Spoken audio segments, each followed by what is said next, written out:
Amazing.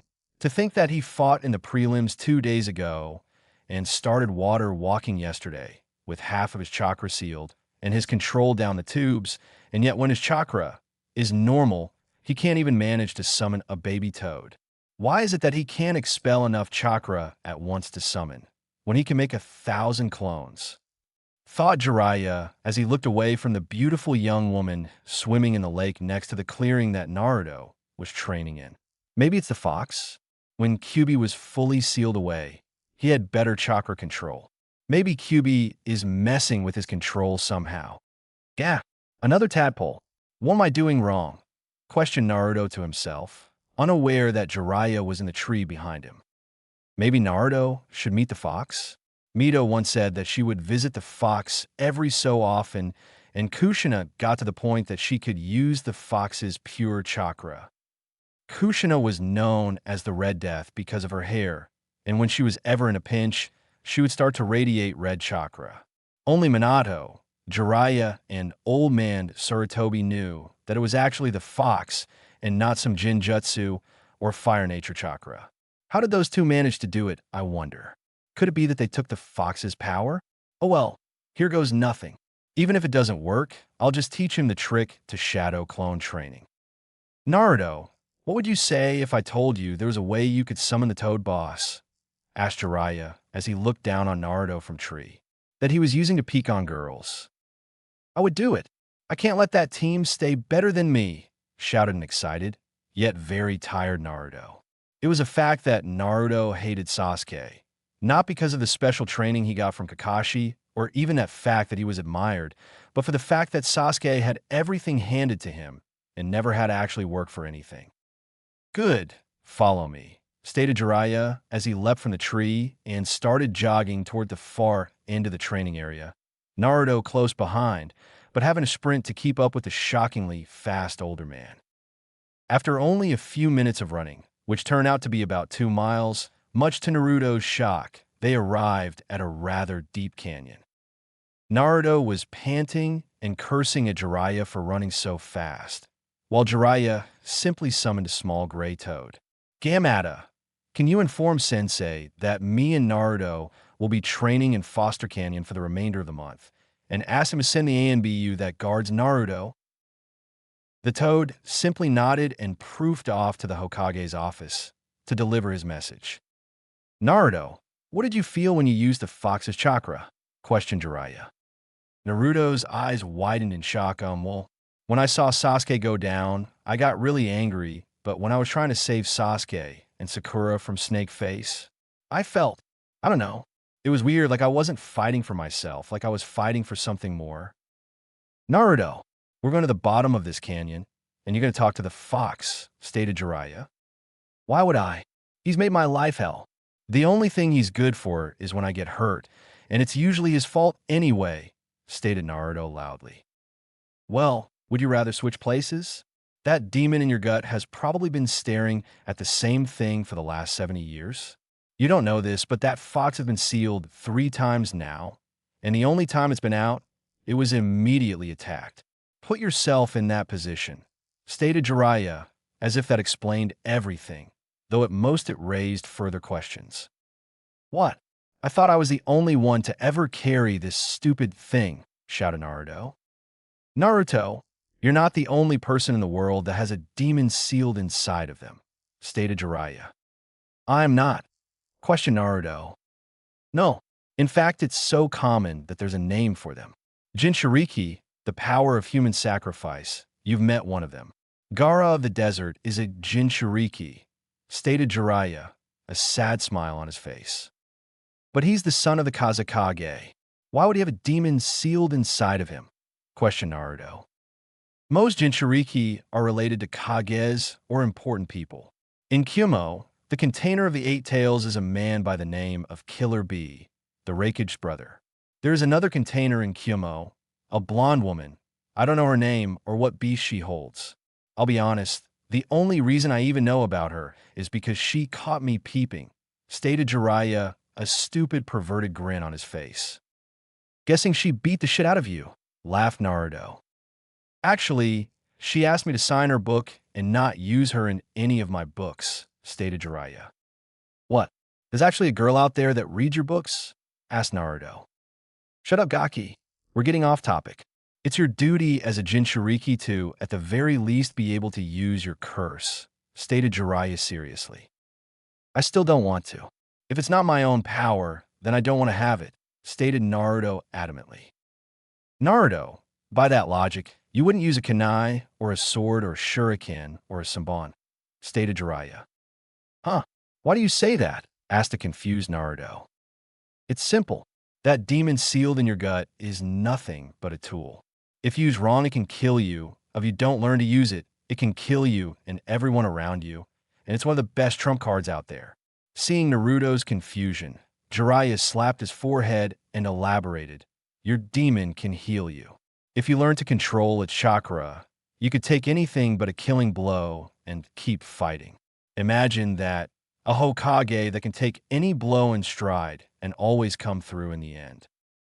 Good Lord, this kid is more stubborn than his old man and his mother. Minato, Kushina, what do I do to make your son understand? Thought Jiraiya. So, it's just a tool, like a kunai or a sword?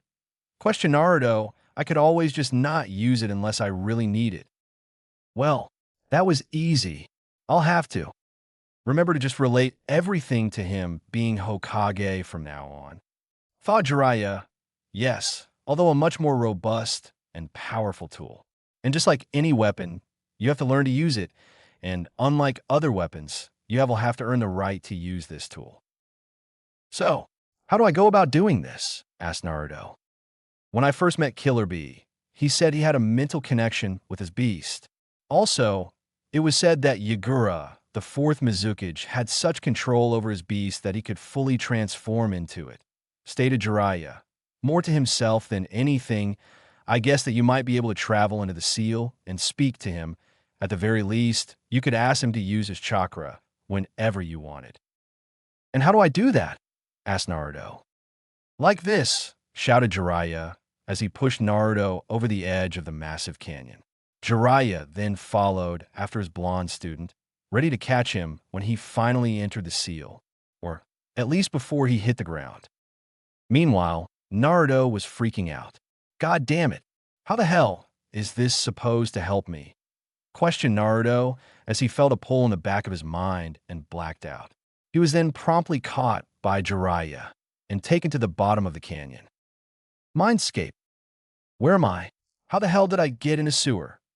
Asked Naruto as he looked around his surroundings. Seeing that one end of the sewer was bright and the other was dark, he decided to go towards the light.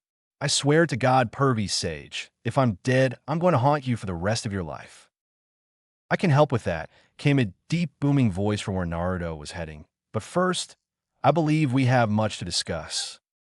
Naruto walked up in front of a large gate, easily 50 feet tall. Behind the gate, two huge blood-red eyes and orange ears were visible. Are you Kyuubi? No, I'm an Easter Bunny. No shitim Kyuubi. Now what is it you want? I hate talking to humans, so make it quick before I choose to eat you. My sensei sent me here so that I could make a connection with you and maybe request the use of some of your chakra. But I have another reason for wanting to speak to you, stated Naruto with confidence and resolve that honestly shocked the chakra entity. Ha ha ha. And what exactly do you want to know? Depending on the questions, I may let you use some of my chakra. Well, I have a couple of questions. I guess my first is, why does my mind look like a sewer? The second is, why did you attack the village the night I was born? And the third, who are your other hosts? And four, outside of letting you go, what can I do to make you more comfortable while you're here? I don't know why your mind is a sewer. Maybe it's because of your mindset. I was being controlled when I attacked the village. I refuse to go into any more detail than that. My first host was the man who first sealed me, Hashirama's wife. I believe her name was Mito. The second was a woman named Kushina. Reminds me a lot of you, fiery temper, skilled, wanted to be Hokage. Then there's you. Now, if you truly want to make my life inside of the seal better, you could give me access to your senses. I'm tired of living closed off from the world. You could also change the size of this cage. It may seem big to you, though I can barely move in this place, stated a much calmer and even friendlier sounding Kyuubi. How would I do that? Asked Naruto, his curiosity skyrocketed by the suddenly not so terrifying Kyuubi. It's your mind, kid. If I knew I would tell you, my best guess is that if you concentrate hard enough, you can move these things at your will. Naruto closed his eyes, and barely a second later, a pulse ripped through his mindscape, shredding everything in its path. Then a second pulse went through his mindscape, turning it into one giant cave with about a dozen doors on both sides and a small path in the back of the cave with a large blinking exit sign above it. Then, Kyuubi's cage expanded in all directions, forming a large grassy valley, surrounded on all sides by mountains and, of course, the large gate that made up the seal. Kyuubi was shocked. Not only was it beautiful, it was also brilliant.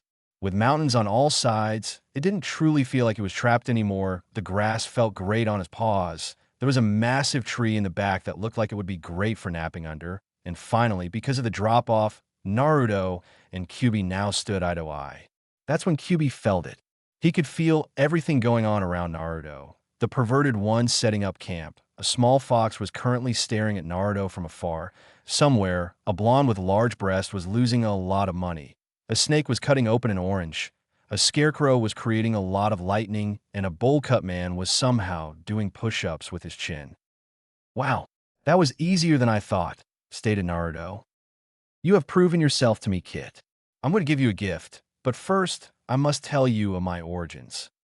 Kid, questioned Naruto. What? Asked Naruto with an unreadable expression. I'm going to give you full control of my powers, my chakra, my senses, hell, even my techniques, though you'll have to modify them. Trailed of Kurama as it sat in the middle of the cage, pondering how a tiny boy would be able to perform his two best attacks. Oh, really? Why? Asked Naruto. He had never really been given anything other than his goggles and his wallet. Because, Kit, you've done more for me than almost anyone else. You earned my respect when you made my life easier, even though you could have made it even worse. Plus, it's pointless having basically unlimited chakra go to waste, stated Kurama. What about that other stuff? You said all your powers and senses as well, questioned Naruto. For the love of Kami, you ask a lot of questions. At least this way, I won't have to explain as much later. Other than pure chakra, each tailed beast got a power, or in my case, several. The first I already told you about, being able to gather natural energy, though it's only when I don't move.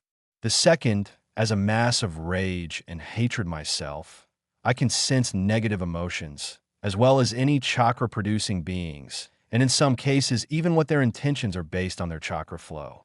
The third is rapid regeneration. My chakra, contrary to what you may think, is a multiplier. Anything exposed to my chakra kicks into overdrive. Say you get a huge gash on your arm, send my chakra to it, and it will heal several times faster. You can also use it on muscles to increase your power and speed, and even on your eyes, brain, and nervous system, so that you can react it much faster, stated Kyuubi. That's so cool. Thank you, Lord Kurama, yelled Naruto in glee. Hold up, Kit. Don't call me Lord. It irritates me. Second, you will have to work for it, as you will have to separate my chakra from me, stated Kurama. Huh? Why do I have to do that? Wouldn't that hurt you? Questioned Naruto. Because my rage and malice are intertwined with my chakra. If you break that connection, you can use the full dose of my chakra without losing it like you did on the bridge, stated Kurama, though I doubt you will be able to use a full dose of the bat. You're going to need chakra control exercise to manipulate the flow of my chakra and regulate it. Otherwise, it will throw off everything and leave you extremely vulnerable. Okay, that makes sense, but how do I do it? Asked Naruto. Pull the seal off the gate, connect with my chakra, and pull it out of me, stated Kurama. Hold the hell up. I have to remove my seal.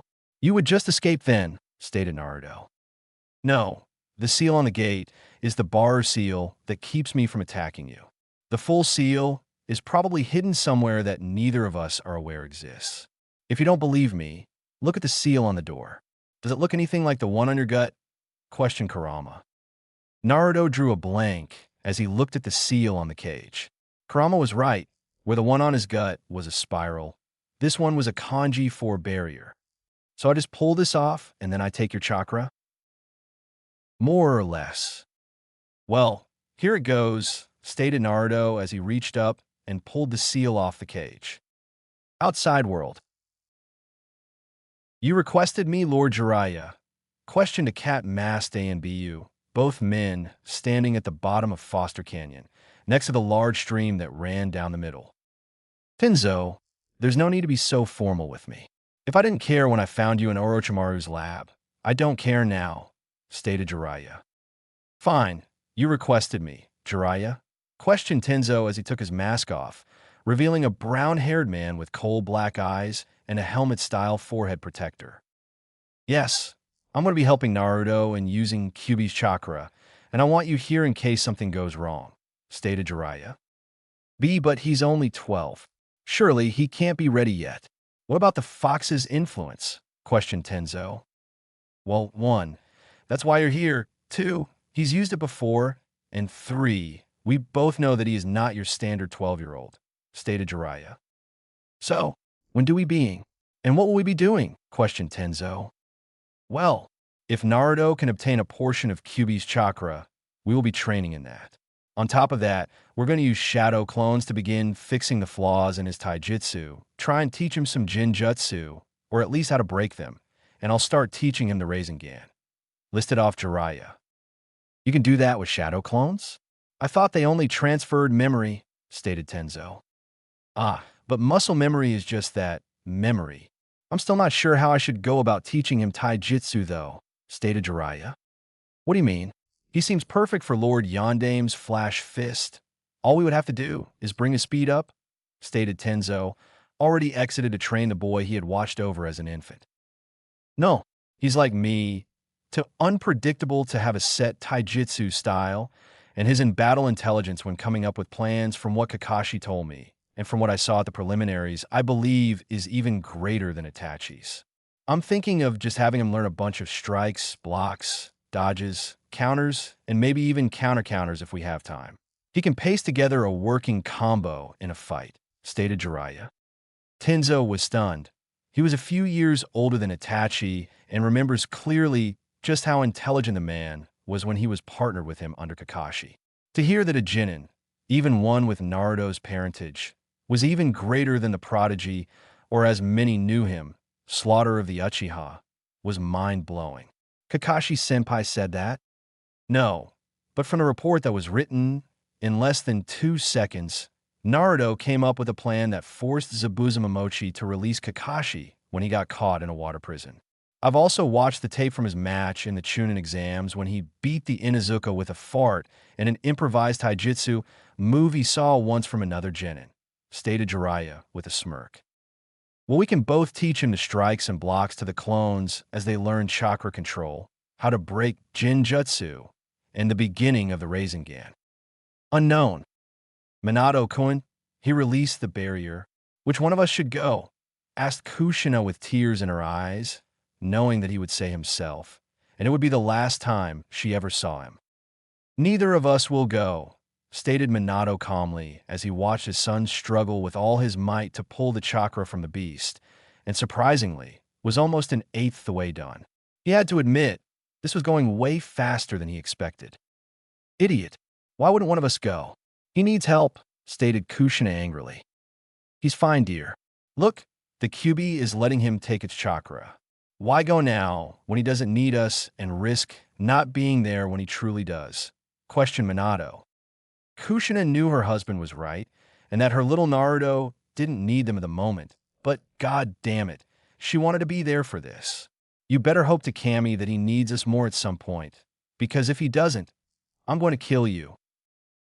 Sorry, dear, I'm already dead, and so are you, stated Minato cheekily. Fine, I'll just use my 1,000 years of painful death, stated Kushina. With Naruto and Kurama. Come on, Kit, you're almost halfway there. Ground out the fox, who was beginning to feel the immense strain that went along with having your chakra forcibly removed. Naruto said nothing as he continued to rip the chakra from the massive beast. With strained eyes, he watched as the fox began to wither to skin and bones. The fox apparently knew what the young blonde was thinking as it ground out. I'll recover. Just whatever you do, do not stop. The backlash will kill us both. Now, keep going. You're almost there.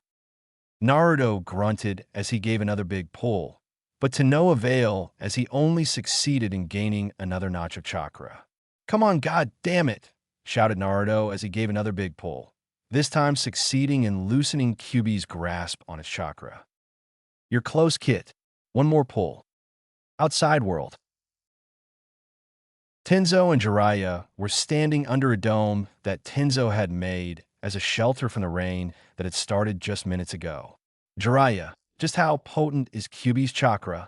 I've never actually needed to suppress it, so I'd like to have a heads up for when he uses it. We both know the feeling that chakra gives off. You were young at the time, but I'm sure you remember when it attacked, stated Jiraiya. Tenzo nodded. Well, as powerful as it felt, just imagine it being twice as strong. Tenzo stood shocked. He remembered it being unreal how strong the fox was, to be twice as strong as that. Suddenly, a burst of pure power emanated from the sleeping boy beside them. But as fast as it came, it was gone. Well, guess he succeeded. Wonder how much he got the Kyuubi to cough up. Mindscape. Naruto stood in awe of the giant floating orb of red chakra that now completely lit up the cave in a sunset-like glow. Kurama wasn't much better, as it shakily stood and looked at its own chakra, which it somehow could still feel, hovered about 10 feet in the air on the far right side of the cave, 8 pillars surrounding it. Kurama, are you okay? Questioned Naruto, seeing the fox roughly the size of a small house and still skin and bones. Yeah, Kit, just need to withdraw some energy from the nature around us. I'll be back to full in about a year if you use a lot of my chakra. It will take longer, but I'll be able to replenish whatever you use in roughly a month. Panted Kurama, now if you don't mind, I need to sleep to regain energy at a descent rate. When can I start using your chakra? Asked Naruto. Whenever you want, though I wouldn't use any more of that 2% flow at a time. It should just under 3 tails. How is 2% 3 tails worth? Asked a confused Naruto. My tails are unlike the other bijou. My first tail of my power is roughly 1/3%. My second is 2/3%. My third tail is roughly 1% and 1/3. It's exponential. Add the first 3 tails together, and you get 2 1/3% of my chakra. That's why I'm so much more powerful than the other bijou. Naruto watched as the downsized fox staggered over to the giant tree behind it and laid down in the shade. Okay, I'll let you sleep. See you later, Kurama. Unknown. See Kushina-chan? I told you that he would be fine, stated Minato. I know, I just wish there was some way we could help him out, or at least congratulate him, stated a sad Kushina. If you wish, I could deliver a message to someone, stated a deathly sounding voice behind the duo. They spun to see a translucent figure in all white with long white hair. Shinigami-sama. It's not what it looks like, stated a startled Minato. Be Kaminato. I've known of you using the seal to watch your son's life. Do you forget that part of me is incorporated into it? Questioned the death god. Minato simply hung his head. Now, as I see it, taking control of young Kyuubi's chakra is cause to celebrate. After all, he is the first human to do so in a very long time. What is the message you wish to deliver? And to whom? Tell my little boy that we're proud of him and that dash. No, Kushina was cut off by Minato. What do you mean no? I will fuck you in the ass with my katana if you try to keep me from praising my baby, shouted Kushina, getting a sweat drop from the Shinigami. He can't know about us yet. He's still at a troublesome stage in his life. I don't want his heritage going to his head, stated Minato. Kushina glared at him, but said nothing, understanding that Minato was right. Shinigami-sama, could you possibly tell Hiruzen Sarutobi to give Naruto my old jacket and something for my wife, as well as the keys to our old apartment? After striping it of any pictures of me, he can leave everything of Kushina's. But of course, What would you like to give the boy? Questioned Shinigami as it looked at Kushina. Everything in the apartment, as well as my specialty Konoha headband and my Yuzu headband, stated Kushina with a small but true smile. As well as a letter from me, if you would, Shinigami-sama, stated a gruff, gravel-like voice. Jiraiya and Tenzo. Good to see you're awake, Gaki. How much chakra did you get? Questioned Jiraiya from that burst of power earlier. I'm guessing a lot. A lot of what? Suddenly, two people dropped down from the dome and walked closer, showing themselves to be Kakashi and Sasuke. What are you two doing here? Questioned Naruto in a less than friendly tone. We're training upstream of here and felt the surge of power. We decided to check it out, stated Kakashi lazily. What was that power before? Demanded Sasuke, much to the displeasure of Naruto and Jiraiya. None of your business, team, stated Naruto coldly. Well, is it any of my business? Questioned Kakashi, getting a hateful glare from Naruto, which seemed to confuse Kakashi.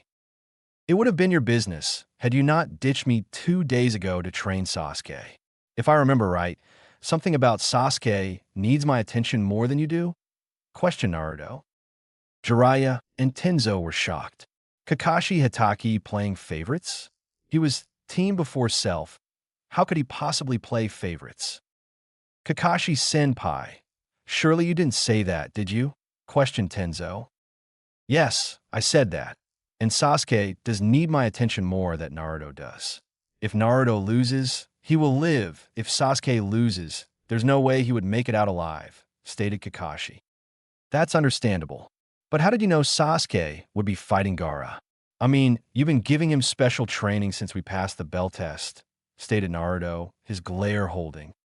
I taught you all equally. It's not my fault that Sasuke is a faster learner than you, stated Kakashi. You taught me tree climbing.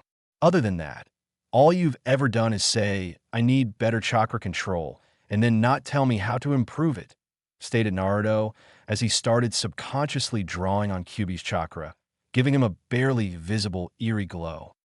You should have done more tree climbing, stated Kakashi. That's more than enough for a genin. I find that hard to believe. Naruto learned water walking in less than 2 hours. If the Uchiha can learn faster than that, he would be a Jonin by now, stated Jiraiya, growing angrier and angrier at the silver-haired Jonin. Well, it took him almost 5 days to learn tree climbing, stated Kakashi. The Gaki has more chakra than you and Tenzo combined. An academy student can learn tree climbing. Tell me, when you have Kage-level reserves, what would be harder, tree climbing or water walking? Stated Jiraiya. PFF, like the Dobe has more chakra than me, stated Sasuke. He does, in fact. He has as much as the Sandaime did when he trained me, stated Jiraiya. Now, Kakashi, if you claim to have helped him the same, tell me, did you at least give him a scroll to help him train? In fact, I did. I got Ebisu to train him, stated Kakashi confidently. He may not have been able to train his student, but Guy's old teammate was an elite instructor. Ebisu, you think that you helped him by getting Ebisu to train him? You were there when Ebisu openly stated that he hated Naruto, shouted Jiraiya. Leave Kakashi before I kill you myself. You're a disgrace to your sensei and to your father. Kakashi left without word, though it was easy to see he was shaking with rage. Sasuke followed after staring at Naruto for a second. Let's go see the old man. There's no way I'm teaching you anything with those two so close by, stated Jiraiya. Meanwhile, with Sarutobi, what was that surge of power? Surely Naruto hasn't learned to harness Kyuubi's power already, questioned Hiruzen as he moved to grab his crystal ball. Indeed he did, came a deathly voice behind Sarutobi. With speed he hadn't used in almost 10 years, Hiruzen had backflipped out of his chair and stabbed a kunai into the back of the man that had somehow got past all his ANBU, only to find that the stab hadn't hit anything. Now, Hiruzen, I'm not surprised you'd still be skilled, but was it really needed to attempt to kill me? Questioned the spectral figure. Shinigami, stuttered the old Kage. Now, Hiruzen, calm down. I'm not here to take you. Simply here to deliver a message from some people who have passed on, stated Shinigami. I've temporarily put your A and BU to sleep, so do not worry. Oh, questioned Hiruzen. Minato and Kushina, as well as a young man who also died before his time. Anyway, Minato says that he wants you to give his son his jacket, but don't inform him that he is Minato's son. Kushina wants you to give Naruto her old headbands, as well as their old apartment. After removing everything of Minato's, that is, stated Shinigami as he dug into his robe and pulled out a folded sheet of paper. Ah, here it is. Give this to Naruto. Tell him it came in from Wave yesterday. Farewell, Hokage. As the spectral image of the Shinigami faded, it was replaced by Jiraiya. As Sarutobi shook his head to clear its cobwebs, he noticed that both Tenzo and Naruto were standing by his sides. Old man, are you all right? Questioned Naruto. Yes, I believe I am, stated the old man slowly before looking at Naruto. What is your progress so far? Well, I met Kurama, changed his cage, he let me have his chakra. I took it, and now he's sleeping. He said it would take a lot of work to use his chakra to the max, but I should be able to use about 2% of it, stated Naruto, as three jaws hit the floor. Hold the fuck up, Gaki. Kurama? How did you change his cage? He let you have his chakra? And 2%? How much is that? Questioned Jiraiya with wide eyes. In the corner, the always quite Tenzo was simply unable to do anything as his brain had shut down. In order. Kyuubi's real name is Kurama. It was my mindscape, so I just thought about it, and it worked. He said that he liked me, and as thanks for making his life and my seal more bearable, he let me take his chakra. Stated Naruto before he started scratching his head. He said something about each tale was exponential to the one before it, but I forgot the rest. That's amazing, Naruto. Truly amazing, stated Sarutobi. I have some things you should have. Your mother left me some things for you when I thought you ready. Also, this came for you yesterday. Naruto looked dumbstruck as he took the folder piece of paper. And my mother? But you said you didn't know who my parents were. Gaki, your mother was an S-class kunoichi. We couldn't let anyone know you were a child, or you could be in even more trouble than you ended up in. Stated Jiraiya seriously. She had many enemies in both Kyomo and Kiri, as well as here in Konoha. Who was she? Asked Naruto in a quiet voice.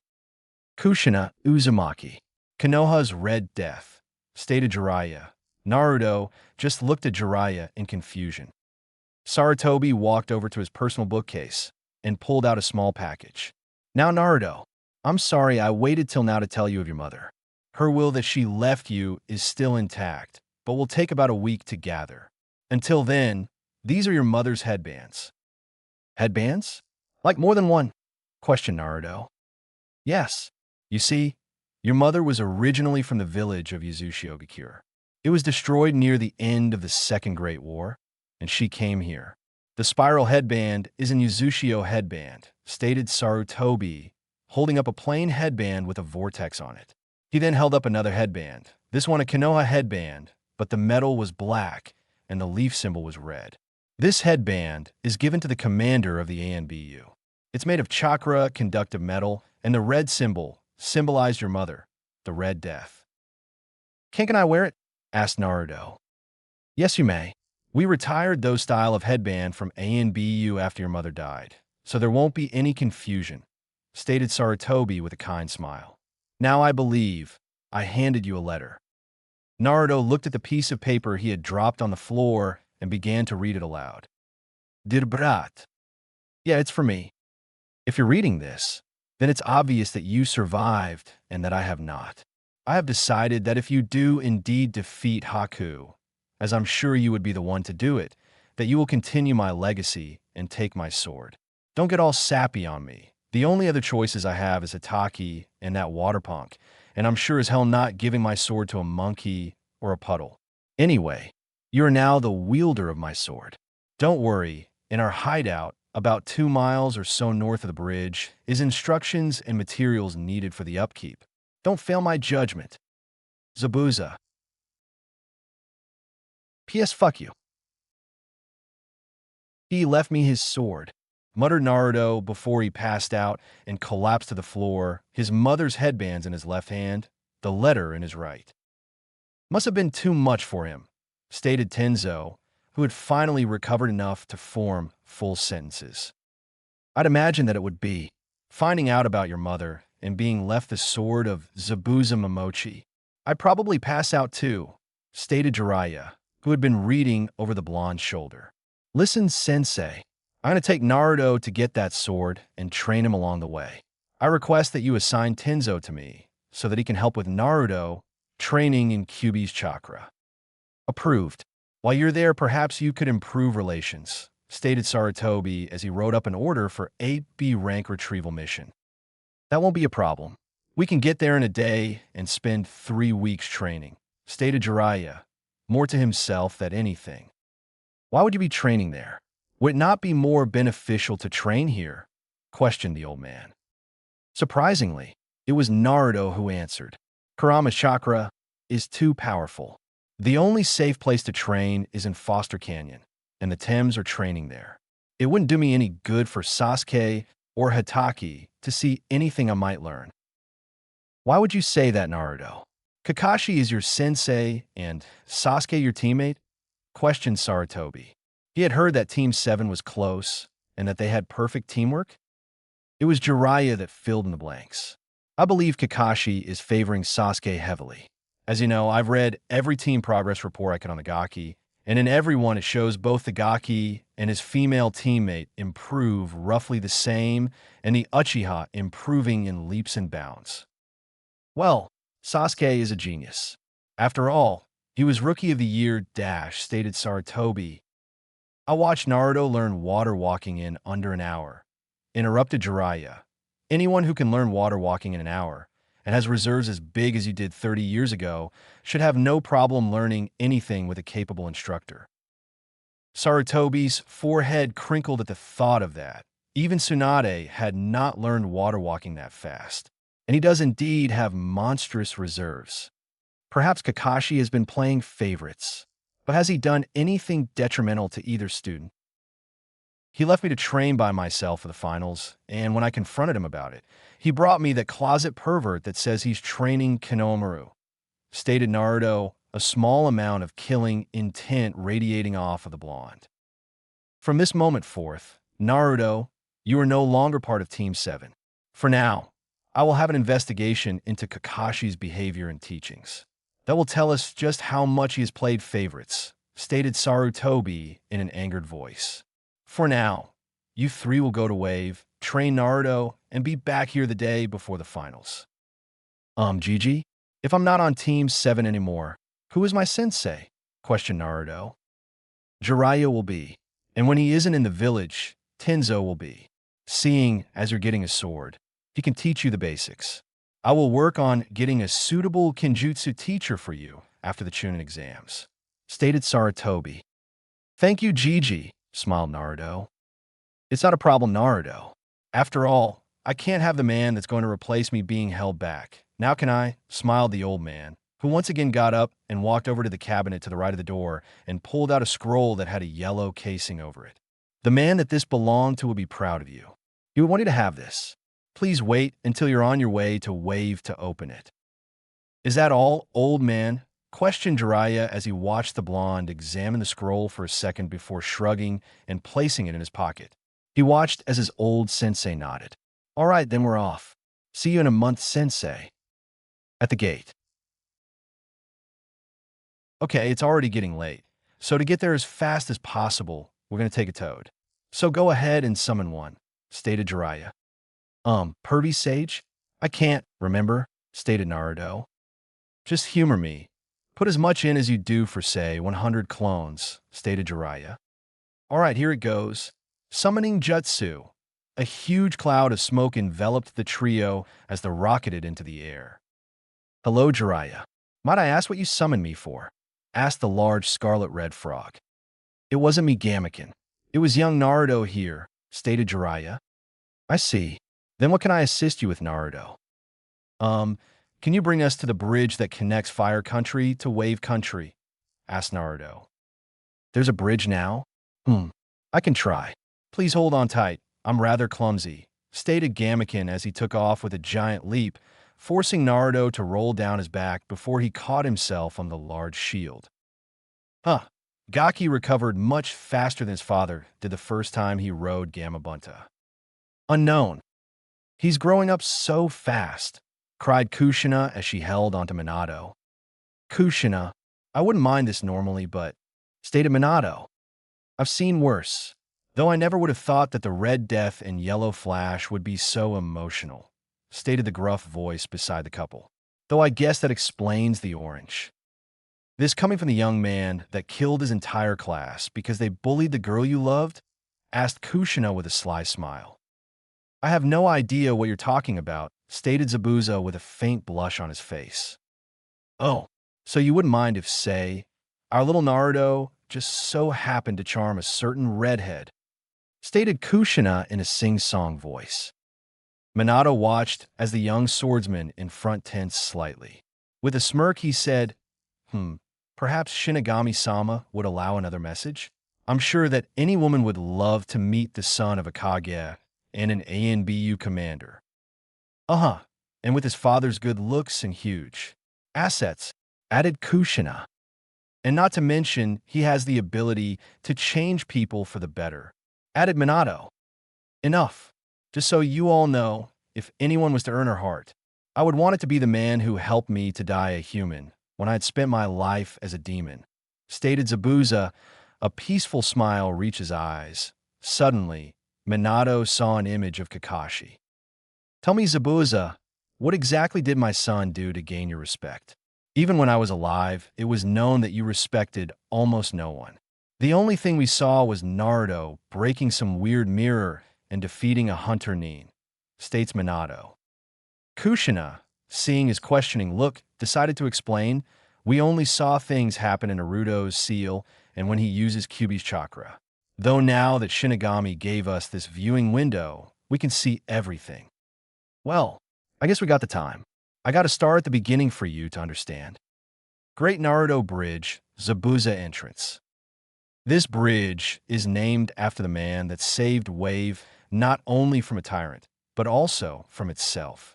We name this bride in honor of Naruto Uzumaki, one of the 3 heroes of Wave.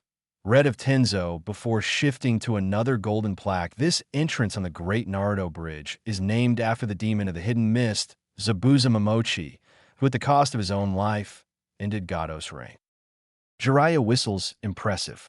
This bridge is very impressive. It's too bad they named it after the brat. When Naruto hadn't retorted, Jiraiya and Tenzo looked over to the young man, only to see him standing before Zabuza's plaque. It's because of you and Haku that I'm as strong as I am today. I swear on my life that I will become even stronger and keep your memories and dreams alive. I'll be right there with you, kid. Thank you, Kurama. Thought Naruto, glad to see her up. Naruto? Gaki? You were right? Questioned Jiraiya. A worried tone carried his voice. Yeah, better than ever. You two have given me more than anyone else ever has. You gave me beliefs to fall back on, the determination to become strong enough to protect all those precious to me. And now, Zabuza, you give me your second most prized possession, stated Naruto as he stared down at the graves that held Haku and Zabuza. Jiraiya and Tenzo were in town picking up some supplies and had left him alone. He grabbed his forehead protector and pulled it off, replacing it with his mother's ANBU Commander forehead protector, and turned it to the side, exactly like Zabuza had. I promise to you both that I will use everything you've given me to help those in need and protect everyone precious to me. Naruto grabbed the hilt of the sword, and with all his strength, he pulled it from the ground. He then ran his palm across the blade, causing blood to cover the blade. And I swear on my blood and my pain that I will make you two, my mother, the old man, and everyone else that's ever helped me or have been on my side proud. Very touching. For a thief, you speak well. Naruto spun around to see a stunning red-headed woman in a blue dress and mesh. He had barely sensed her approach, as he wasn't channeling any Kyuubi chakra. But one this was certain. She had a lot of chakra, and she looked pissed, Now return that sword to its rightful place before I melt you. I don't know who you are, lady, but I will never give up this sword, stated Naruto fiercely as he started drawing Kurama's chakra, just enough to remain unseen. Naruto was amazed how even at low levels, the giant blade felt no heavier than the katana that Tenzo was having him train with on the walk across the bridge. Listen, punk, I will not tell you again. Put that sword back in its rightful place, or I will kill you, stated the redhead in a rage-filled voice. I don't know what your problem is, but this sword is in its rightful place, stated Naruto as he took the best defensive stance he could muster. That sword belongs with Zabuza, she shouted as she rushed him, drawing her fist back, only to see him start to glow gold and blur behind her. Fast, low Jonin level. Naruto tried to punch her from behind, only for her to spin around and grab his fist, using his own momentum to throw him like a rag doll over her shoulder. As Naruto righted in himself, he felt all the air leave his lungs, a fist planted in his gut. Kurama, I need as much chakra flow as I can handle. The only response was Naruto, glowing brighter and feeling the pain from the punch lesson. As Naruto approached a tree, he stabbed the blade into the ground, halting his involuntary flight. Naruto's chakra-enhanced eyes and brain picked up another blur heading towards him from his right. On instinct, he pulled the blade from the ground and blocked the strike, something he had seen Zabuza do when first fighting Kakashi. Mei was in shock. The brat had blocked her punch, which, considering she was the second strongest woman in the world, right behind Tsunade, was a feat in itself. What shocked her the most was with his headband sideways, his demon-like shroud, and the way he blocked with the flat of the sword, the brat looked exactly like Zabuza. Why? Why are you dishonoring him? You took his sword, his style, and even his signature Genjutsu, yelled Mei in a fit of rage. He left me his sword. The headband thing is my way of honoring him. And I have no idea what you mean. I'm not using any Genjutsu, stated Naruto as he hefted the large sword up and placed it on his shoulder, making Mei once again see a resemblance to Zabuza. He would never leave that sword to you. With Tenzo and Jiraiya.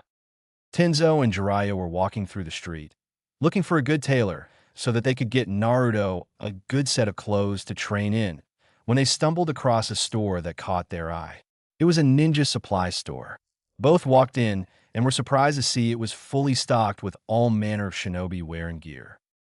Welcome to my store. Judging from your headbands, I assume you are Konoha ninja, asked the large gray-haired older man behind the counter. That we are. We were looking for some clothes for our student when we stumbled upon your store. Mind telling us what a village like this needs a shinobi supply store for? Asked Jiraiya as he looked at some of the clothes on the racks, seeing they were all high quality. Ever since Gato was killed, the civilians have been training to protect themselves, stated the man behind the counter. So what brings you to Wave? I can't believe that you would come all the way here just to buy a few supplies from little old me. Actually, our student is training for the Chunin exam finals. We're here because it's out of the way and we have some things we don't want his competition to know about him, stated Tenzo, inspecting a turtleneck Kevlar mesh undershirt. Why come to Wave, though? I only know of 4 ninja from Konoha that have ever been here, stated the older man before his eye lit up. Is your student Naruto Uzumaki? With Naruto, Zabuza, he really did leave his sword to, you didn't he? Questioned Mei as she reread the letter for what had to have been the 20th time. Yeah, he also left me some other stuff as well, stated Naruto as he nursed his rib cage, where Mei had landed a brutal kick. Naruto laid down on the ground and sighed. At least I'm improving. Last time I fought a Jonin, I almost died. How did you know I'm a Jonin? Asked Mei. Her interest in the young genin had skyrocketed over the last 10 minutes. Because even though my taijutsu and kenjutsu suck, I can still move at Jonin-level speeds, and I'm strong enough to swing around this sword, stated Naruto with a pat on the sword of his lap. If you weren't a Jonin, you wouldn't have been able to keep up, and seeing as you were blowing me out of the water, I can only assume that you're high Jonin in skill. Very deductive of you, Naruto-kun. But can I ask, how are you able to move like that? Questioned Mei. I use chakra on every muscle, my eyes, brain, and nervous system to make me faster, stronger, and quicker, stated Naruto. Sounds like A's lightning armor, stated Mei to herself, silently impressed that a genin had recreated the Raikage's personal jutsu. Huh? Who's A? And what's lightning armor? He's the Raikage. He uses a jutsu that's exactly like that golden cloak of yours, except he uses his masterful control over lightning, stated Mei. Naruto-kun, did you mean everything you said about becoming strong? Yes, I will become strong so that I can protect everyone I care about, stated Naruto with resolve that made Mei once again see Zabuza. Well then, I guess you could use a few jutsu to help out, stated Mei with a smile as she stood up and fished a scroll out of the small pouch on her lower back. I'm sure these will help, but for now, I must get back to Mist. I hope to see you again, Naruto-kun. Naruto looked at the scroll and saw several high-ranking water jutsu on it. That Yumene-chan, shouted Naruto as he charged and hugged her. Just keep Zabuza alive in memory and in your heart, stated Mei with a smile. She then disappeared in a swirl of water. Huh, I hope it's in the scroll too. That was awesome, stated Naruto as he walked back toward the village to meet up with Yamato and Jiraiya. Wonder how the training is going to go. 45 minutes later. Okay, Brad, let's get to work. During this month, we're going to be working on your taijutsu, ninjutsu, kenjutsu, fuinjutsu, and of course, using your new chakra, stated Jiraiya, showing his serious side. What's fuinjutsu? And how the hell are we going to do all of that in a month? Questioned Naruto. Fuinjutsu is the art, and I do mean art of seals. Unlike ninjutsu or jinjutsu, or almost every other kind of jutsu, fuinjutsu can do almost anything. Most shinobi see fuinjutsu as pointless because they fail to see the in-fight capabilities, stated Jiraiya. What are the in-fight capabilities? You mean like being able to attack and defend? Asked Naruto, curious as to how useful it could be. There are a lot of things that can be useful in a fight. Just an example, the Yandame's signature jutsu, the Hiraishin, is 100% fuinjutsu. Also, you can seal weapons away and surprise your opponent by pulling a sword or an explosive tag out of nowhere, stated Jiraiya. That's so cool. So I could, seal my sword on my palm and deploy it whenever I wanted? Questioned Naruto. Exactly. You could even seal kunai into the sword and have them launch out when you swing the sword, stated Jiraiya with a smile. That's awesome, shouted Naruto in glee. I want to learn fuinjutsu. That's great, Naruto, but first, we must get your other skills up to a higher level in a hurry. So we're going to be using my favorite training method, Kagebushin no Jutsu. Suddenly, there were two Jiraiyas. Okay, kid, I want you to make a clone and have it come with me, and you spar with Tenzo. Oto Geikure. Luck is on our side, stated Orochimaru as he looked over a spy report. Why is that? Inquired Kabuto. Because my idiot of an ex-teammate has taken that talentless Uzumaki away from the village for the month to train, leaving Konoha with its spy network for the whole month, stated Orochimaru in glee. I don't see the difference. I mean, they never would have known anyway, stated Kabuto. Once again, you're not seeing the bigger picture, Kabuto-kun. If we don't have to worry about the spy network, then we don't have to conceal our movements as much. Which means that I no longer have to use that fool as a mask any longer, stated Orochimaru. And the best part is, he's still under my jutsu. So no matter what, he will follow the plan. Konoha. The third Hokage frowned deeply as he looked over the team's 7 reports. He was shocked, but not for the reason he would have thought. It seemed that, incredibly, until the end of the second round of the Chunin exam, Kakashi had been a fair, although extremely ineffective, sensei. In fact, the one that grew the least under him was Sasuke, who had been a prodigy in the academy, and had all but stopped growing until the fated A-rank mission to Wave when he had unlocked his Sharingan. Though it seemed to most that Sasuke was growing by leaps and bounds, it was just a trick of the mind, as Sasuke had been so far ahead of everyone else that even the slightest increase in skill seemed to be a huge step. That was the problem, though. Even Minato and Itachi were never this far ahead of the class they graduated with. Though they both had graduated early, they were still roughly mid-Genin when they graduated. Hell, even Kakashi himself was only mid-Genin level when he graduated. Yet Sasuke seemed to have already been high Genin, bordering on Chunin when he graduated. Even more concerning, when Naruto had graduated, his scores were the lowest in the Academy's history. Yet within a day of his third failure, he learned A-B rank jutsu and defeated a rather skilled Chunin in hand-to-hand combat with it. Why was nothing coming out of the Academy making sense? He could understand that Sasuke would be skilled, but if he was already near Chunin level at the time of graduation, why had he not known about it? And what about Naruto? He was obviously held back at the Academy. Mizuki had admitted to that himself. But how much had he truly been held back? In every definition of the term, Naruto was a prodigy, even more so than his father was. And yet he came out of the Academy as the dead last? Hell, he failed 3 times. Not to mention the young Haruno. She's the daughter to fairly skilled, retired shinobi. She came out of the Academy a well-rounded, incredibly intelligent young woman. But her team reports showed that she had done next to nothing on their missions, and when she trained, she did the bare minimum of work.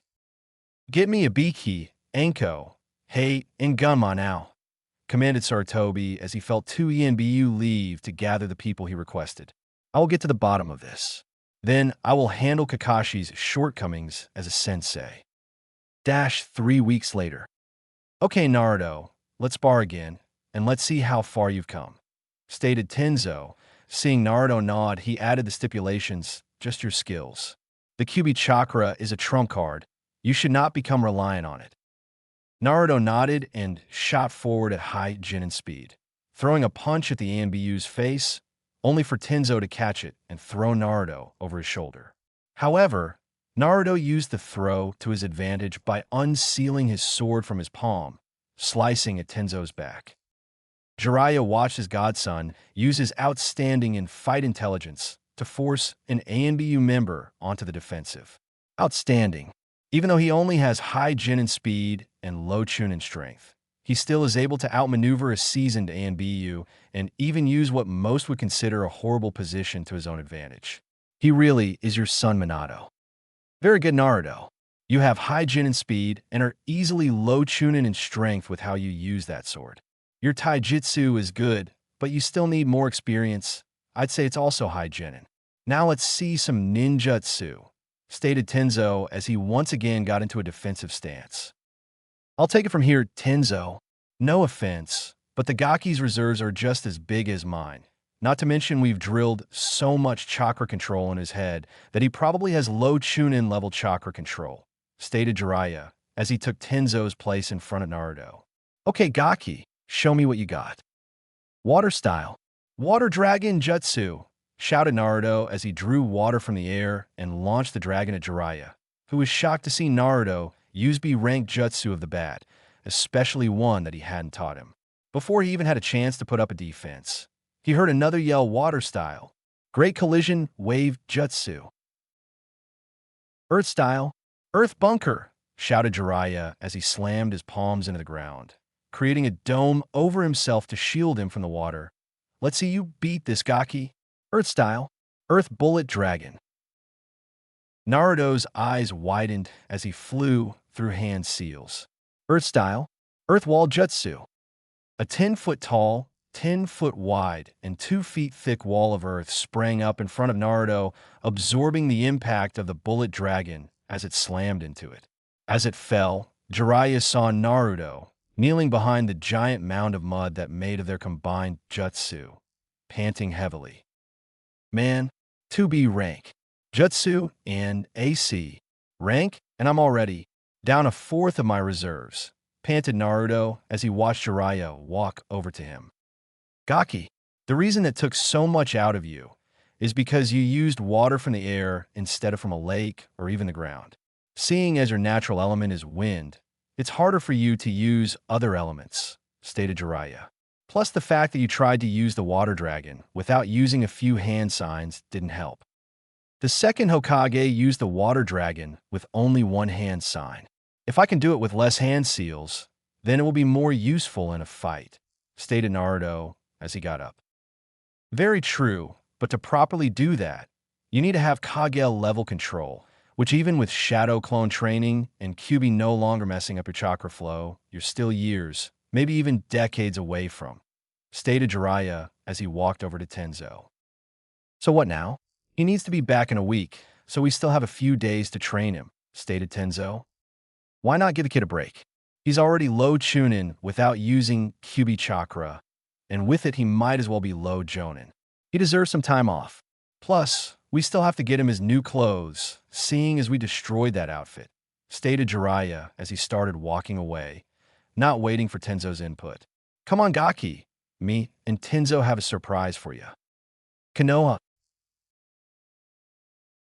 Sasuke once again flashed through hand signs and then gripped his forearm as chakra began to gather in his palm, growing and churning until it seemed to come to life with a high-pitched scream as it sparked and danced, ripping chunks out the earth around him. Sasuke then rushed at the training dummy, Sharingan blazing as he thrusted the ball of electricity into its chest, splinters exploding from the impact site. Very good, Sasuke, but you still haven't mastered the just yet. We will try again tomorrow. For right now, let's work on speed, stated Kakashi. And remember, Sasuke, the Chidori is an assassination technique. It has no other purpose but to kill. You will only use this jutsu to defend your comrades. Sasuke simply nodded as he turned away from his sensei. This is the perfect tool to kill him. Don't you worry, Dobe. Now that I have this, I won't need to kill you. Just as long as you don't stand in my way. Weapon shop in wave. Welcome back, Shinobi-san. Welcome to my store, Naruto-sama, called out the shop owner as the trio of shinobi made their way into the surprisingly large shinobi store. Hello, Kadio. Have you finished the orders? Asked Jiraiya. Naruto sent him a questioning look. But of course, my young seamstress finished the large order weeks ago. The second order was finished a few days ago, stated Kadio with a smile. Let me go get them.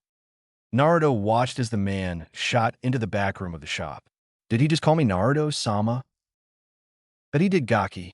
I'd imagine that everyone in this village, hell, the whole country thinks of you as a hero, stated Jiraiya. It's true, Naruto. You haven't seen it because you've only been to the graves and to Tezuna's sands. Everyone that has seen my headband asks about you, and there hasn't been a single one who had anything but good things to say about you, stated Tenzo. Why would we? You saved our country, Naruto-sama. You showed us that we could still fight. It's because of you that many of us are still alive, stated the shop owner as he came out of the back room, placing 3 boxes of the counter. These 2 are your orders. This third one was left here by a beautiful red-headed woman. Mayne-chan? Questioned Naruto to himself, though Jiraiya had heard him. Oh, so the Gaki has a cute little girlfriend he's been hiding from us. What do you think, Tenzo? Questioned Jiraiya. How cute. Though I'm curious as to when he would have met her. We got here and almost immediately started his training, stated Tenzo. I met her when I went to visit Zabuza and get my blade. She said that she was a friend of his, and after we fought, she said that she had to go back to Mist, stated Naruto. He then pulled a scroll and showed it to the other men in the room. She's the one who gave me the scroll that had all the water jutsu I know. Must be fellow Jonin? Do you know her last name, Gaki? Asked Jiraiya. Well, no, she never gave it, stated Naruto while he rubbed the back of his head. What did she give me? Well, let's see, stated the store owner as he handed the box over to Naruto. Naruto opened the box, only to pull out 2 belts and a letter. The Naruto-kun. It was one of Zabuza's dreams to truly master the art of silent killing, which according to him was to become completely undetectable. I'm not sure that it's possible, but seeing as he left his sword to you, I believe you are the one to finish this dream. I don't have any scrolls on the silent killing technique, but hopefully this will help. Simply wear 1 belt around your chest and 1 around your waist. Channel some chakra into them, and the sword will stick to the belts, even through clothing. Make him proud, Naruto-kun. May. Gaki, if you keep going at this rate, you'll be buried in letters and gifts, laughed Jiraiya. But That will go perfect with our gifts. Naruto opened the next box, revealing a new outfit. Naruto was at a loss for words as he looked at the new clothes, and was only taken out of his thoughts when he heard Tenzo speak. We knew you would never give up the color orange, so we simply toned it down. Go ahead and put it on. I believe there's a changing room over in the corner. Naruto darted into the small room in the back corner of the store, only to emerge a minute later, donning his new outfit, which consisted of a dark blue long-sleeve shirt with dark orange stripes going from his armpits to his hips, a giant red and black swirl on his back. His pants were much the same as his shirt, dark blue AMBU style pants that had the same dark orange stripes, continuing from his hips, disappearing into his dark orange shinobi sandals. His mother's headband still lay across the side of his head. Looking sharp, Gaki. Looks like you're going to be breaking a lot of hearts, stated Jiraiya, my lord. He looks almost exactly like Minato. I can't wait to see everyone's smug faces when he arrives at the Chunin Exams and beats the Hyuga, all while resembling his father. It's awesome. Thank you both so much. Thanked Naruto with tears in his eyes. The shop owner was once again amazed that the hero of Wave was reduced to tears by simply being given an outfit, a very expensive and well-made outfit, mind you, but an outfit nonetheless. Open the last one, Gaki, stated Jiraiya. If he likes the outfit, he's going to love this. Such a shame the village held him back. Minato, would you have saved them if you knew this was your son's fate? Naruto nodded and wiped his eyes, moving over to the counter once again, taking the box into his hands, pulling the lid off. No way, no way. I take it you like a Gaki? Asked Jiraiya as he watched Naruto pull a blue jacket with orange flames licking the bottom and sleeves. On the back was the kanji for Demon of the Leaf. Naruto was at a loss for words as he put the jacket on and moved around in it. He was surprised that there was almost no loss of movement, and it hid the twin belts that made up his holster. In the front of the jacket, there was a spot where he could hook a forehead protector. You didn't need to do all of this. I may not have needed to, but I did. You said you wouldn't wear his jacket, so I got you your own. Flashback. Naruto? Gaki? You alright? Asked Jiraiya. Yeah, better than ever, retorted Naruto as he moved down the bridge, studying every square inch of it as he walked. Naruto, what was in that scroll that Lord Hokage gave you? Asked Tenzo, walking next to Jiraiya. Huh? Oh, that. I don't know. Why don't I check and see? Naruto reached into his pocket and pulled out the scroll, rolled it open, and stared at it. It's a seal. Well, what are you waiting for, brat? Put some chakra into the center of the seal, stated Jiraiya. Naruto is going to flip out when he sees what's in that seal. One poof later, Naruto was frozen in place on the bridge, in one hand, the scroll, in the other, the Yandame's jacket. Well, why would he give me this? Cause, brat. When he sealed that beast inside you, it wasn't only to save the village. He wanted you to be able to use its power to protect the village. Now that you can do just that, he would want you to have it. Stated Jiraiya, doesn't hurt that you're his son, and other than your mother's personality, you're a carbon copy of him. I can't wear this. He was the greatest shinobi of all time. It would be right to wear this. Not until I'm Hokage, stated Naruto with conviction. Jiraiya smiled softly, remembering a time where Minato refused a gift from himself the same reason. Minato, he's so much like you. Flashback end. Alright, brat. No tears. Let's get going. We have less than a week left, and we still have one last place to go. Konoha. The Sandaime observed the 3 men and 1 woman in front of him.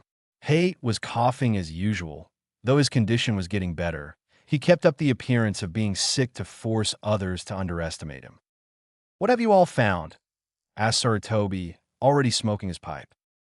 We believe that there has been major favoritism shown throughout the academy, but as far as we can tell, Kakashi has just been a shitty sensei, stated Ibiki, stepping forward and handing the aged Kage a binder. Explain. The Kakashi part first, and then the academy, instructed the aged Kage. Up until the Uchiha obtained the cursed seal, Kakashi seemed to teach only teamwork exercises and use D ranks as his physical training. Usually this would be frowned upon, but from all accounts, Team 7's teamwork was held together by a thread, so I personally can't blame him too much, especially because for most of his life, he's believed teamwork was the most important part of being a shinobi. The C rank turned to rank, looking back, was actually not that bad of an idea. Kakashi had estimated it to be mid-B rank, and he could handle that by himself, as shown by his track record. I believe he figured that the stress of a high-ranking mission would kick them into gear and force them to start working together. Subsequently, it did just that, as both Sasuke Uchiha and Sakura Haruno started working better with Naruto Uzumaki, who Kakashi had said at one point was the glue that held the team together, stated Ibiki. Hiruzen nodded, remembering most of this information from the team reports. Anko began next. After Kakashi found out that Sasuke was marked with the curse mark, he immediately began setting up a sealing room, asking Madogai to watch after his team while he did so. Kakashi then reported that he sealed the curse mark with a twin evil suppressing seal after his preliminary match, making it controlled by Sasuke's will, which personally I think was the fucking stupidest thing he could have done, seeing as the brat has a revenge complex and will run to any source of power he can find. Sarutobi had to agree with the foul-mouthed Anko on that level. He made a mental note to have Jiraiya apply another set of seals to completely destroy the possibility of Sasuke ever using it again. After that, we have several witnesses that say they saw Kakashi and Uzumaki conversing outside of Rock Lee's room. An argument broke out when Kakashi all but cast Naruto off with Special Jonin Ebisu, and was heard saying that Uzumaki wasn't worth his time at the moment. After that, he took Sasuke out of the village to train. They are currently on the bluffs of Foster Canyon, stated Hate. It's my personal opinion that the reason Kakashi is promoting the Uchiha's growth to do right by Obito by helping Sasuke make Chunin, then maybe he will help out Naruto and the Haruno. Sarutobi nodded at the information. Yes, Jiraiya had said that they were training near there, and I have the paperwork from Kakashi. What have you all found at the academy? Gama stepped forward and began. At first it seemed like Uzumaki was simply a dead last, which wouldn't be that surprising, as he had no one to help him outside of the classes. Looking back on the written exam scores, he consistently was scoring class low grades, though he rarely outright failed, leading us to believe that the instructors only taught him half of the curriculum. His physical scores were much the same, all just barely above passing, but going back and looking over the obstacle course tapes, Uzumaki was always in the top 5 in evasion, speed, reflexes, and usually could get his way out of any predicament he found himself in, until teachers started to sabotage him. This continued until he reached Irika's class, where he started to gradually improve. Near the middle of the year, he was hanging in the middle of the class. It was then that other teachers started to volunteer their help in training Naruto in their specialty subjects, at which point Naruto started to fall behind again, eventually causing him to become the dead last. Thank you for the reports. I would like every teacher, active or retired, that you believe may have hampered Naruto's growth to be sent to Anko and Ibiki. If the suspicions are found true, they are to have their chakra sealed and be placed in prison. Charge them with treason for undermining the military power of this village. If you manage to connect any of them with Mizuki on anything greater than a friendship level, I want them taken to Anoichi, where he will scan their memories. Outside Konoha, Pervy Sage, what is this place? Asked Naruto as he looked at a group of buildings that looked like they hadn't seen human contact in 20 years. This is the Uzumaki Shrine, kid. Usually, it's impossible to find because of the Jinjutsu barriers. You have to go through a tunnel and all sorts of other shit to avoid those, though, stated Jiraiya as he moved to the center of the courtyard and began setting up camp. I thought this place was a myth, stated Tenzo, moving to make a makeshift tent out of wood. I swear, the second I figure out that house jutsu, it's no myth.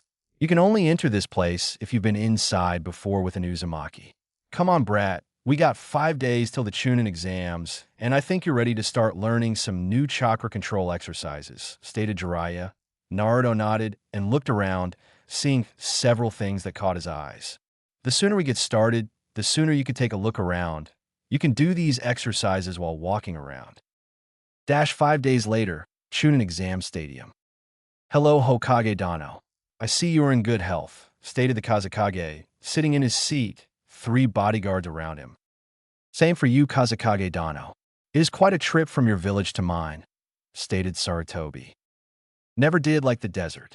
It took a fair amount of our men in the Second Great War, stated Jiraiya, who had appeared next to Hiruzen. Then again, our forest did the same for Kyuubi, so I guess I can't complain. Indeed, it also helps in the conditioning of our ninja, stated the Kazekage thoughtfully. Excuse me, Hokage Dano, but I believe we are missing some competitors. Hiruzen looked down to the arena floor, seeing everyone but Naruto and Dosu, who had gone missing during the month break. Jiraiya, where is Naruto? You were supposed to be back yesterday. We bunked overnight outside the village. Don't worry, though. He'll be here. Actually, he probably already is, though you might not recognize him. Arena floor. Uzumaki shows he's nothing but a failure, stated Niji, though at least he knows when to quit. Fate has already declared me the winner. You better show up, Dobe. I want to know what that power was, thought Sasuke darkly, his mind revolving around the burst of pure power that he felt when Kakashi first took him to Foster Canyon. I came back a full day early, just so I could question that idiot on that power, and that Dobe had the gall to actually leave the village when he needed to answer my questions. If I crush someone's toes, could they still walk? Wondered Gaara absent-mindedly. When I get back home, I will ask Dr. Mabutuo. Oh shit, Gaara's got that calculating look in his eyes. I hope father knows what he's doing, thought Temari. Bananas are delicious, thought Shino. Wonder where Naruto is? He only has a minute to show up. Thought Genma. The Uchiha is here though. I wonder if Uzumaki is around as well. Perhaps if I crush only one set of toes, would they walk around in circles? Where is Uzumaki? Mother says to be weary of him. Thought Gaara. Naruto Uzumaki has 1 minute to report to the arena before he is disqualified, stated Genma. An eerie silence fell over the crowd before a demonic-like voice sounded from everywhere at once. Feel free to start the match. I'm already here. A horrified look appeared on several faces. Sasuke, Sakura, and Kakashi because of the flashbacks of Zabuza. Niji because he could not find the source of the voice with his all-seeing eyes. Guy and Kurenai, who had both faced one of the 7 swordsmen in battle, both started to sweat, believing one of the former swordsmen had infiltrated the village. Alright, would Niji, Hyuga, and Naruto Uzumaki remain? Wherever you are, everyone else move back to the box, stated Genma. The Chunin hopefuls all moved to the box, each looking around for the orange-wearing shinobi. Are both fighters ready? Of course, if Uzumaki isn't too cowardly as to not show himself, stated Niji with a confident smirk, though on the inside he was beginning to become frightened. Such a shame, spoke the voice again, sending chills up almost everyone's spines. You, Hyuga, are said to see everything, yet you fail to see what's in plain sight. I guess the Hyuga are not as great as everyone believes. Show yourself, coward, shouted Niji. Fate has sealed my victory. There's no reason to hide. A ninja is a silent assassin, protecting the village from the shadows as an unseen protector. I'm anything but a coward. I'm a true ninja, but seeing as you're incompetent. Look at the top of the Kage box. Everyone's eyes shot to the top of the Kage box, and most over the age of 16 began freaking out. Standing at the edge of the roof stood a blonde figure, hair draping to his shoulders, one side of his face framed by a bang of hair, while the other was being held back by a black headband that sat on the side of his head, a blue and orange outfit, and blue short-sleeve jacket with orange flames licking the bottom and sleeves. A sword handle stuck out behind his head. Whispers sounded off throughout the stadium, ranging from shock that the Yondaime had returned to hatred that the Kyuubi brat was emulating their greatest hero. The most notable was Kakashi, who seemed to be literally frozen, unable to even think after seeing just how much Naruto resembled his sensei. Naruto disappeared from the roof and appeared 10 feet from the Hyuga, his giant sword held in his right hand, which he planted into the ground next to him. Start the match. It's time this pile of shit pay for his actions. Fight. First match. Neji Hyuga versus Naruto Uzumaki begin. Nice entrance, but style points mean nothing in this fight. You are fated to lose. Naruto started flying through hand signs water style. Great collision wave. A torrent of water left Naruto's mouth, surging towards the Hyuga prodigy, who was too surprised to move in time and was swept into the wall, leaving a Neji-shaped indent. As the water settled, covering the arena floor in a foot-thick layer of water, Neji pried himself out of his crater and fell to his knees on the surface of the water. Get up. I'm tired of being underestimated. I'm going to make it known here and now that I'm not the dead last, that I'm not just some fodder, stated Naruto as he channeled Kurama's chakra, just enough to shield his chakra network, giving him an eerie reddish glow. You better pull out all the stops, Neji, because I'm coming for you. With teams 7, 8, 9, and 10. Man, when did Naruto become so cool? Questioned Ino. Her interest had piqued by this new and, in her opinion, very much improved Naruto. When did he learn that jutsu? He never used it against me?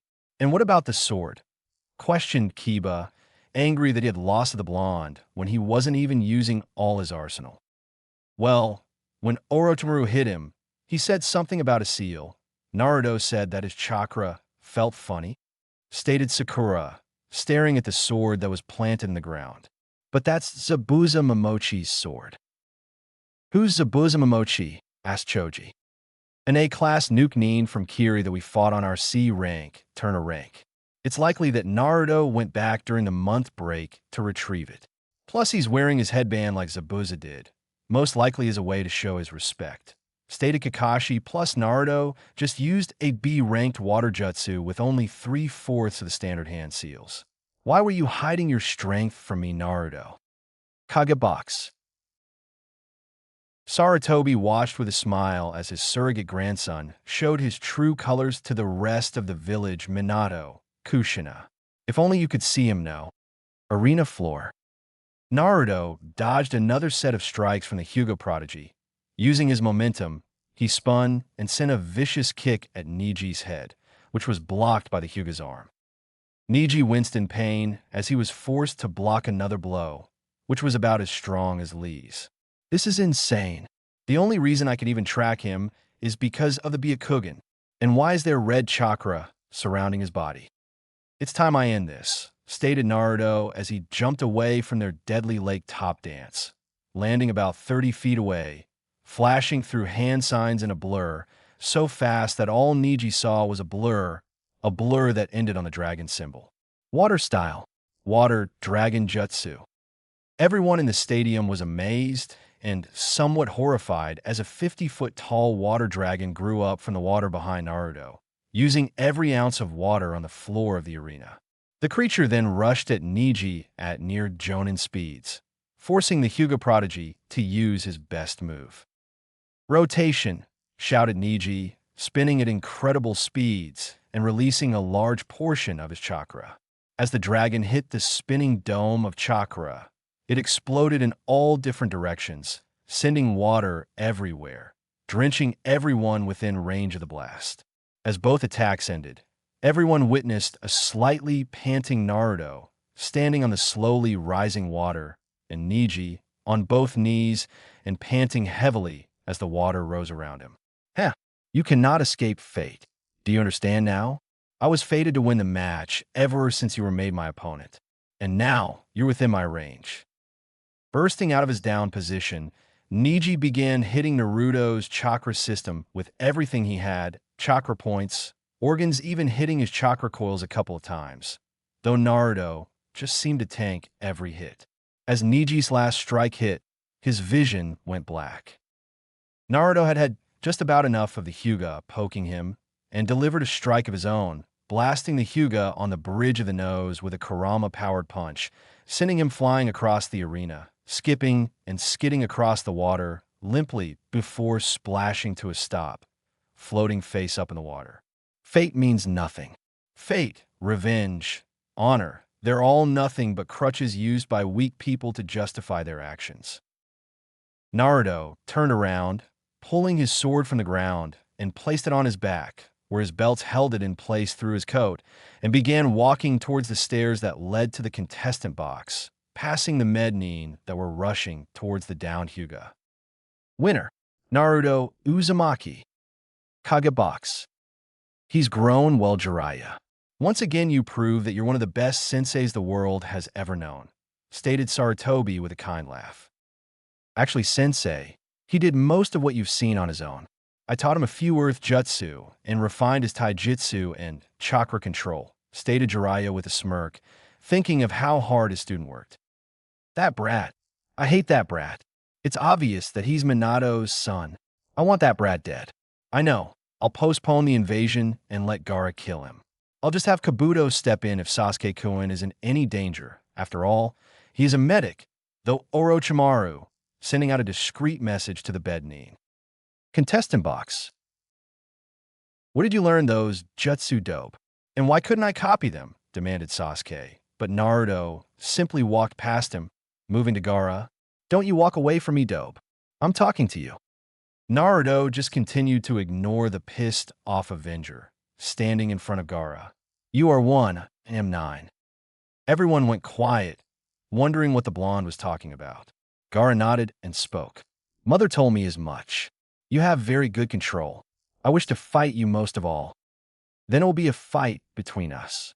You finish your fight quickly, and I'll fight you with everything I have, stated Naruto seriously, his blue eyes boring into Gaara's green, and don't kill him.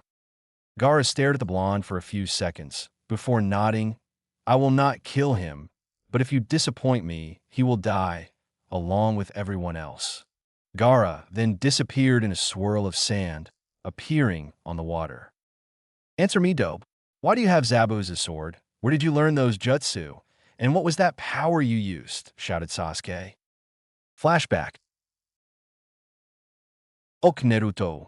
It's time I tell you something that took me most of my life to figure out, stated Jiraiya seriously as he sat down on the steps of the Uzumaki shrine. What is it, sensei?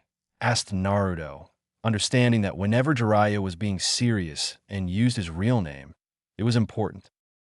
There are certain types of people in this world. There are those that face the world head-on, and those that hide behind beliefs. We tend to face everything head-on, using our own power. Then there are those like Orochimaru, who has hidden his entire life. As a child, he lost his parents and used it as an excuse. He never got over the tragedy of losing his parents, and he slowly switched crutches, moving from honor to revenge to even fate. Only the weak hide behind words, Naruto. The strong face their problems face to face, head-on, and with everything they got. In flashback, Naruto turned to the Uchiha, and with speed that Sasuke couldn't track with his Sharingan, he found Naruto's hand around his throat. No more Uchiha. I will no longer be the Team 7 punching bag. You want my hard work to fucking bad. I've worked for everything I've ever had while you use those vile eyes of yours to just steal others' hard work. This is the last time I say it, team. I will never give you anything that is mine. Naruto then threw Sasuke out into the stadium, leaving a majority of the crowd stunned. Good to see you join us. Are both fighters ready? Asked Ima. Gaara nodded and began leaking chakra into the ground to create more sand. Uzumaki is the target. This Uchiha no longer interests me. I would usually play around with you, but I need answers from the dobe. I'll end this in one move, stated Sasuke, activating his Sharingan. Begin. Sasuke immediately jumped away, creating the distance he would need to gather speed. This is the power of the Uchiha. Sasuke ran through hand seals and gripped his wrist. Electricity gathered in his palm and began chirping. Sasuke charged the still stationary red head, grinning like a madman that he could finally try this jutsu out on a living target. Chidori. As Sasuke was rapidly approaching, Gaara surrounded himself in a dome of sand, making sure the walls were thicker than the Uchiha's arm was long. Everyone watched as Sasuke plunged his arm into the sand with no resistance, and the civilians began to cheer, that is, until Sasuke screamed out in pain. Inside the dome, Gaara was having far too much fun. He used his sands to dislocate all of Sasuke's fingers, along with his wrist and elbow. He then sent his sand to cover the Uchiha's body, letting the dome fall as he enveloped Sasuke in sand. You're lucky that Uzumaki wants you alive, though I don't understand why. If I were him, I would have killed you long ago. Proctor, this match is over. Winner, Gaara of the Desert, called out Genma as he watched the sand leave Sasuke. He was disgusted when he saw that Sasuke's left arm was now about 4 inches longer than his right. Hope that the Uzumaki gives me a good fight, or I'll be coming back and finishing you off. You summon me? Questioned Naruto from a knee in front of the Hokage and Kazekage. You may rise, Naruto. It doesn't suit you to be on a knee, stated Sarutobi kindly. Quite the performance. I did not know you had a water affinity, though with Kushina as your mother, I shouldn't be surprised. You are an Uzumaki after all. Hee about that. I don't have a water affinity. Mine's wind, stated Naruto, getting a shocked look from both Sarutobi and the Kazekage. What? Are you saying that you were able to use 2 of the most infamous water jutsu with less than the normally required hand seals, without an affinity for water? Questioned Sarutobi, his mind racing to figure out how that was possible. Well, yeah. I mean, what's the point of having 2 high-ranking jutsu if it takes like 5 to 15 seconds just to do the seals? I'd be dead before I got halfway through the hand seals, stated Naruto, not understanding the complexity of his jutsu.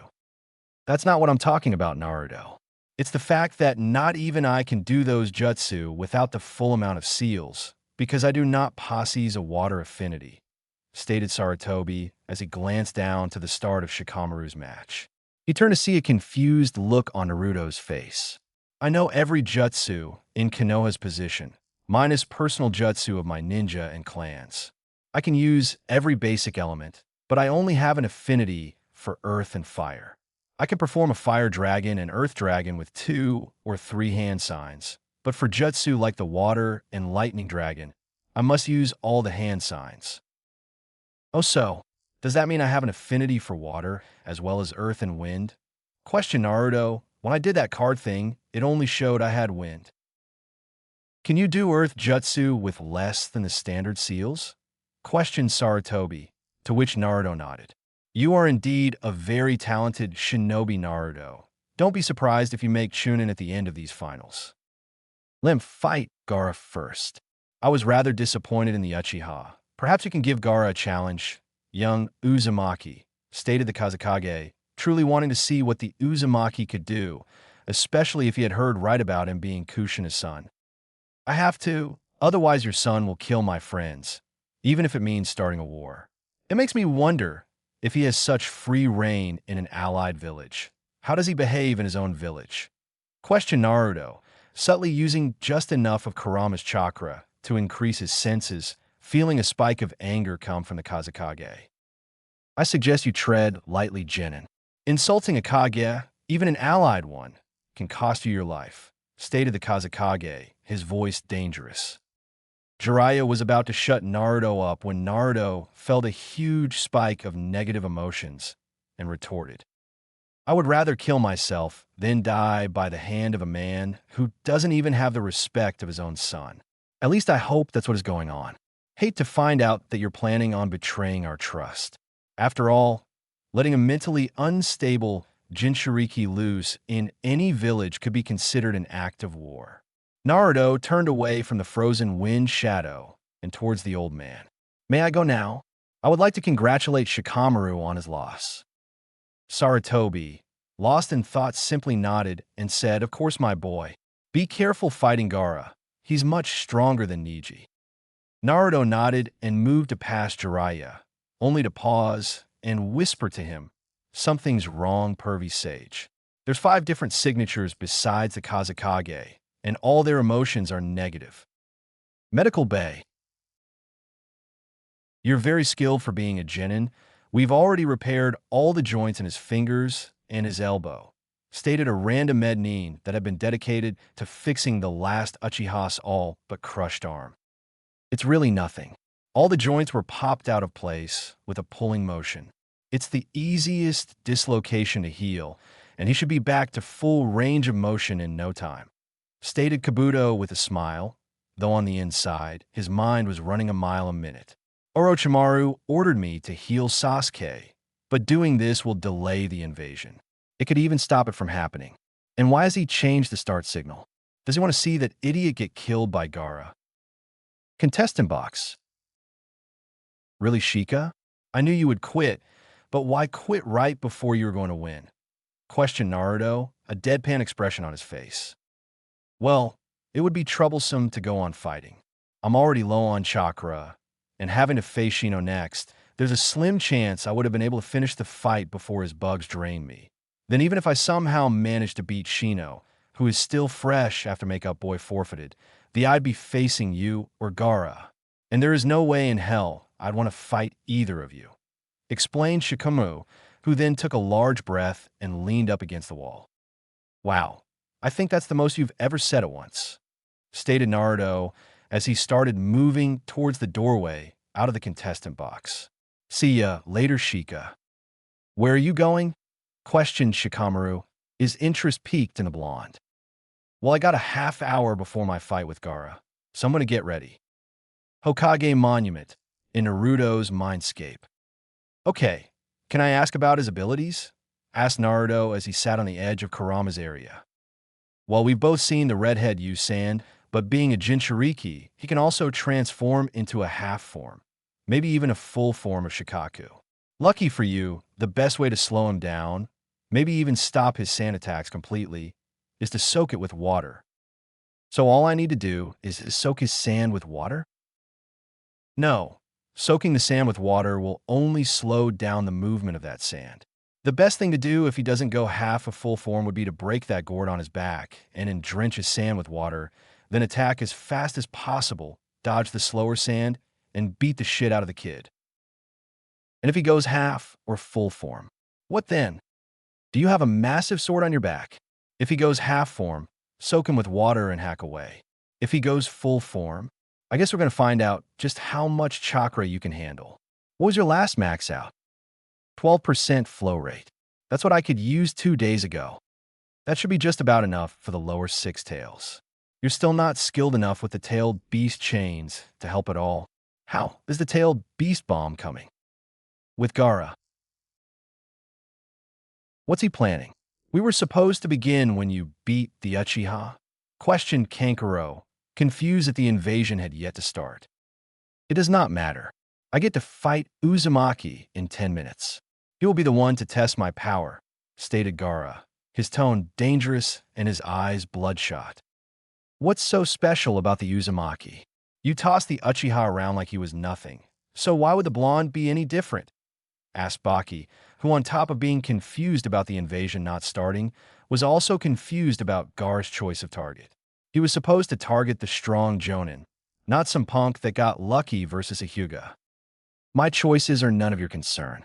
Just know that I choose he is the one I will fight. This invasion is not my priority. Arena floor. Naruto appeared in a red blur, or, as he called it, a Kurama Shunshin, as it was a simple Shunshin that he used the Biju's chakra for. He looked around, seeing that not everyone was in their seats yet. He decided to look around to see where everyone was. Jiraiya was still standing next to the old man. Figures he would either be there or at a hot spring. Kakashi was staring at him, no doubt either still in shock from his new look, that he'd beat Neji or some other pointless thing, or perhaps he was angry about Naruto winning when Sasuke, his star pupil, had not. Oh well, he didn't care. He was already off of Team 7 anyway. He wouldn't have to deal with him anymore. Sakura had yet to notice he was on the arena floor, that or she just didn't care. She too was most likely angry that he had beaten Neji when Sasuke had lost. Ino was staring at him with the same look she always gave Sasuke, which he had to admit he wasn't sure if that was a good or bad thing. Tintin, Guy, and Lee were all aware of his presence, but were all talking amongst themselves, most likely how he had beaten their strongest member. Shikamaru and Shino had made their way back to their respective teams and senseis, and were either congratulated for his loss, or in Shino's case, was listening to the idle conversation around him. Genma appeared next to him, a kind smile on his face. Don't worry, kid. I got your back if this heads south. You're one of the few that do. Thank you for that, stated Naruto calmly and kindly. You know, kid, you're nothing like I remember from before last month. I'm kind of digging it. But you should still pull a prank every now or then, smiled Ginma as he balanced a sunbon on his lower lip. Naruto was about to respond when he felt a huge swelling of negative emotions flare up roughly 15 feet from him. He turned and looked at the spot Gaara appeared. Did he sense me? Not even Baki can sense me? You definitely will be the one to challenge me, thought Gaara with a maniacal grin. Let's start this now. I will not wait any longer. Oh shit, I hope you're as strong as you look, kid, thought Ginma, the first fight of the second round. Naruto Uzumaki versus Gaara of the desert. Are both fighters ready? Both nodded, waiting for the fight to begin. Begin! Gaara lashes out with a sand spear aimed at the blonde's heart, which he blocked with the flat of his sword before he spun around and chopped at the side of the red head, only for a wall of sand to block it before Naruto retreated from another sand attack. How? Was the ground completely dry? There was a foot of water on it when I left. Oh well. Water style, great collision wave. Naruto once again blasted a torrent of water out of his mouth, aimed at the sand using Jinchuriki. Gaara blocked the powerful water attack, though found his sand was much harder to control, forcing him to use far more chakra and concentration to use, as well as reacting slower. Water style, hidden mist jutsu. Kakashi and company. That's Zabuza's jutsu, cried out Sakura, shocked to see the jutsu she almost died in. He doesn't seem to have the same control over it that Zabuza did, thought Kakashi out loud. Asuma, can you see into the mist? Questioned Guy. No, the kid made it even thicker than Kushimaru's. How much chakra does he have? Arena. Gaara was starting to panic. His sand was becoming almost impossible to control, and he couldn't make any more due to the fact that the ground was covered in water. Add the fact he could no longer see or hear his opponent, which should be impossible as they were standing on water, and you have one frightened redhead. 1, 2, I'm coming for you, sounded a demonic Naruto from everywhere at once. Everything was silent as they felt chills crawl up their spine. 3, 4, I'm coming back for more. Gaara suddenly felt his sand struggle to his back, barely blocking a heavy blow from the blonde's giant blade that would have cut the Suna Jinchuriki in half. 5, 6, throw some blood in the mix. Gaara, fearing another strike, began coating himself in his drenched sand, trying his best to shake the water out of it so that he could use it more effectively. 7, 8, death is your fate. A vicious killing intent rolled out of the mist, turning the chill crawling up everyone's spine turned into a blade of ice stabbing into their hearts. 9, 10, the sound of metal slashing into earth sounded. Gaara felt a pain in his left bicep. He looked to see the giant blade stuck about an inch into the sand, blood running down the face of the giant cleaver. He followed the blade and saw his opponent holding it. Let's play again. Naruto ripped the blade free as he slid it along the wound, forcing Gaara to shriek in pain. Blood. It's my blood. I'll kill you. Everyone was now confused as to what was going on inside the mist, as all most had been hearing was a demon singing some kind of nightmare tune, though some jonin could hear the footsteps on the water. Even I just barely, and were very impressed that a genin had so much stealth. Naruto felt another great wave of negative emotions as muck started growing up from the ground, surrounding the injured redhead. Sending some more of Kyuubi's chakra to his eyes, he saw that Gaara now had his whole left side covered in wet sand. His left eye was now a gold diamond with a black backdrop. Suddenly, the mist exploded outward as the Shikaku-induced Gaara flared his chakra, as well as drying the sand around him. Kome Uzumaki. Make me feel alive. Naruto knew the fun and games were over and began channeling Kurama's chakra throughout his body, going straight to the maximum amount he knew he could handle. His body was encased in a red, almost orange glow as his cloak billowed in a non-existent wind. He was going to end this right now. Naruto shot forward at low Jonin speed, but had to dodge a sand that extended out towards him. He spun, cutting it off as he moved quickly towards the sand-covered shinobi. He watched as the sand that had made up the arm returned quickly to Gaara and began to coat his left side, encasing most of Gaara's torso in sand. Naruto saw that Gaara was getting out of control. Sending another chop at the injured arm of the Chunin, Naruto began leading him out of and away from the stadium. Shit, I can't put everyone in danger if he goes full-blown Shikaku. I need to lead him away, thought Naruto as he lunged and punched the wall on the opposite side of the spectator boxes, blowing out a large section of the wall and began running. Where are you going, Uzumaki? Don't you run from me, shouted Gaara as he took the bait, following Naruto out of the stadium and up the face of the Hokage monument. With Hiruzen, Kazekage Dano, what exactly is going on? Questioned the Hokage in a neutral tone, even though on the inside he was quite pleased. That was fantastic. I still have chills up my spine. My word, what a great intimidation tactic. I believe someone should he be added to the bingo book. It appears that Gaara is embracing his inner demon and that your shinobi has led him away from the city. Quite the ninja you have there, stated the Kazekage, silently questioning why Orochimaru hadn't signaled the invasion yet. And if my shinobi cannot stop your son? Questioned Hiruzen. Even if Naruto had improved greatly, he was still going up against a Bijuu-crazed genin. Then I shall step in. Do not worry, Hokage Dano. I won't let my son hurt any of your shinobi other than the one currently fighting him, lied the Kazekage, sending a glare at Orochimaru. Gaki's good, but I don't think he's good enough to stand up to an enraged Jinchuriki, stated Jiraiya. If things go south, I will be saving my apprentice. Jiraiya then took off, along with Gunma, following the two boys up the Hokage monument. Go make sure he doesn't try anything until the fight is over. It would not look good for us if our best genin was beaten, stated the Kazekage, though his tone said make sure you don't fuck this up. Orochimaru, who was hidden as a masked guard to the left of the Kazekage, simply nodded and followed his old teammate to the top of the Hokage monument. Perfect, even if Gaara doesn't kill him, I still can. Then I can start the invasion and finally kill Sarutobi-sensei with Kakashi and company.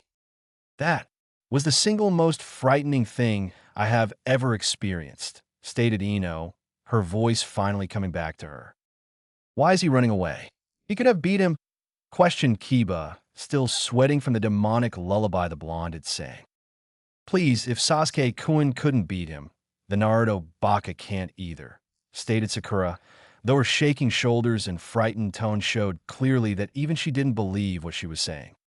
You're both wrong, stated Shikamaru. Naruto isn't running. He's lead him away so that innocent people don't get hurt. And Naruto is much stronger than Sasuke. He always has been. Even in the academy, Naruto always improved at the same rate Sasuke did, even though Naruto had no one to learn from outside of school and was always taught wrong by the instructors. You're right. Sasuke was Rookie of the Year, stated Sakura, her voice back to its usual tone, though she was still shuddering every few seconds. And who was it that managed to prank every teacher? Who was it that was escaping A and BU at the age of 10? Who was it that somehow managed to pass every class, even though the teachers made him sit out of every single important lesson we ever had? Questioned Shikamaru, making everyone rethink the blonde, but none more so than Sakura and Kakashi. Hey, that's right. Naruto always had to sit in the hallway during important lectures or sit out of physical classes because of his pranks. But then how was he able to improve? He's an orphan? Is he really talented enough that he taught himself everything? Thought Sakura, her mental picture of her blonde teammate shattering. He was held back, but the report said that he was given special training by the best of the academy. Even I couldn't have made Genin by myself. Thought Kakashi, growing sick with himself at the way he handled his team. I should have known. The second I started teaching them all the same, Naruto began catching up much faster than should have been possible. I always just figured that the extra training he got at the academy was showing through. Extra training he never got. Kakashi looked up at the top of the Hokage monument, seeing brown-covered ninja and an orange-covered ninja fighting it out. And now he's fighting a Jonin-level opponent toe-to-toe. How could I have been so foolish as to think that he was talentless? Hokage Monument. Naruto had stopped using his sword, as he was far too slow to do any damage with it when his opponent was the same speed as he was. Now he was sending supercharged punches and kicks at the sand-covered Jinchuriki, blowing off huge chunks of sand and causing heavy damage anywhere he hit flesh. Gaara took a hit to his injured bicep and jumped back, making some space. You're strong, Uzumaki. I've never been injured before, and you've managed to do it multiple times. Though that ends here, now you die. Feigning sleep technique. Gaara fell limp as sand exploded around him, forming the giant form of Shikaku, who yelled out in glee, "Yeah, at long last, I'm free." "Oh shit, summoning jutsu," shouted out Naruto. A cloud of smoke matching Shikaku's height revealed a massive scarlet-red battle frog. "Hello again, Naruto. Need my help?" asked Gamaken as he looked around, spotting the one-tailed Bijou. "I see. You're fighting Shikaku. I thought he was sealed." "He is. His container let him take over," stated Naruto, hoping that Gamaken wasn't as clumsy as he always says. "Oh, Gamaken, it's time to play, eh?" "Hold on tight, Naruto. We have to wake up his container, and I am quite clumsy," stated Gamaken as he lunged forward, swiping at the Bijou with his spiked Susumida, catching the giant Bijou on its right arm, tearing it off, only for another one to grow in its place. "I'm going to try and pin him, if I can, wake up the container." Gamaken once again lunged forward, then to the side as he dodged several wind blasts from the large raccoon. Finally maneuvering around the sand blasts and inside Shikaku's guard, he slammed the Susumida around the Bijou's throat, picking him up and slamming him to the ground, picking him up again, holding the Bijou of the ground. "Quickly, I won't be able to hold him for long." Naruto nodded and jumped off the large toad's head, landing on the head of the Bijou, and took off towards the limp body of Gaara. Dodging spikes of sand that shot up in an attempt to stop him, Naruto made his way to Gaara and smashed a punch into his injured arm. The pain forced Gaara awake, though in his pain-filled state. He couldn't tell that he was now falling at an incredible rate. He hit the ground with a wicked thump, his legs crumpling into his chest as he felt his ankles dislocate from the awkward landing. Naruto landed about 10 feet away and dropped to a knee, the smoke from Gamaken's departure behind him. With his sword in his right hand, he moved towards Gaara, who was crawling away from the blonde. "Stay away from me. It's almost unbearable, isn't it?" asked the stoic Naruto as he walked towards Gaara. The feeling of being all alone, Gaara's eyes widened as he stopped crawling, his fragile mind reliving all the scorn, loneliness, hatred. Naruto, with tears in his eyes, continued, "I know that feeling. I've been there in that dark and lonely place. But now, there are other people that mean the world to me. I care more about them than I do myself, and I won't let anyone hurt them. That's why I refuse to give up. I will stop you, even if I have to kill you." "But why?" questioned Gaara. "Why would you do this for anyone but yourself?" "Because they were the ones that saved me from myself. They saved me from my loneliness. They were the only ones to accept me for who I am. They are my friends," stated Naruto as he placed the sword on his back. "With the same, Gaara. You can be saved just as I was. I'll be your friend, Gaara, and I'll validate your existence." "You would be my friend?" asked Gaara, his voice shaking. "Not only me, but your brother and sister too," stated Naruto. He pointed to Temari and Kankuro, who had appeared behind the down form of Gaara, horrified that anyone could take down their little brother and still be standing. Gaara looked at his brother and sister, who were gazing at him odd stares. "Would you really be my friends? Even with everything I've done?" Temari was the first to respond. Her eyes softened and her voice calm and kind. "Gaara, you're our little brother. Of course we would be your friends. We're family. We love you." Kankuro just smiled and nodded. Gaara looked between Naruto and his family. His gaze grew dim as he began crawling towards his family, who quickly rushed to help him up. As they held him up, Gaara turned his head to the blonde. Thank you, Naruto Uzumaki, for saving me. Go to your Kage. Sand and Sound are planning to invade. Naruto's eyes widened. His heart raced as he once again began channeling Kyuubi chakra, sprinting back to the stadium.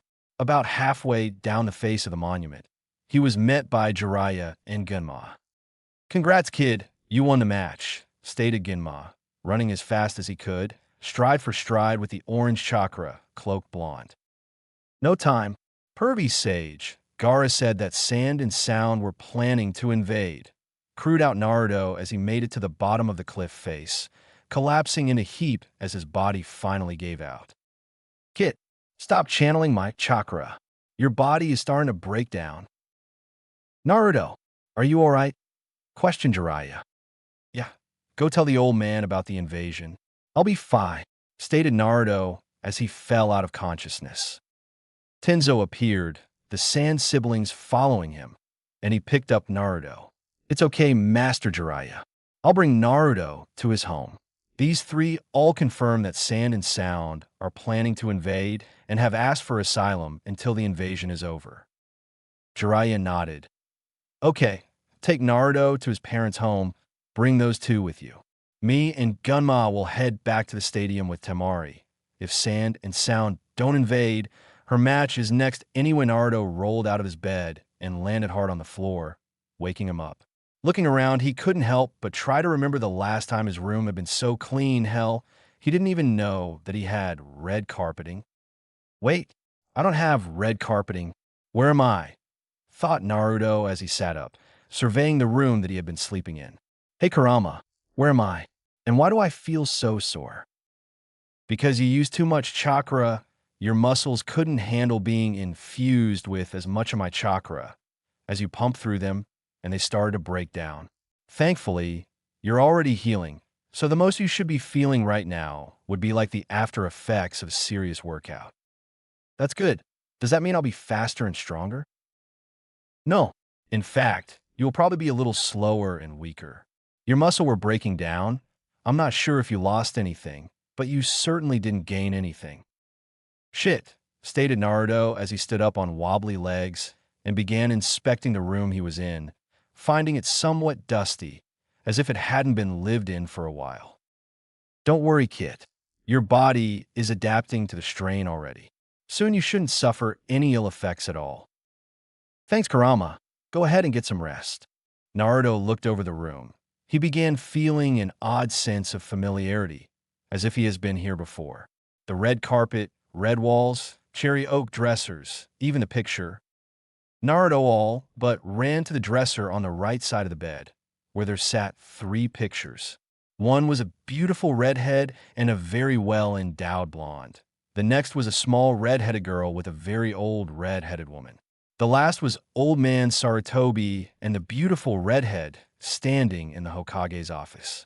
Sarutobi was smiling at the camera, while the redhead was smirking and pointing towards her black headband with a red leaf symbol. Hey, Mom, this is my mother. This is my mother's room, stated Naruto as he started crying. He moved towards the doorway, opening the door, and started walking down the hallway. The first door he came to was a linen closet. The next was a bathroom. The next room Naruto entered forced him to his knees. The walls were blue, clouds painted on the ceiling. There was toys in the back left corner, dresser and mirror on the back wall, and a small crib that looked to be made out of the best what money could buy. This was supposed to be my room. She loved me. Someone loved me. Naruto got up, walked over to the crib, and sat down next to it, leaning against it carefully, making sure not to break it. This was how Jiraiya found him almost an hour later. I see you found your room. Like it, Gaki, stated Jiraiya from the doorway, startling Naruto, who in his joy-filled state had all but shut himself off from the outside world. She loved me, pervy sage. I had a home. No, I have a home, stated Naruto happily as he rushed to Jiraiya, tackling him into the hallway, crying tears of joy into his chest. You ain't kidding, Gaki. Your mother loved you with all her heart. So did your father. I still remember him fumbling around trying to put that damn crib together, stated Jiraiya with a laugh. Smartest man I've ever known. Couldn't put that thing together to save his life. Why you know who my dad is? Who is he? Where is he? Questioned Naruto as he got up off of Jiraiya. I knew your father better than anyone. Well, except for your mother. Those two were quite the pair. I'll tell you more when we get back. You have a meeting with Sensei in 10 minutes, and with your injuries, I doubt you can make it there by yourself, stated Jiraiya as he led Naruto outside, where Naruto saw the outside of the small home. Jiraiya once again spoke up. They had lived in a tiny one-bedroom apartment before they moved in here about a month before you were born. He said that there was no way his apartment would be safe for a baby. Hell, I'm surprised you lasted as long as you did in that dump. Wait, my apartment was. That's correct, Gaki. Your dad lived there from when he was a kid till he made Jonin, and sometime after that. Though he cleaned the place out when they moved here, stated Jiraiya. Now come on, we have to be there soon, and I don't want too late. Unknown location. So this Gaki can already use his beast chakra? Asked a blue-skinned fish man. Yes. Zetsu reported that he is at least Jonin speed and power when he uses Kyuubi's chakra, stated a dark-haired teen with Sharingan eyes. Perfect, you're way faster than that, and I'm way stronger than that. It won't be a problem at all, especially after I shave his legs off, stated Kisame with his patented shark-like grin. Do not underestimate him, Kisame. He defeated the One-Tails Jinchuriki with only moderate difficulty.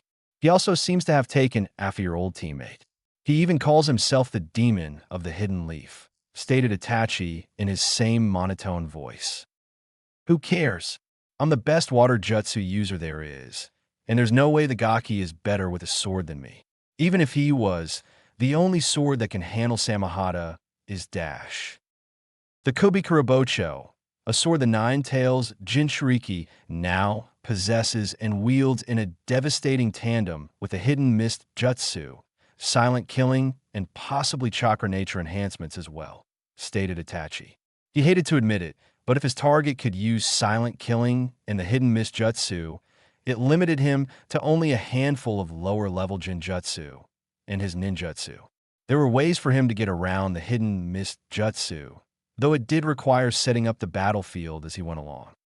Well, shit. Hopefully he's as good as you say. I wouldn't want to be disappointed. Hokage's office.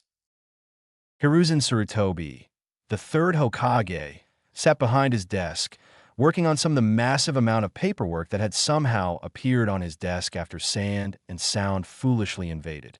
At the end of the battle, less than 15 Konoha ninja lost their lives, though hundreds of Sand and Oto Nin were killed, including the fourth Kazekage, who had thoughtlessly attacked the Hokage, stating that Sarutobi was nothing but an old man well past his prime. The fight was short. Sarutobi had crushed his skull in with Enma after a short taijutsu bout. Now Kakashi, Asuma, Kurenai, Shino, Shikamu, Sakura, and Sasuke, whose arm was in a cast now, were standing before him. Good. Now when Naruto and Jiraiya get here, we can begin. Already here, Sensei, came a deep voice behind Sarutobi. Everyone looked to see the Gama Sennin on the roof outside the far left window, facing the Hokage monument. Jiraiya, how many times have I told you to use the door? And where's Naruto? Questioned Sarutobi, not sensing the usually unrelenting ball of energy he had usually sensed when the boy was in his office. Come on, old man. If you can't even sense a genin, then I think it's time you hand over that hat. Sarutobi's eyes widened along with everyone else's as their eyes snapped to the far right window, where a blue cloak and blonde hair were visible behind a human-sized sword. Oh, I think I have a few years left in the tank. After all, I did just defeat a fellow Kage in combat. Now if you two would be so kind as to enter this room, we can begin, stated Sarutobi calmly, though on the inside he was still in a state of shock. Jiraiya I can understand. He's the king of stealth, but Naruto just snuck up on me. I didn't hear him, smell him, or even sense his chakra. How is it possible to be able to hide both his presence and that of the Kyuubis? To have come so far in just a month. Naruto limped his way into the room, his body still stiff from overusing Kyuubi's chakra. He stood as far away from Team 7 as possible, using the massive frame of Jiraiya as a buffer to block them out as much as possible. I don't want to be anywhere near them when they find out I was taken off the team almost a month ago. Alright, now that everyone is here, I have some announcements to make. First off, would Shino Aburame and Shikamaru Nara please step forward? Shino and Shikamaru stepped forward, as Sarutobi had requested, their faces showing no emotions. Shino because he was an Aburame, Shikamaru because he legitimately didn't care about anything happening around him. Due to your performances in the exams and your efforts in the invasion, you are hereby promoted to Chunin.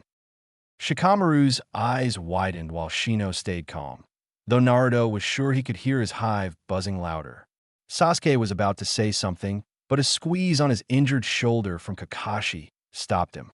Sarutobi handed each boy a Chunin vest, shaking each ninja's hand and wishing them good luck in their new roles. Now on to our second promotion of the day. Naruto Uzumaki, I am promoting you to Special Jonin. Your speed, strength, and ninjutsu are all Jonin level, and your tactics, along with your skill and stealth, have shown greatly in both of your fights. You will be promoted to Jonin, but your Jinjutsu and Taijutsu are still too weak for me to do so. Your Kinjutsu skills also need work, stated Sarutobi with a smile on his face, which was erased by a certain duck-haired Uchiha. Why is the Do being promoted? And to Jonin no less, questioned the Uchiha. He had seen the blonde idiot defeated the Hyuga, but the Hyuga was weak. Well, Sasuke, after you felled Gaara when he dislocated the joints in your hand and arm, Naruto defeated him. Naruto was the one that found out about the invasion and defeated the biggest threat to the village. On top of that, since you obviously weren't listening to what I just said, he showed Jonin-level skill in water ninjutsu, stealth, tactics, speed, strength, and summon one of the big three toads, stated Sarutobi, his tone final, and his eyes locked onto the young Uchihas. Lord Hokage, though I agree with this promotion, I must ask what will happen to my team if Naruto now has special Jonin duties. Asked Kakashi. He felt shame as he watched Naruto put his new Jonin vest on under his coat, knowing he didn't help him at all, or at least since he had watched him in ANBU. Kakashi couldn't help but draw parallels between Naruto and his dead sensei. The cloak and Jonin vest were the same, as well as the blue bodysuit, though the colors were different. Glad you asked. Naruto was, and has been, removed from Team 7 since before the finals of the Chunin Exams. After several complaints into your teaching, I determined that Naruto was better off by himself.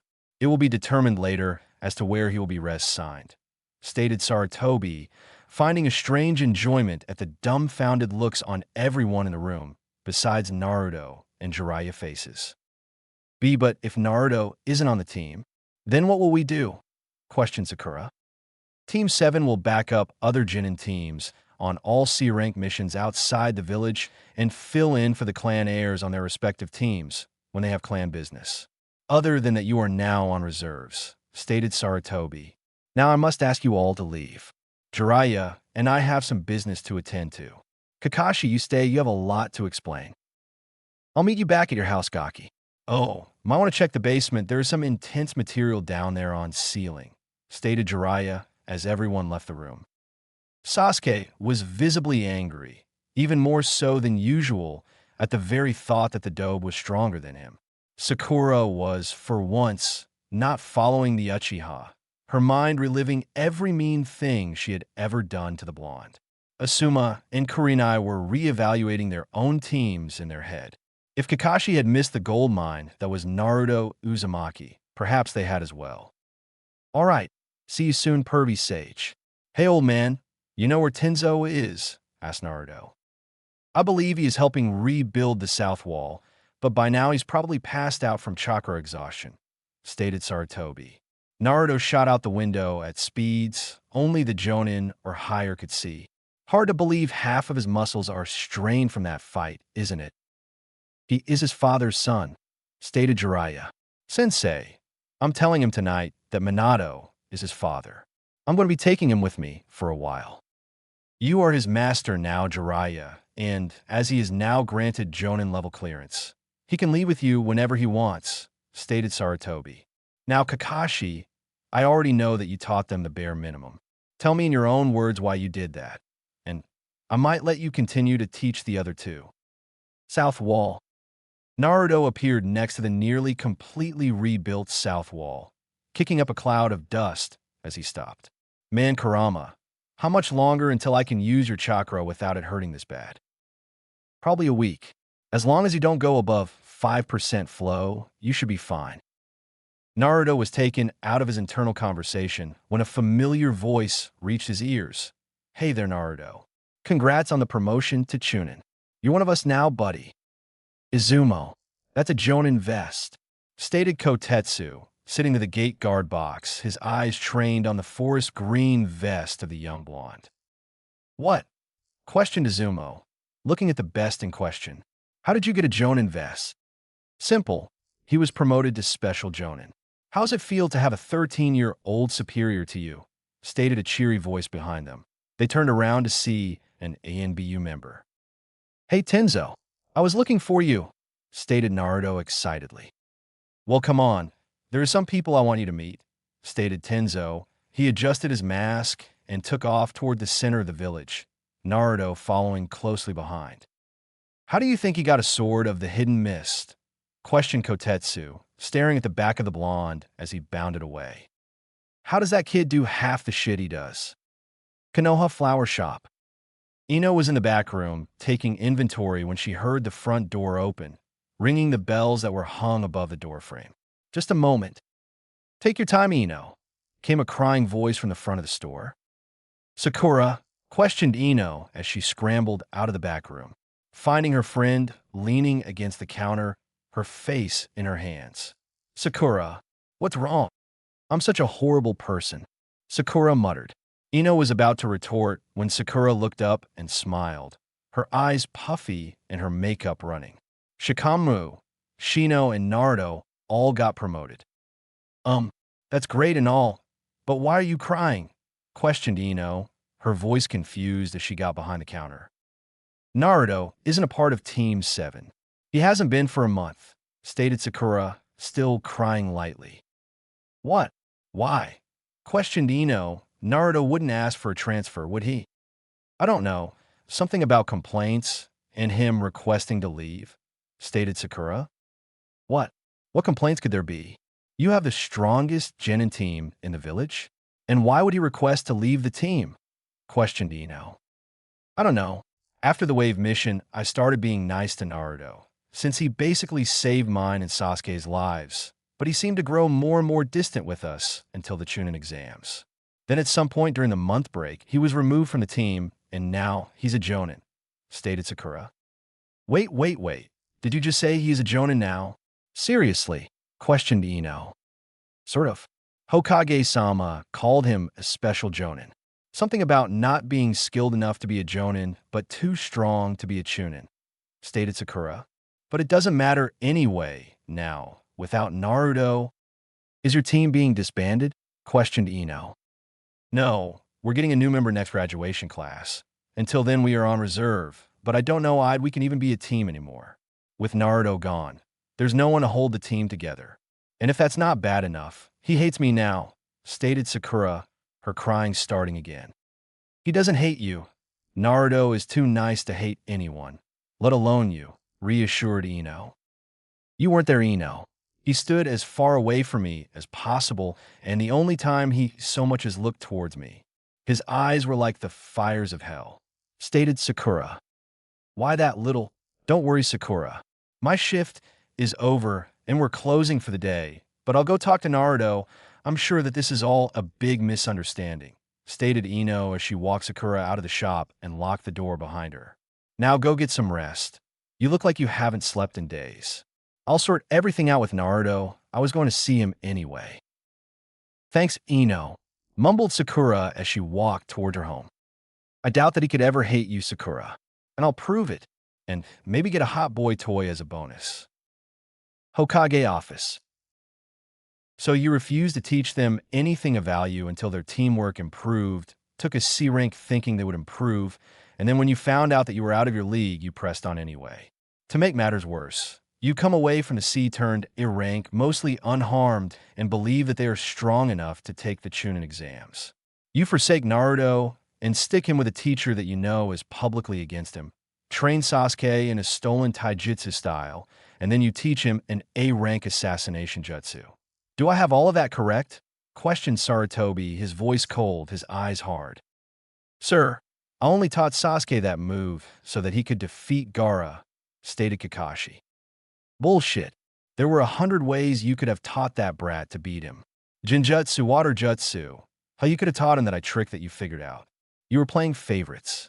You wanted Sasuke to win the finals. What better way than to teach him a jutsu that many Genin wouldn't use properly, then make it so he would either face his own stunted teammate or a close range fighter that would be weak against your student, stated Jiraiya. That's not true.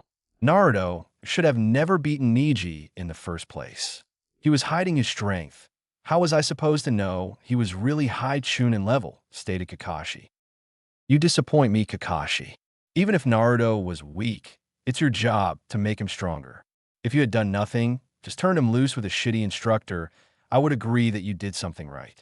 But you gave him to a man who hated him, then go and teach your strongest student one of your best ninjutsu. You were playing favorites, stated Jiraiya as he got up and moved to the window. He's my student now. It's up to him if you can still talk to him. By the way, if you teach that Uchiha any of Minato's jutsu, I will kill you and that Uchiha. With Sasuke. Damn, that dope. I deserve that power. How was he able to increase his speed so much in a month? And when did he gain Zabuza's sword? I know he left that in Wave. He also knows all those jutsu he didn't before, and I can't copy them. Every time I try to use one of them, I end up losing control of the jutsu, shouted Sasuke mentally as he shoved another Chidori into the training post. I'm going to kill that dobe. Then I'm going to Orochimaru. If the dobe improved that much under a Sannin, then I'll grow tenfold, and then Itachi will fall at my feet. I won't even need to take Danzo up on his offer. Oto. Damn, that Uzumaki brat, stated Orochimaru as he read over the reports of the invasion. Foolish. Suna loses a quarter of their forces in their Kage. Perhaps I will send Kabuto to get some more test subjects. That Uzumaki brat needs to be dealt with. If he's anything like his father, he will be a thorn in my side. I'll have the sound for kill him when they go get Sasuke. Naruto. Naruto was now sitting in his basement, looking at a seal on the wall. He had just gotten home from meeting the sword couple, Yugao and Hate. He remembered Hate from the preliminaries. He never would have thought the coughing proctor would be the foremost Kenjutsu expert in the village. But then again, first impressions were rarely accurate. After Tenzo had informed him that the two would be training him in their off time, Naruto had been ecstatic, but now that he thought about it, he wasn't too sure. Pervy Sage said something about a training trip. If I'm not here, how can they train me? Whoever made this was a genius, mumbled Naruto as he looked at the seal that covered most of the back wall of the small house. The basement was actually a small library and office space that was lit by seals that simulated natural sunlight. There was a small corner dedicated to what Naruto figured to be taijutsu training, though there was only one dummy and not much room to move around in. It looks like a blood seal. I bet Mom stored all kinds of great stuff in here. Naruto bit his thumb and smeared the blood over the center of the seal. With a low grumble, the back wall started to sink down, allowing Naruto to see what it had hidden. No way. But that would mean my dad was Dash. Unknown. Danzo sat quietly in the dark room that was his base. And blank mask ANBU arrived and bowed before him, waiting for his orders. What have you found? Sir, the Hokage is not suspecting you in this invasion, though Master Jiraiya has informed him that he wishes to take the Kyuubi container with him when he leaves the village again, stated the ANBU. What are the Uchiha? Questioned Danzo. He has been training. He is very adept with the Hitachi's Chidori, stated the root agent. We have witnessed Kabuto of Odo spying on him. Distract Kabuto and seal off Sasuke's memories of me. I don't want Orochimaru finding out that I have offered him training, stated Danzo. He watched the man before him about to leave in a blur and motioned to wait. I must obtain the Kyuubi Jinchuriki and bring him here. Make sure that Jiraiya is not around when you do so. Actually, I'll just call a meeting with Itachi, Hiruzen, and Jiraiya. Then that brat will be wide open. Dismissed. No way. But that would mean my dad was the fourth, stated Naruto in disbelief as he looked around the unsealed room. Three-pronged kunai hung around the room. A sword was hanging on the backmost wall. A large red and gold scroll sat on a pedestal beneath the sword, two smaller ones on each side of the large one. The left one was gold. The one on the right was blue. The room was an armory and library that was built by his hero, and he was now in awe at finding out he was the man's son. The room itself was nearly the size of the whole basement. Waist-high racks of books and scrolls lined the walls, and the center of the room was 10-foot diameter ceiling array that seemed to shimmer the air around it. What is that? It's not a containment seal, pondered Naruto as he inspected the oversized array. There's 10 expansion seals around the perimeter and a bilateral gravity seal in the middle. But then why are there resistance seals linked with both the gravity seal and the... He was seriously going to have to thank Jiraiya for teaching him how to at least recognize the advanced aspects in sealing, as he doubted that he would even know what those seals were otherwise. No way in hell.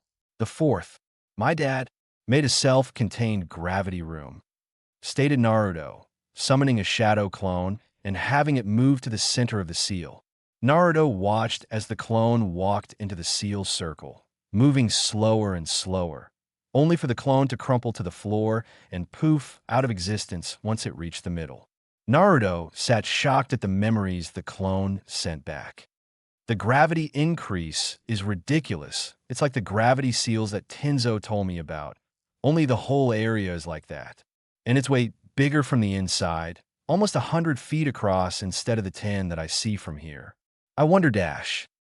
No, you're in no shape to enter that seal array. You have torn muscles all over your limbs, and most of your body is strained otherwise.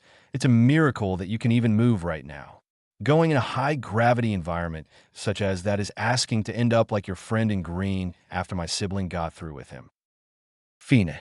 Way to ruin my fun, responded Naruto as he walked around the seal and up to the pedestal where the 3 scrolls Saturday. Might as well read the small gold one first. Maybe this was one of Dad's. Gidi. Well, I'll be damned, stated Ao, reading over an intelligence report that just came in from one of their spies. Mei-sama, you were correct to let that boy keep the Kubikurubocho. Seems he's already made a name for himself. Really? How so? Questioned Mei. Her interest peaked when the young blonde was mentioned. Said blonde had been on her mind quite a bit lately, though she wasn't sure why. The boy beat a Hyuga prodigy in outstanding fashion before defeating the one-tailed Jinchuriki by using a mixture of silent killing, mind games, and I quote, the densest hidden misjutsu our informant has ever seen. Says he also summoned a giant toad to help when the one-tail container fully transformed, though it wasn't Gamabunta. It says he was equal in height.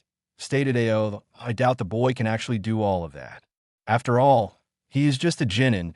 Even Kakashi Hatake wasn't that skilled at that age, and I doubt he is on par with Itachi Uchiha. Don't doubt him, Ao. Before I even gave him scroll, he was Jonin-level speed and strength. There's no telling what that boy will accomplish in the years to come, stated Mei, her thoughts going back to her first time meeting the young man and the literal ease he was able to throw Zabuza's sword around. Well, perhaps we should recruit him to join us then, joked Ao, not even remotely serious about doing just that. It's not a bad idea. Council chambers. Why are we here? And where are those idiot civilians? Questioned some Inuzuka. Danzo has called this meeting, stated Sarutobi simply, not wanting to give anything away, even though he was sure it was about Naruto's promotion or Sasuke's lack thereof. So why don't you fill us in, old man? What could be so important that you would call a full military council meeting? Questioned Jiraiya, who stood behind Sarutobi. Danzo frowned at the disrespect the toad, Sannin, always treated him with. It has come to my attention that the Kyuubi Jinchuriki not only can use the beast chakra, but also has been promoted to Special Jonin, has been removed from Team 7, and is now your apprentice, Jiraiya. I wish to inquire why the council wasn't informed, stated Danzo, his face staying impassive. Who cares? The kid beat a Jinchuriki and can use not only 3 of the Hidden Mist's most well-known jutsu, but can also use one of their legendary swords. The only question I have is why he wasn't made Jonin. I fail to see why there was a council meeting called over this, questioned Shikaku, his head never moving from its position on the table. The other clan heads all agreed with him, though the elders were visibly displeased with the lazy Nara's comment. The council has been called because the boy possesses an imminent threat to the village. If he can use its chakra, then he can be influenced by it. If he can be influenced by it, then he could lose control of the beast and end up losing control entirely or worse. Release it, stated Danzo, a small smirk played out on his lips. He's not being influenced by the beast. That seal is as strong as the day my former student put on. I checked it this morning. Plus the fact that everyone in this room has already been informed of his special Jonin status, as well as the advancement of both Shikamaru Nara and Shino Aburame, stated Jiraiya, his eyes narrowed at the seemingly crippled old man. The only reason we are all here is so you can make a play to gain control of him. Danzo was about to retort when a loud explosion sounded from the west side of the village. In an instant, both Jiraiya and Sarutobi were out the doors, both the same thought in mind. That came from Naruto. Damn, they may get there before my men have a chance to grab the boy. With Naruto, Sarutobi and Jiraiya arrived to find Naruto was covered in blood, unconscious on the ground outside his house. There was a clear path where a line of trees had been vaporized, as well as what remained of 5 bodies littered around the young blonde, 2 missing heads, one missing his left leg with Naruto's sword run through his chest, and 2 that had been cut in half. What the fuck happened here? Questioned Jiraiya as he observed the area around his godson before moving to Naruto's side and checking his vitals, which thankfully were normal. It looks like none of this blood is his, though there is no way to be sure. I'll take him to the hospital. ANBU, commanded Sarutobi. In less than a second, for ANBU had appeared around the old man. Seal the village and nobody enters this immediate area. I want the bodies taken to Inoichi and Ibiki. This area must be searched for any wounded that could answer our questioning. Then I want this entire area cataloged for any other clues. This attack on Naruto's life can't be a coincidence after the Chunin exams, and I need to know who is responsible. Move. With Naruto, a hospital. Naruto stir awake in the lumpy hospital bed. The moment he regained consciousness, he was out of the bed, up on his feet, and his hands were flashing through hand seals. Naruto, it's okay, you're safe. Stand down, commanded Tenzo from the corner of the room, running his own hand seals to restrain the blonde in case he couldn't calm him down. The familiar voice brought Naruto back to reality. He realized that he was in a hospital room. In the room with him was Tenzo, mask on his face, and a young nurse that had probably been checking him for something, though she had a deep red blush in her face. At some point during Naruto's jump from the bed to where he was now across the room, he had lost his hospital gown and was now standing naked in his hospital room. Naruto felt the floor shift and a chest-high wall emerged in front of him. The nurse shook her head and regained her composure. Why your vitals are normal, but your chakra network is strained heavily as well as most of your muscles, stated the nurse. Her blush increasing as she examined his body, which was way too well developed to belong to a 13-year-old. Also, your throat is very raw, so you should limit your talking. I don't know what happened to cause all these injuries, but you're a lucky man to be up so soon, and you may worry someone SP special if you don't take better care of yourself. How long till I can leave? Questioned Naruto, his voice hoarse. You're going to be stuck here for a while you recover. I'll be sure to stop by and check on your recovery, Naruto-kun. Winked the nurse as she walked out of the room, swaying her hips, making sure that the blonde hunk got a good view. That was weird, stated Naruto. He then grabbed his hospital gown from the floor and got back into his lumpy hospital bed. Where's the old man and pervy sage? I need to tell them something. I'll send for them. For now, just get some rest. We'll make sure nothing bad happens, stated Tenzo with a hidden smirk, though, with the looks that hot young nurse was giving you. And oh, bad Tenzo. I need to stop being around Jiraiya-sama so much. Danzo. Explain, commanded Danzo as he looked down one of his root ninja, laying in the medical bay of his base. Right arm cut off at the shoulder, a group of med, Neen healing the stub. He isn't human. We had him surrounded when he just appeared faster than we anticipated. The last thing I remember before retreating was the captain ordering a retreat and then losing his leg, which was when I barely escaped. Muttered the crippled ninja, his mind obviously still rattled from whatever the Uzumaki had done. Is there any way you can be traced back to us? Questioned Danzo, his tone still flat.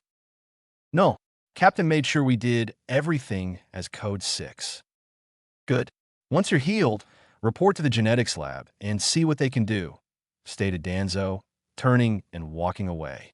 Damn, 8 lower-level ninja and a captain lost to that brat. And now Hiruzen may be suspicious of me. This is not good. I'm going to need to see that report when it's filed and make sure that nothing of value was found. With Naruto. Are you doing all right, Naruto? Questioned Sarutobi, his voice laced with concern at seeing his newest special Jonin hospitalized for the first time in 6 years. Yeah, I'm good. Who were those people who tried to abduct me, though? Asked Naruto, his voice less hoarse than when he first woke up. What do you mean abduct you? Actually, just tell us the whole story, stated Jiraiya, pulling out a different notepad, obviously wanting to miss any details that the blonde could give them. Well, I was just leaving the house to see if I could talk to Gaara when... Flashback. Naruto, Uzumaki. You are to come with us, stated a blank-masked ANBU that dropped down next to Naruto almost immediately. 9 more dropped down from the forest around him. Naruto began making one-handed hand seals with his left hand at speeds that few of the ANBU could keep up with, yet none recognized. His right hand flew to his sword handle, and then he disappeared into an impossibly fast forming fog, as he stated, hidden mist jutsu. Form a parameter, shouted the captain.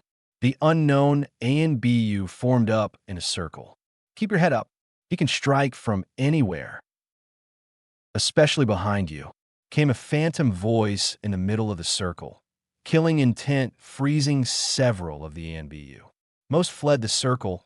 The unlucky 2 that didn't move in time were chopped in half. You made a terrible mistake, and now you will all die. Naruto moved at his maximum speed, not using Kurama's chakra. Another fell to a lost limbs, 2 more lost heads. Finally, the captain lost his leg. Retreat. Naruto felt the remaining ANBU retreat, all in the same direction. Kurama, I need a range attack. Focus my chakra to your throat and burp. Burp? Just do as I say. Naruto built up a huge amount of Kurama's chakra in his throat, feeling it actually swell from the influx of demonic chakra. When he felt he couldn't hold anymore, he opened his mouth and actually burped. A pillar of golden chakra exploded from his mouth, vaporizing the retreating ANBU and the forest around them. With his last ounce of energy, Naruto threw his blade, impaling the captain through the chest as he attempted to escape despite losing one of his legs. Naruto then fell face first, unconscious, covered in blood and filled with pain. Flashback end. At first when you said it was they wanted to abduct you, I figured this might have been a Kyuubi attempt, much like what your mother went through in the past. However, after what you told us, I'd say this has Danzo written all over it. The timing of the meeting we were just in is too perfect to think otherwise. Gaki, as soon as you're healed, we're going to leave. It's time to start your real training trip, stated Jiraiya, giving his notepad to Sarutobi and pulling out a scroll and jotting down locations he felt would be beneficial to his apprentice. Very well. In the meantime, I will have Tenzo launch an investigation. Even if it wasn't Danzo, this was a wake-up call. Next day, word had traveled fast of Naruto's hospitalization, as well as him taking out several unknown ANBU. So far, Team 8 and Team Guy had come by, Both Kurenai and Guy had given him gifts for making Jonin.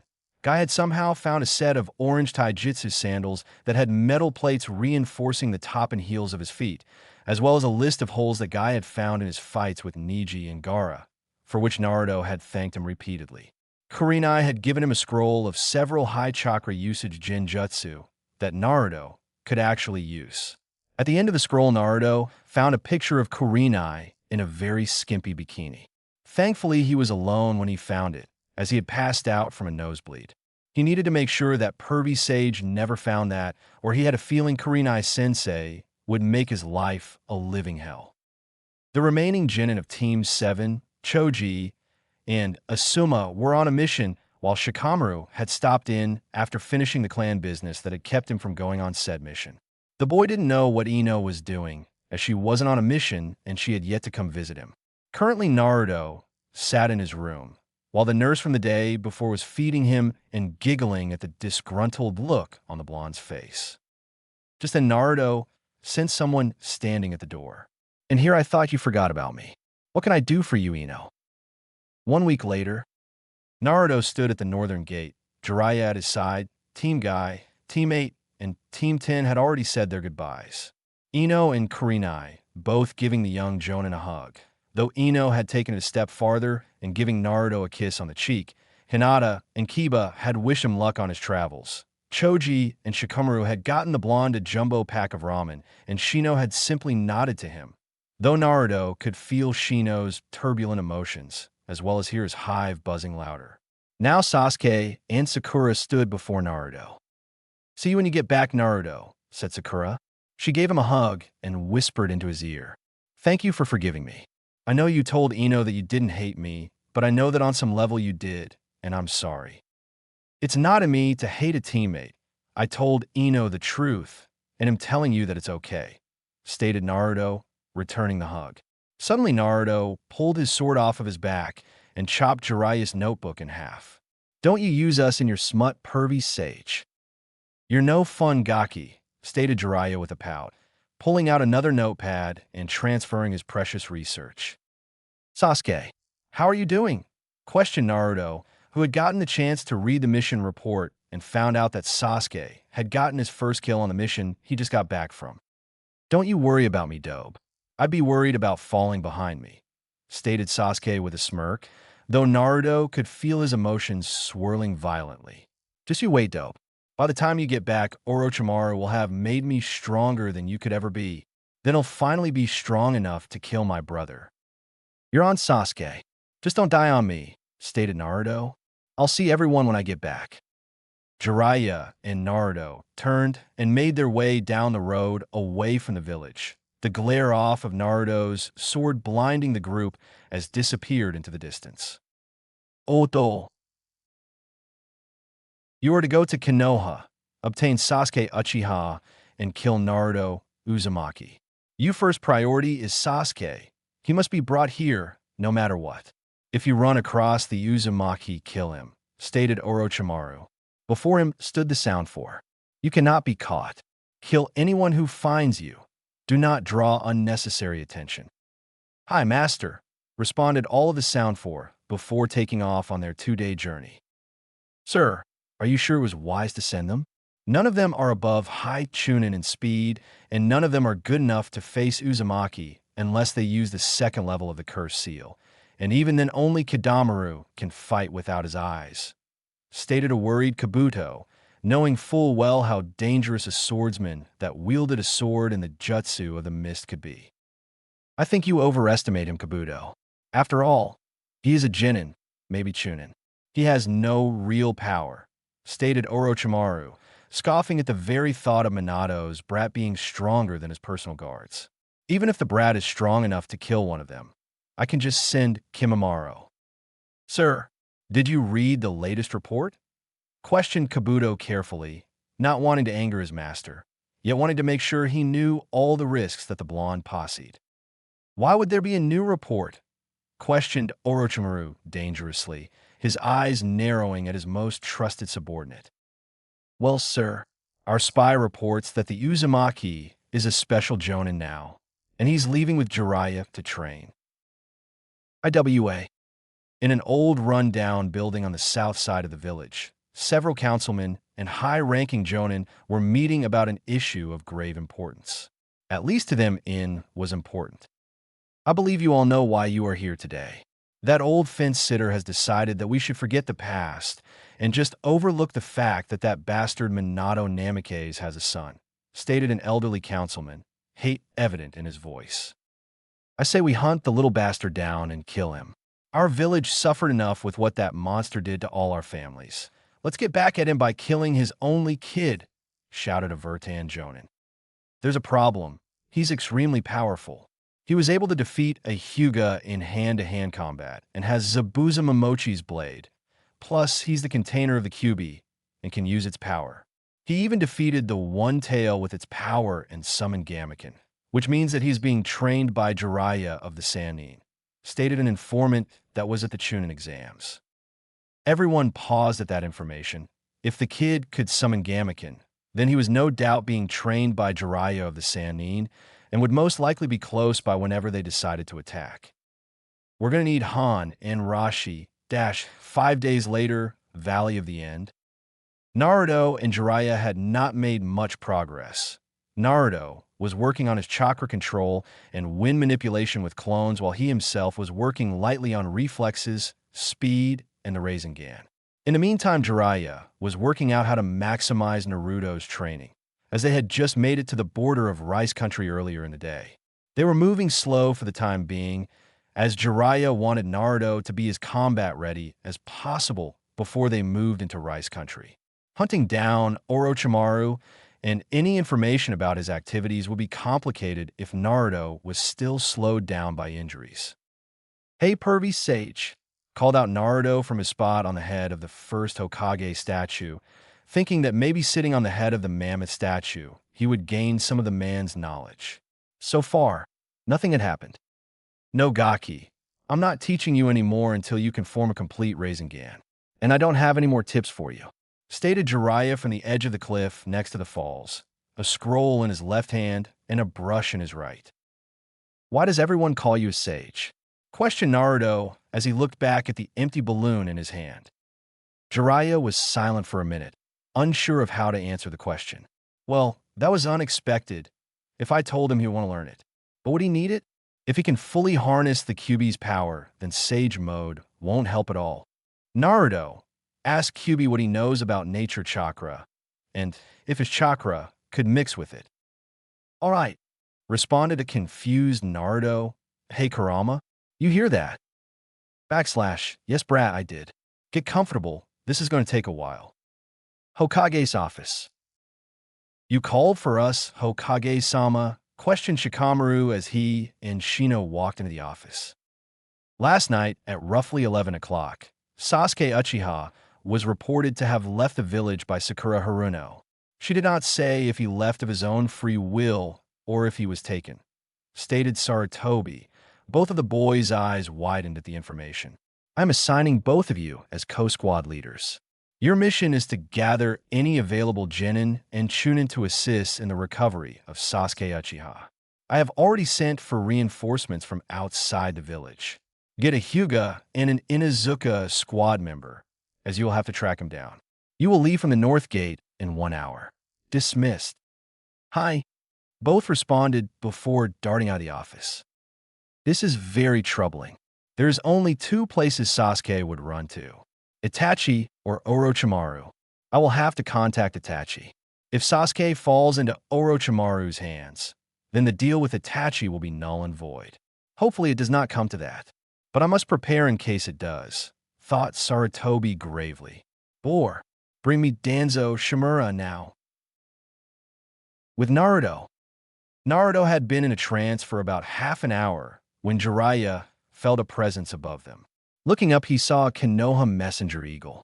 Calling it down and sticking his arm out, the eagle descended, slamming into the Toad Sannin's arm. After a wince, Jiraiya took the scroll from its leg and shooed the messenger bird away. "I wonder why Sensei sent an eagle? Did he come up with something regarding the attempt on Naruto?" Wondered Jiraiya opened the scroll, his eyes widening at the information. "Sasuke defected. Didn't he?" asked the blonde from his lotus position. He has felt the bird, and then felt Jiraiya's emotions spike moments later. I figured he would. Ever since the Chunin exams, he's been giving signals that he would.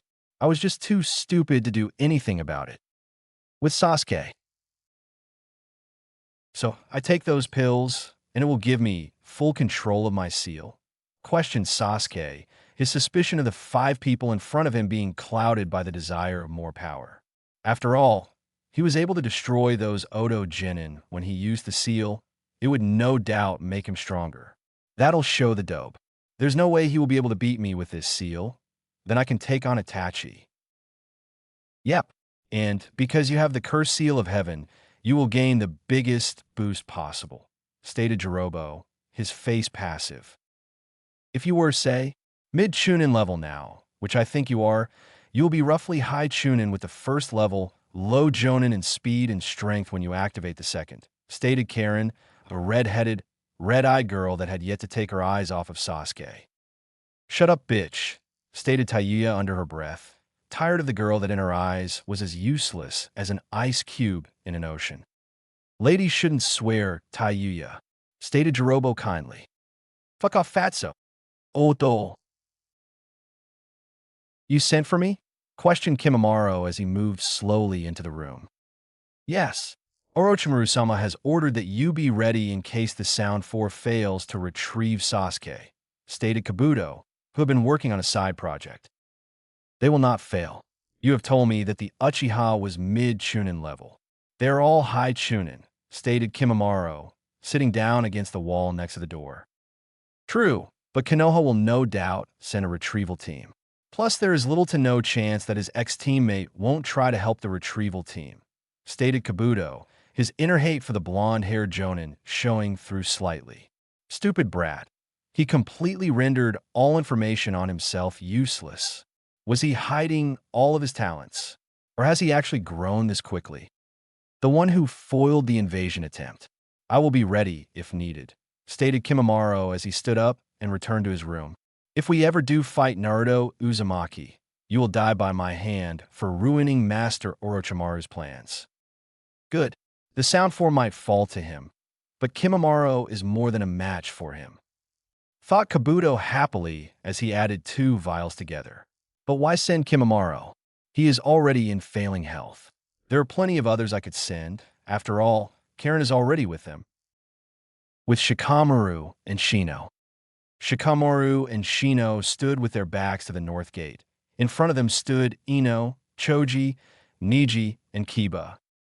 Okay, as of right now, we are on a possibly S-rank retrieval mission to capture Sasuke Uchiha, who left under unknown circumstances last night during the guard shift change at 11 o'clock. That gives them an 11-hour lead, stated Shikamaru. I say capture because we don't know for certain whether he willingly left or if he was taken. Therefore, we must go under the worst-case scenario that he will attack us. The Nara continued drawing looks of concern from his team.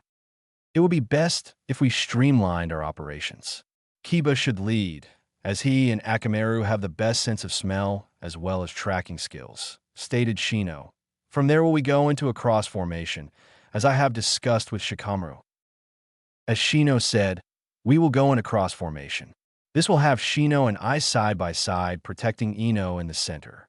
She will be our medical support, and it will be vital to ensure her safety whenever possible. Also from this position, Shino and I will be able to extend orders to the following members while Shino and Kiba can communicate due to their extensive history and teamwork. Behind us will be Choji. As our best all-around fighter, he will be able to respond in any direction needed. Niji will hold the rear and scan with his bloodline to ensure that we won't be ambushed, finished Shikamaru. So if they're sending 2 Chunin and 4 Genin on an A-rank mission, questioned Niji. This could be problematic. The Nara and Aburame are decent, as well as the Inuzuka, but it might not be enough. We will have prepare at least 1 wave of support, though 2 is likely. The first wave is thought to be 12 hours away while the second is approximately 20, stated Shikamaru. Who was our support? The Wavikure outskirts. What's it say, Kakashi? Questioned Asuma, his body tense. Dad sent an eagle. We only use those for urgent information. My student has left the village. We are to meet a retrieval team and pursue, stated Kakashi, disappointment in his voice. Why would we need to retrieve Naruto? He's a Jonin and with Jiraiya, stated Kurenai. He better not show Jiraiya that picture. Actually, maybe he should. Me and Naruto in one of those books. It's not Naruto. Let's get going. Naruto. So they're on their way to the hidden village that you believe Orochi team set up? Question Naruto. They would almost have to pass by this location to get there, unless they want to go all the way to Bird Country first. More or less, there are some secret passages that me and your father made for the Third War to outflank IWA, but they're probably overgrown by now. This crossing point is the best to cross at, so they'll probably... Jiraiya paused. Use your senses. They're about a half-mile away and moving slowly. Naruto nodded and drew on Kurama's chakra, just enough to sense negative emotions at the range Jiraiya had said they were at. Either 5 or 6 people. For a mid-Chunin. One is low Chunin, and I believe there's another that may be mid-Genin, but I can't tell for sure as they have very little negative emotions to them. Good work, Gaki, though I would say that there are 5 mid-Chunin and 1 high Genin, but I have more experience. Now what do you sense about them? Questioned Jiraiya as he observed his student and continued to sit still to maintain the small flow of nature chakra he was collecting.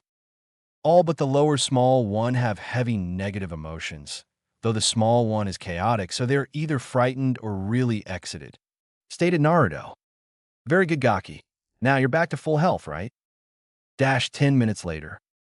Naruto stood alone on the head of Hashirama Senju's statue at the Valley of the End, channeling a small amount of demonic chakra to track the incoming group of ninja. Though he was focused on his task, his thoughts were split. So, you can use nature chakra, but you can't use sage mode because as a chakra beast, you can't regulate the 3 chakra types, thought Naruto as he pondered what Kurama had just told him. That's the gist of what I just explained, stated Kurama tiredly. Now, Kit, these people are not like the Umbu that you killed. For what I can tell, they fight with power and speed, much like the Spandex boy. That's good, as I have speed and power. As long as I can avoid them, they can't use their power, thought Naruto as he kept focused on the incoming group. That is true, but for them to take the Uchiha, they have to be good. It's much harder to capture someone unharmed than it is to kill someone. And if that brat left by choice, then this group must either have outstanding skills or a very powerful leader. So I should watch out for any tricks they might have and keep on my guard.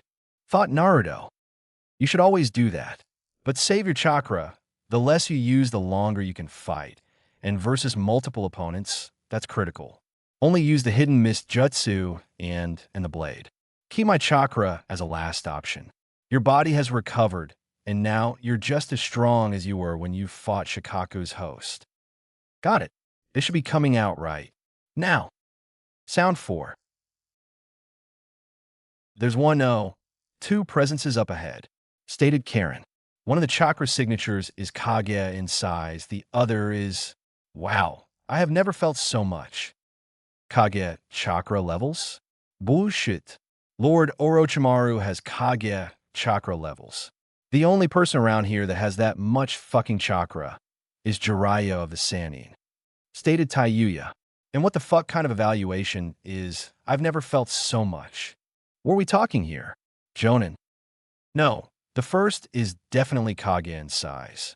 And the other one is, well, if the Kage was a pond, then the other one is an ocean, stated Karen. We should go around. There's no reason to fight them if they aren't looking for a fight. And if Red Eyes over here is right, they're way stronger than us, and we have to protect the kid in this barrel until he revives, stated the 6-armed man, known as Kitamu, who was holding a giant barrel on his back. You pussy. We're Orochimaru's personal guards. Even if the bitch is right, I guarantee that they're not stronger than all of us, stated Sakan. We are fighting them, and we're going to kill them. I missed my chance at that Uzumaki brat, and there's no way I'm going to miss this. Too late now.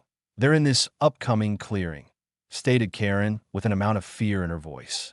She may be new to sensing, but she had been taught personally by Kabuto and Orochimaru, and she had never felt chakra as massive and as powerful as this. That's the border. We'll kill this guy and be safe from any more trash trying to catch up to us, stated Sakan. Valley of the End.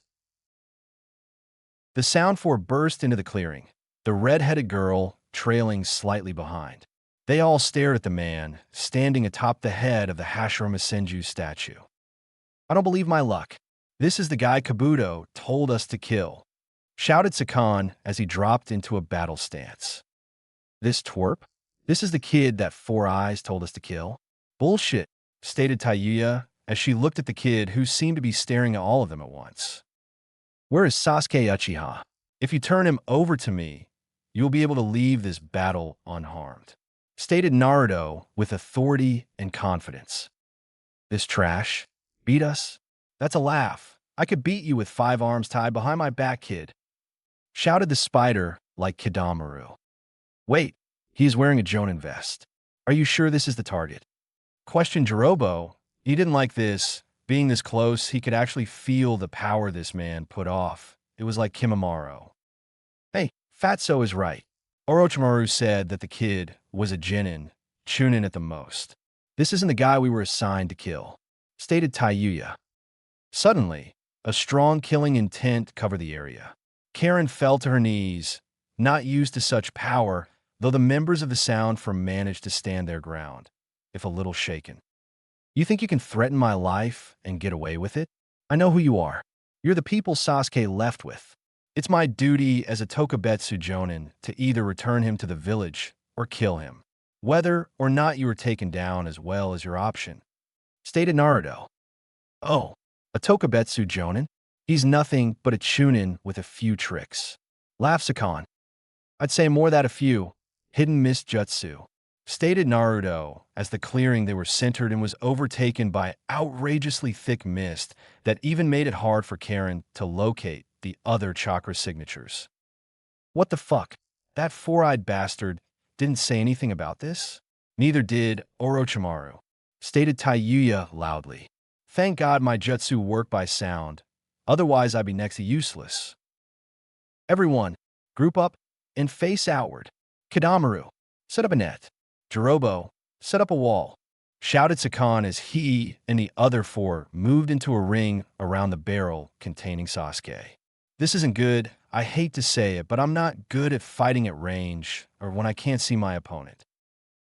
Seconds started adding up while they waited, tensed and ready to strike.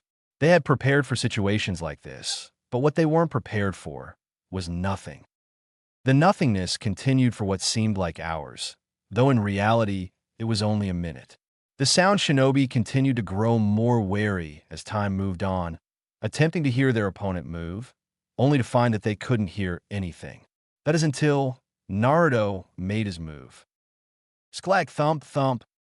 Jirobo and Tayuya turned to their right and left respectively, only to find that Sakan was nowhere to be found. They both looked down, only to see in horror that their leader was now headless, crumpled to the ground, his head laying a foot behind his body. Shit, he got Sakan. Does that mean that Yukon is dead too? Wondered Tayuya. 1-2. I've already got one of you. The remaining group members' eyes widened as the demonic sound reverberated from every direction at once. 3-4. He's on the floor. Tayuya began to panic. Her specialty was sound genjutsu, and she had absolutely no idea what this was. She had never felt anything like it before. Then, the killing intent increased. 5, 6. Let's throw some blood in the mix. Oh!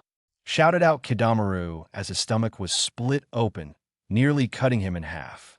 He acted quickly, using his silk to stitch the wound together while he lay motionless on the ground, pretending to be dead. He had felt his web move ever so slightly, which allowed him to back up just enough as to not be cut in half. 7, 8. Death is your fate. Another swipe found its ways to the back of Karen's legs, severing her hamstrings, though missing anything vital. Karen did her best not to scream out, though she ended up letting out a choked sob of pain as she started to repair her own legs. while leaning over and helping Kidamaru patch himself up. 9, 10.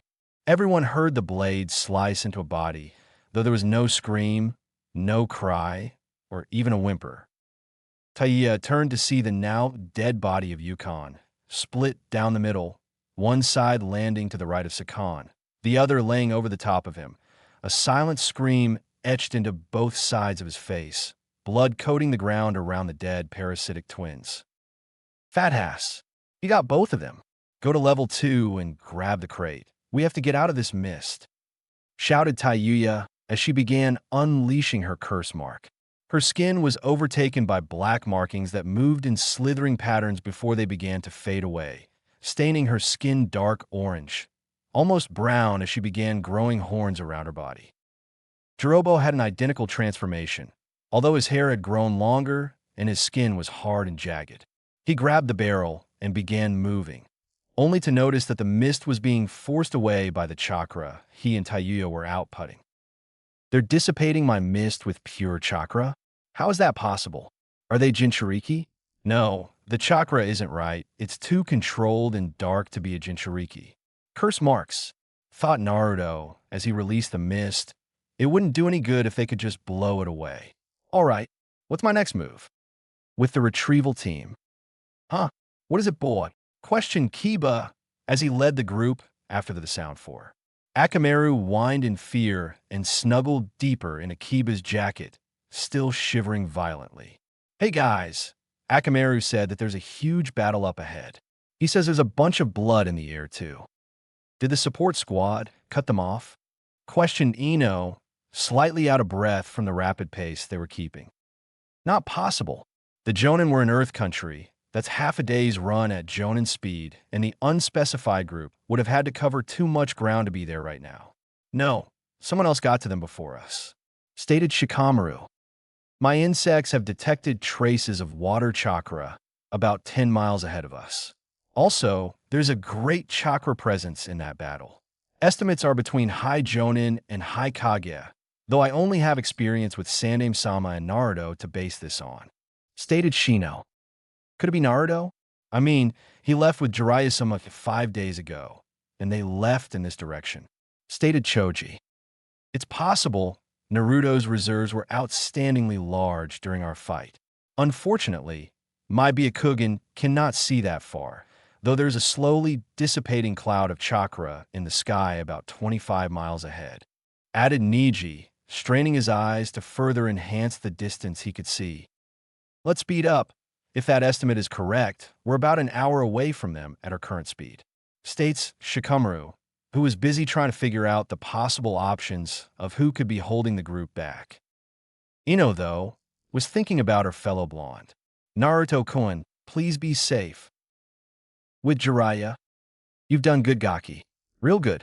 By taking out the parasitic duo, you've eliminated their apparent leader. Though that red-eyed girl seems to have already healed herself.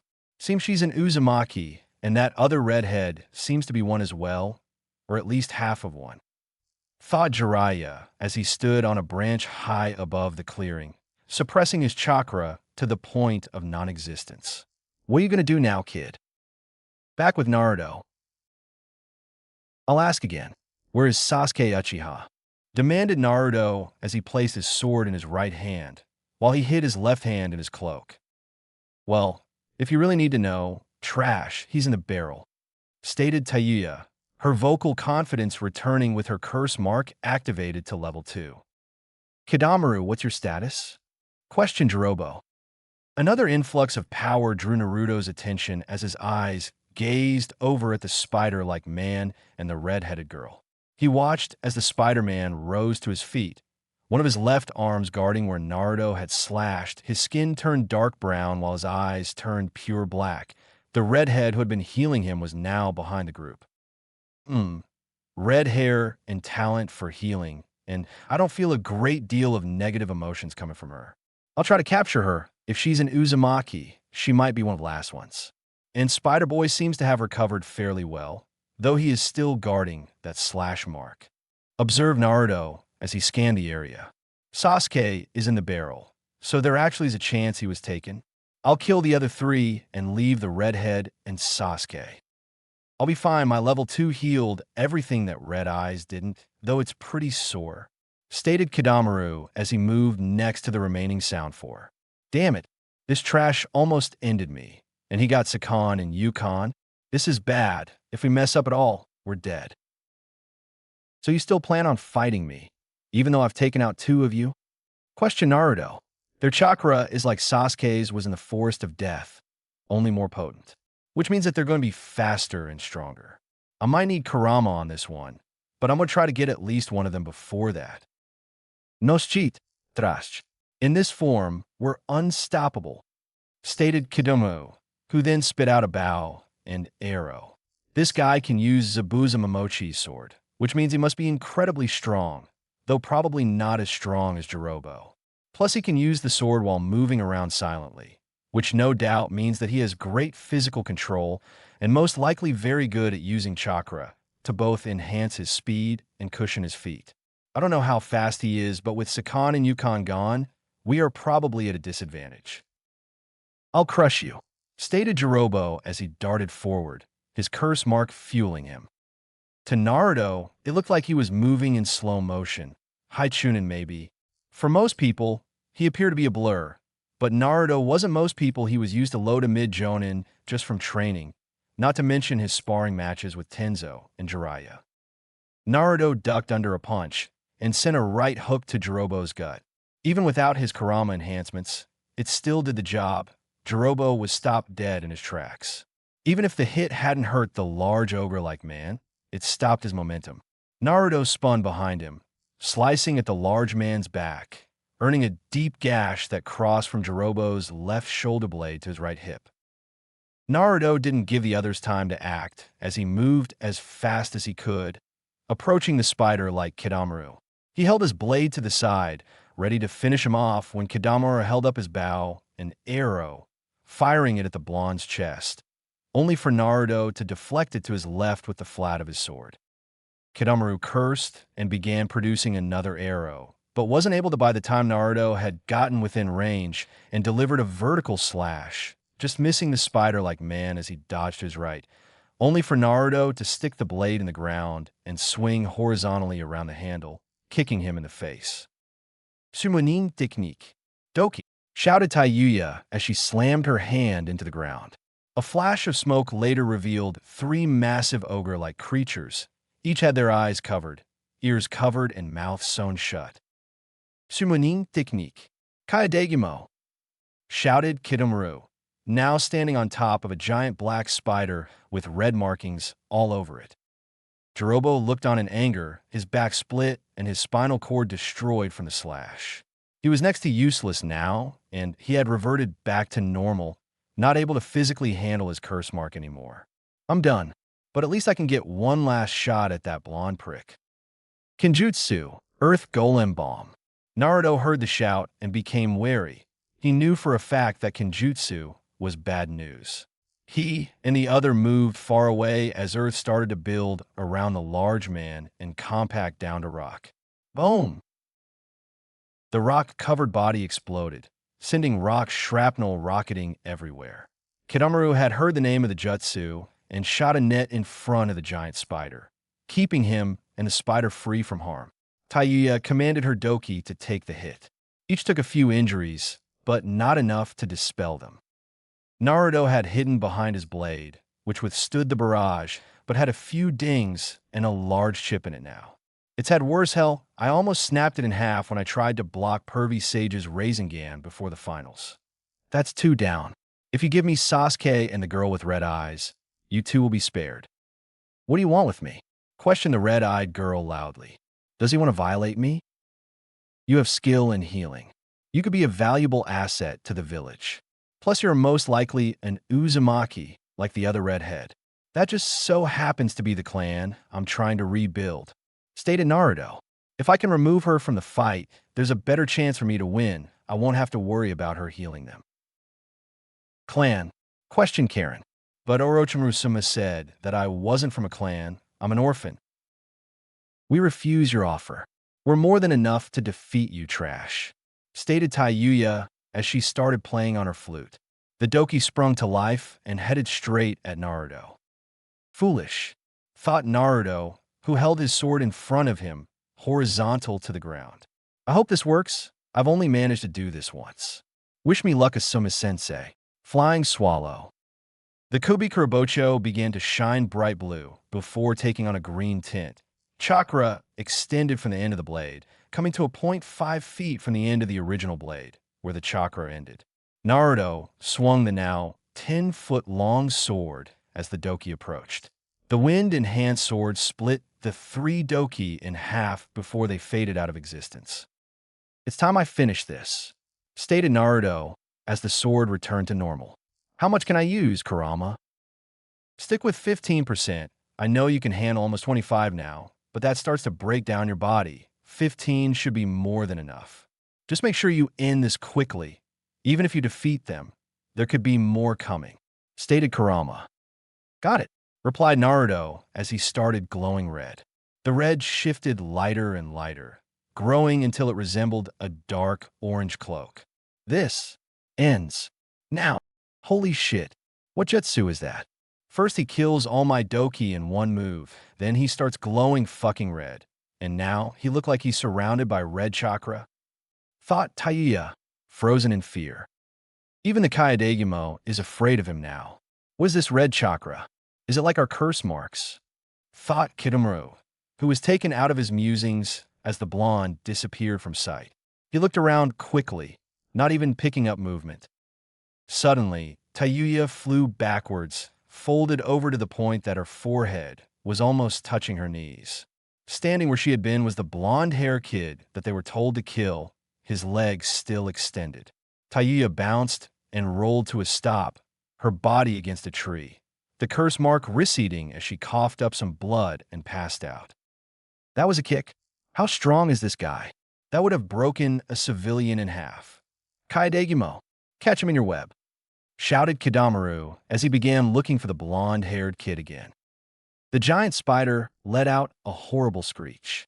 Kidomaru looked down to see the blonde, his giant sword buried in the forehead of the Kyuubi, before the blonde pulled the blade out and retreated, waiting for the giant summon to dispel. You killed her. You killed Kyuubi, shouted Kidomaru in rage, his face gaining black lines, inadvertently forcing the curse seal to adapt a new level. I'm going to kill you. Well, that can't be good, thought Naruto as he tightened his grip on the sword. Kid, I think that's a new level. His chakra output just increased, and it's stronger now. Be careful. Kidomaru charged, his speed rocketing to mid-jonin as he charged recklessly, all 6 fists coated in sticky spider gold, turning them into blades. He swiped at Naruto, aiming for the blonde's head, missing as Naruto ducked under and slashed with the sword, only for it to parry by one of the arm blades. Naruto jumped back, creating distance between the crazed Spider-Man and himself. He placed his sword on his back and began planning. He's fast now. With 6 arms, it's hard to maneuver around him. I'll have to use ninjutsu. I'll end it with one shot. Shadow Clone Jutsu, shouted Naruto as 2 clones popped into position. Both clones nodded, already knowing the plan, and turned to their opponent. Naruto placed his hands on their backs and pumped some chakra into each clone as Kidomaru charged once again. Wind style, Cyclone Fist. Water style, Great Collision Wave. With Naruto pushing Kurama's chakra into the clones and providing a mental link, the 2 jutsu were able to combine, resulting in a huge, devastating vortex that rocketed forward, tearing into the enraged Kidomaru, who hadn't been able to escape the vast area of the jutsu before it collided with him, catching him in the rapidly spinning water and smashing him into the tree line, uprooting and smashing through trees until the jutsu died down, leaving a disfigured mass of flesh in the new clearing. The clones dispelled, leaving Naruto alone in the clearing, Kurama's chakra receding back into his body, along with the fatigue feeling of losing the chakra. There is no possible way he is getting up from that, thought Naruto as he moved to the barrel holding Sasuke.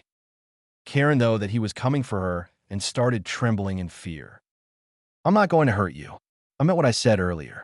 If you are an Uzumaki, we are from the same clan, and if not, you are still of use to the village, and it would be nice to have another friend, stated Naruto kindly as he tried to open the barrel, only to find that it wouldn't budge. Why won't this thing open? Karen was about to respond when her face turned pale. Suigetsu. What's a Suigetsu? Questioned Naruto before he felt a presence behind him. He drew his sword and spun around, only to see a teen, roughly his own age. Purple eyes and white hair matched his purple shirt and white pants. Who are you, and what do you want? Fool. The bitch just said my name. I'm Suigetsu Hozuki, and I want my sword. Fool. The bitch just said my name. I'm Suigetsu Hozuki, and I want my sword. Stated Suigetsu in annoyance. Hell, he was an infamous enough ninja. He was almost part of the Seven Swordsmen. Any jonin should know who he is. Where's your sword? I don't see it anywhere. Stated Naruto, acting dumb. This is my sword. Zabuza trusted me with it, and I will guard it with my life. The one on your back, you little shit. I'm the next in line to that blade, snarled Suigetsu, radiating killer intent. He left it to me. I have the letter back home to prove it. But if you really want to see who deserves it more, let's just see, stated Naruto as he drew the giant blade off his back, directing his own killer intent at the silver-haired teen. All right, I know nothing about this guy other than he really wants this sword. If he really was the next in line, then he must be one hell of a swordsman. This brat can actually lift the Kubikurabocho after fighting against the Sound Four already? I guess he has some skill, but there's no way he's better than me, thought Suigetsu, who unsealed a claymore from seal on his belt. With Jiraiya? He beat the last group without much trouble. But this guy is in a league above the others. Jonin-level chakra reserves, and strong judging from the size of that claymore. Be careful, Gaki, thought Jiraiya as he observed the group below him. The redhead is staying put, though she might just be guarding the barrel until Naruto is defeated or more help arrives. I know you've got a lot left in the tank, kid, but I hope you can serve it. There's no telling what's going to happen. Back to the fight. You're on, brat. This claymore is the training sword for the Seven Swordsmen. It's made of the same metal as that sword in your hand. I'll take my sword back, then I'll kill you with it. And I'll do it using Zabuza's jutsu, shouted Suigetsu. Hidden mist jutsu. Naruto could only smirk as he watched the mist roll in. He barely contained himself when he found he could still see his opponent. Oh, this brings back memories of when I first learned this jutsu. Let me show you how it's really done. Suddenly, the mist got much denser, so much so that Suigetsu felt like there was actual weight being placed on top of him. What? How much chakra does he have? Even Mangetsu didn't have mist this thick, thought Suigetsu as he readied himself for the blonde's eventual attack. He didn't have to wait long as instincts took over, and he blocked a sweeping slash that would have taken his head off. I didn't even hear him. How is that possible? So he can keep up with me in the mist. That's going to complicate things. If I don't have the advantage here, then I have to resort to ninjutsu. But Pervy Sage told me to conserve energy until backup gets here, thought Naruto as he prepared his next attack. You might as well dismiss this mist. While you're good, I'm better, taunted Suigetsu as he closed his eyes and tried to sense the blonde. Dash, if that were true, you wouldn't be telling me that. You are either lying or an idiot, stated Naruto from everywhere at once again putting Suigetsu off. Come out and fight, coward, shouted Suigetsu, trying to force his way through the images of Zabuza hunting him in the mist. Absolute silence followed his shout. No sound at all. Wait, there should be at least some sound? Is this mist really thick enough to block out the outside sounds?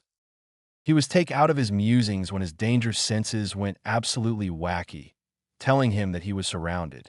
Thinking quickly, Suigetsu reverted to water, letting several slashes pass right through him. What the hell? There's only one of him? How'd I get slashed by 7 different blades? Meanwhile, Naruto was also reviewing what just happened. What? But not even Yamato can escape my 7-clone cut. The blades just passed right through him, like he was made out of water. Dash, what jutsu is that? I haven't seen anything like it before. Question Naruto as he resumes his predatory position, which was actually right behind Suigetsu. That's because it wasn't a jutsu. That's my bloodline, stated Suigetsu arrogantly, his confidence returning. I could draw power from the water around me. With enough of it, I can even regenerate. That doesn't make any sense. I've kept him right there, so he couldn't have gotten any water from the valley, and any water around here is laced with my chakra, which would be too potent for his body to use. That must mean that his entire body is already water or can turn into water. In any case, I need to get rid of this mist. If I can see him, I can figure out just how to defeat his bloodline, thought Naruto as he slowly absorbed the chakra back into himself, drawing the mist away from his opponent. If he can truly absorb water for health, then maybe I can hurt him with fire attacks. But all I know is some low-level ones, and I need Kurama for my big one. Shit, he's actually removing the mist. Now I need a new water source, thought Suigetsu as he prepared to launch an attack at the blonde. A sudden influx of chakra caught both their attention as they simultaneously turned their heads to the source, their eyes landing on Sasuke, who had at some point escaped the barrel and now was covered in a pattern of black flames and standing over the downed form of Karen. Unfortunately, this was also the time when the retrieval squad entered the clearing. Dobe, finally, I'll finally prove I'm better than you, shouted Sasuke manically before looking at the group behind him, locking eyes with Shikamaru. You'll be next, Nara. Shit, if I have to fight off both of them. Fuck it, Kurama. Give me 20%, shouted Naruto, confusing all in the clearing. A shockwave exploded outward from the blonde as he was enveloped by a bright orange flame, before he disappeared and reappeared before the retrieval team.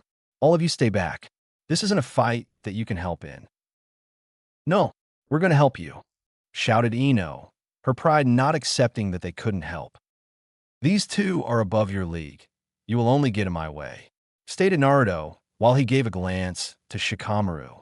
If any of them come to help, stop them. You got it, stated Shikamaru, getting a shocked look from most of the retrieval team. We have no intel on the one holding the claymore, and we all saw Sasuke last time he had those marks. The most we could do is hold our own. Dobe cares about his fellow losers. Too bad I'm unstoppable with this new power, stated Sasuke cockily, his eyes boring into Naruto. You are nothing more than a zit on my ass, Uchiha, stated Naruto as he pulled the Kubikurabocho off of his back. Sasuke snarled at the jab. Don't give me that look. I taught you once before how far beneath me you are. In an instant, Naruto disappeared at mid to high Jonin speed. Sasuke was smashing into a tree that was about 50 feet from where he had started, and Suigetsu was cut in half at the waist. No, I won't be beaten by the Dobe, shouted a furious Sasuke, apparently no worse for the wear after being kicked into a tree. Another explosion of malicious chakra erupted from the Uchiha as his skin turned an ash-like color. His hair grew longer, and his face adapted a cross-like pattern over his nose. Finally, a huge pair of bat-like wings grew out of Sasuke's back. Yes, this is what Orochimaru wanted to have. With this power, I will show all of you the true power of the Uchiha. Unknown location. What a crude boy, stated Shinigami, his face blank as it usually was, though he had a normal voice now, seeing as he had no reason to try and scare this group any longer. I just can't understand how one of Mikoto-chan's children is this dark and twisted, stated Minato, a disapproving look on his face. Well, he is Fugaka Team's son. Nothing that man has ever done has turned out right, stated Kushina. Be that as I may, this is not the same boy who sacrificed himself for his comrade when they fought Haku. I'd bet that Seal that's giving him that power is to blame, stated Zabuza, gaining a nod from everyone else. Such a shame. The Uchiha was a powerful clan, yet they seemed to have apart fallen just like the Kagaya did. They didn't really fall apart, Stated Kushina. Itachi-kun killed off the clan elders and ninja when they tried to rebel and take over the village. What? I thought that he did it to test his skills. Questioned Zabuza. Why would he test his skills on some weak clan like the Uchiha? He was stronger than every one of them, barring Mikoto-chan, by the time he was 13. Stated Minato, praising the teen highly. You know, the way you talk about him, I'd say that you love him as much as you do Naruto. Stated Zabuza with a taunting smirk. The only reason he dared taunt one of the deadliest men to ever live was that he was already dead. Well, that's probably because it's true. After all, Itachi couldn't be the son of that weak jutsu thief Fugaku. Stated Kushina, getting everyone in the room to freeze. Sensing the obvious confusion, Minato decided to fill everyone in. You see, I've loved Kushina since I was about 8 years old, and we've been smitten ever since. However, Kushina wanted to experiment, and the only one she trusted enough to have join in was her best friend, Mikoto Uchiha. At the time, Mikoto was single, and the rest you should be able to figure out yourselves. Now everyone was speechless. Itachi Uchiha, the clan slayer, was actually Itachi Uchiha Namikaze, son of the Yellow Flash? Hold right the hell up. I've read the bingo book about 1,000,000 times over, and I can say, without a doubt, that Itachi is a near replica of Fugaku Uchiha of the Konoha Military Police Force. Stated Zabuza, his mind whirling. Well, isn't that proof enough? Sasuke looks a lot more like Mikoto than Fugaku, and if Itachi was both their child, shouldn't he look like both of them? Stated Shinigami, a grin that could kill a small child across his face. You used an appearance seal, didn't you? Yes. Had I not, Mikoto would have been banished from the clan and lost her rightful place as clan leader.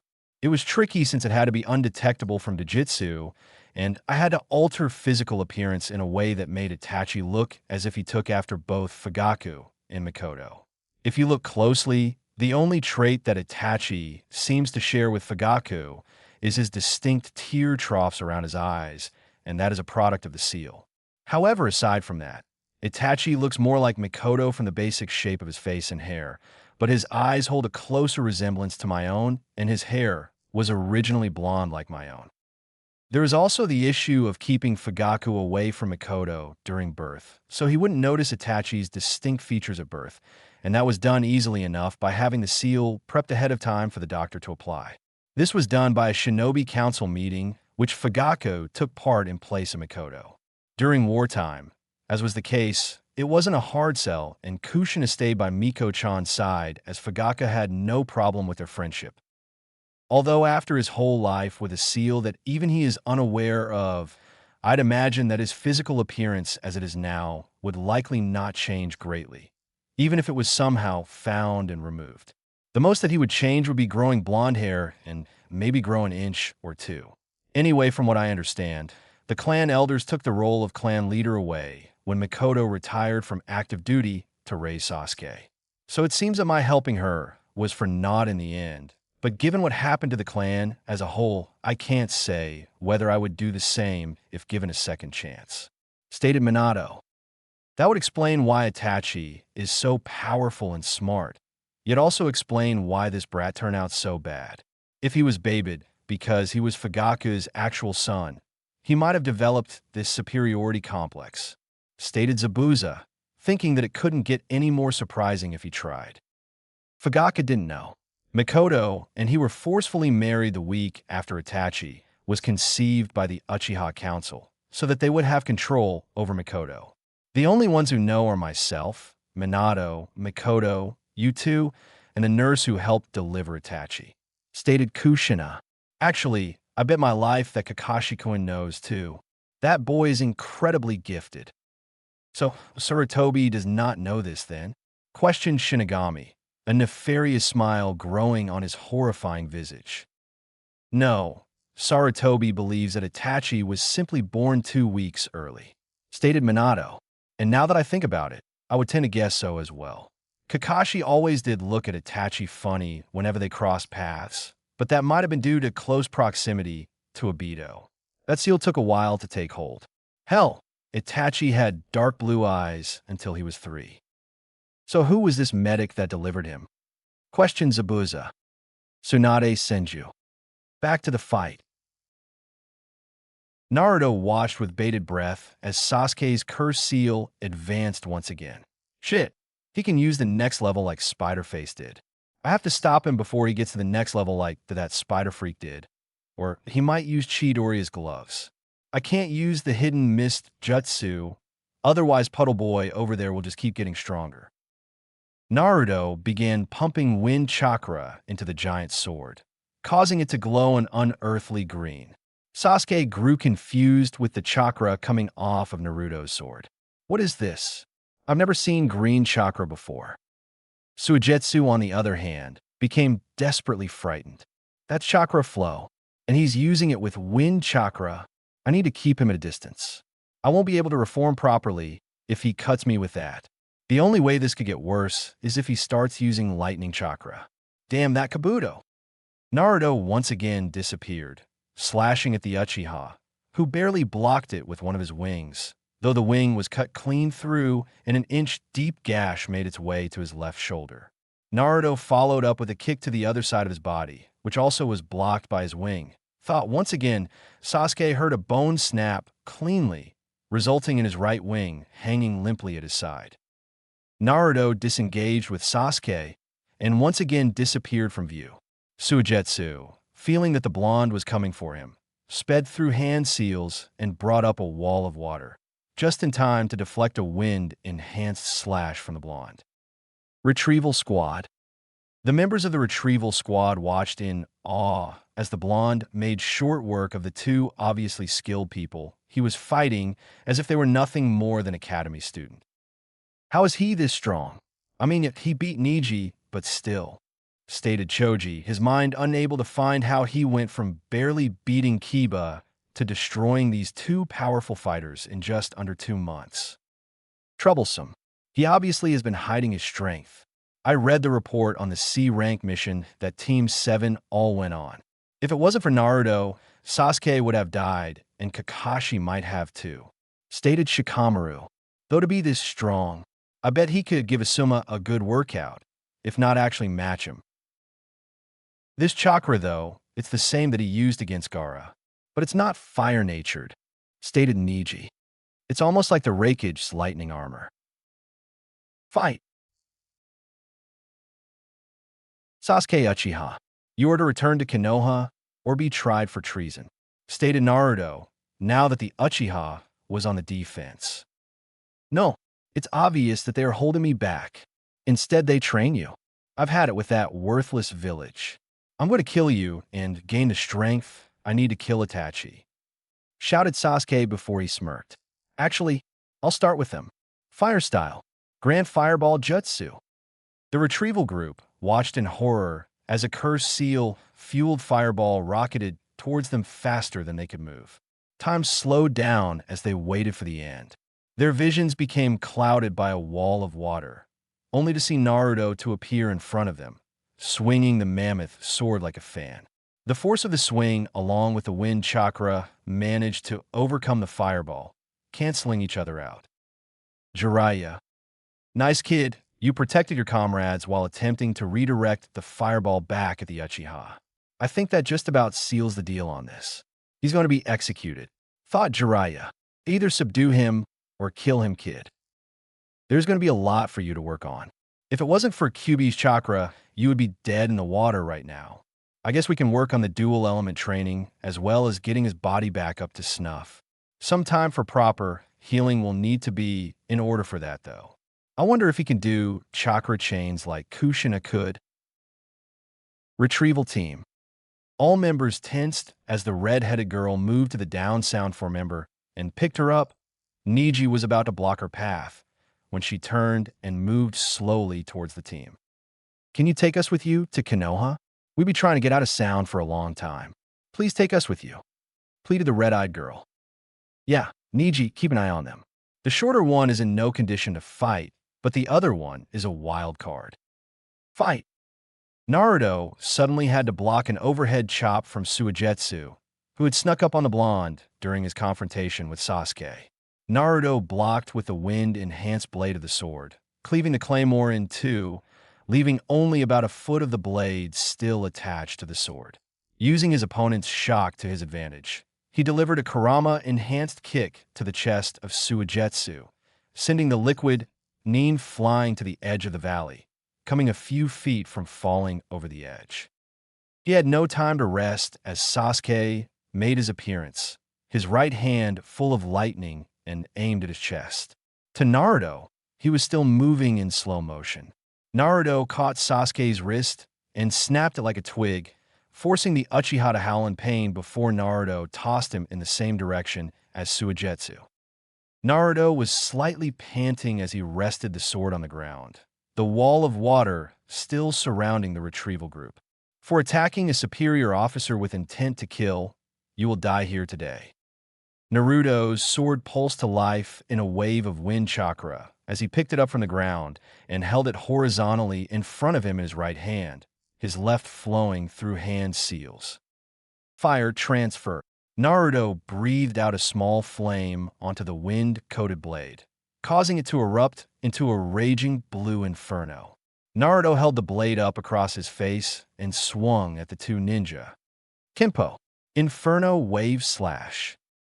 A wall of blue flames exploded from the blade at the curse-marked Uchiha and living puddle swordsman. Neither had time to dodge as the wind-enhanced blaze swept through the landscape. So both simply braced themselves. Sasuke's wings covered him completely, while Suigetsu summoned a water wall in front of himself, hoping at the very least he would be able to recover, and waited out the inferno. Retrieval group. Unbelievable, was all Ino could muster at the sight of the powerful attack. She had noticed the water wall that was protecting them start to boil when the sword caught fire and almost evaporate when her fellow blonde launched the attack, and they were in the opposite direction of the attack. Now everything seemed to freeze in time as they watched the blue flames envelop the mystery swordsman and Sasuke. Such power, stated Niji as he watched, Byakugan active, as the wall of flames rushed and consumed the two men that Naruto had been fighting. What is that red chakra? It's not fire chakra. It's much more dangerous and unrefined, like the brown chakra that Gaara of the Sand used. Everyone, get ready to secure what's left of Sasuke, stated Shikamaru, shocking everyone. Seeing their shock, Shikamaru continued.